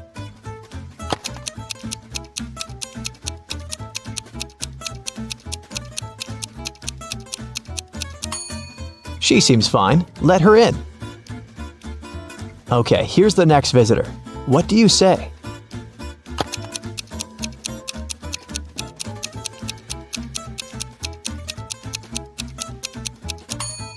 June 31st does not exist. There are just 30 days in June, so nope.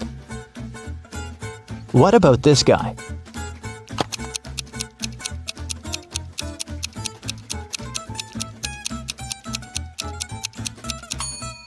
Something is wrong once again. Even though February 29th theoretically exists, there was no February 29th in 1977. It's every year that can be divided by 4.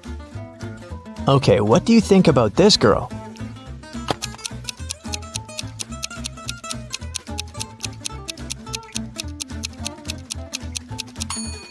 I don't see anything suspicious about her.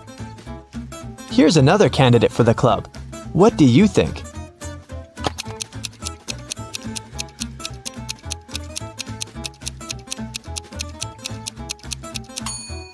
Well, he is 22, and he seems fine to me. Let him in. A student was having an oral chemistry exam and was struggling with his last task. His professor decided to help him and have some fun, so he said that instead of the task, the student could guess his daughter's name. He only had one guess, but there was a hint. He wrote down several numbers: 32, 10, 14, 16. What's the professor's daughter's name?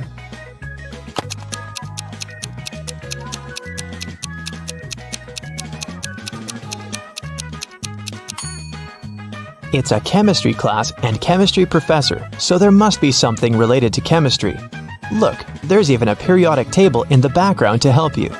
The 32nd element is germanium, or Ge, and the 10th one is neon, or Ne, and the 14th one is silicon, or Si, and finally, the 16th element is sulfur, or S. Together, they form the name Genesis. A bank was robbed, but they couldn't find the robber. A week later, at night, Detective Callum woke up from a call from a local shop's owner. He said that he found the money under his terrace. Detective Callum arrived, but there was only half of the money stolen. The man said that he had seen a man by his shop a week ago. It was a full moon, so he could see that the man had red hair and was wearing a dark hoodie. Still, the shop owner was arrested. Why?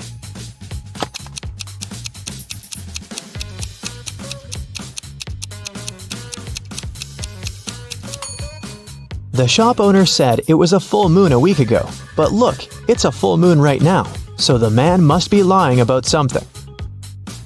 In history class, students were asked to prepare a presentation about their ancestors. Edwin told about his great-great-grandpa who moved to New York and started as a salesman and then built a huge business. He even showed a photograph of his young grandpa in New York, but no one believed Edwin's story. Why?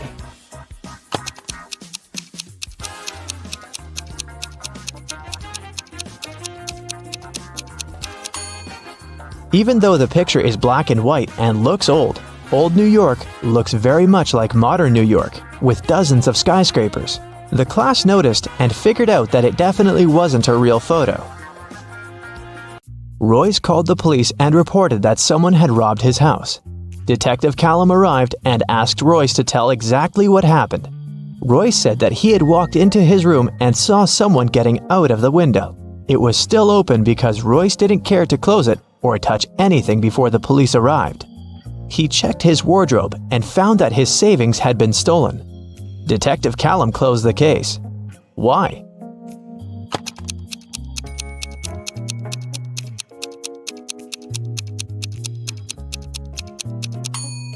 The robber couldn't go out the window without stepping on the bed, but the bed is perfectly made, so it looks like no one was leaving through the window.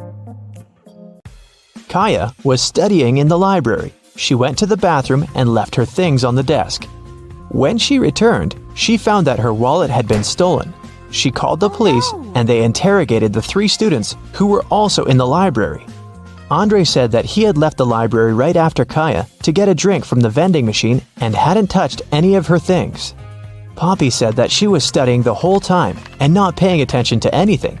Rhea said that she was in the other part of the library looking for a book she needed and hadn't seen anything suspicious either. Who stole the wallet?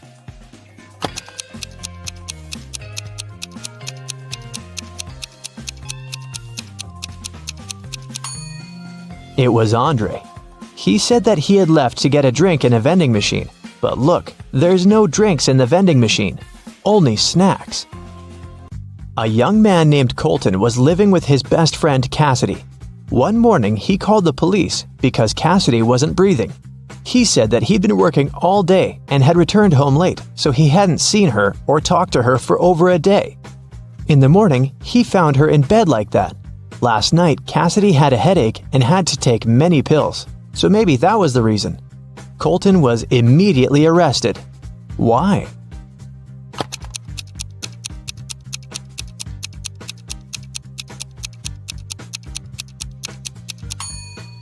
Colton obviously didn't communicate with Cassidy, but he still somehow knew what she was doing in the evening. He must have come up with all of it.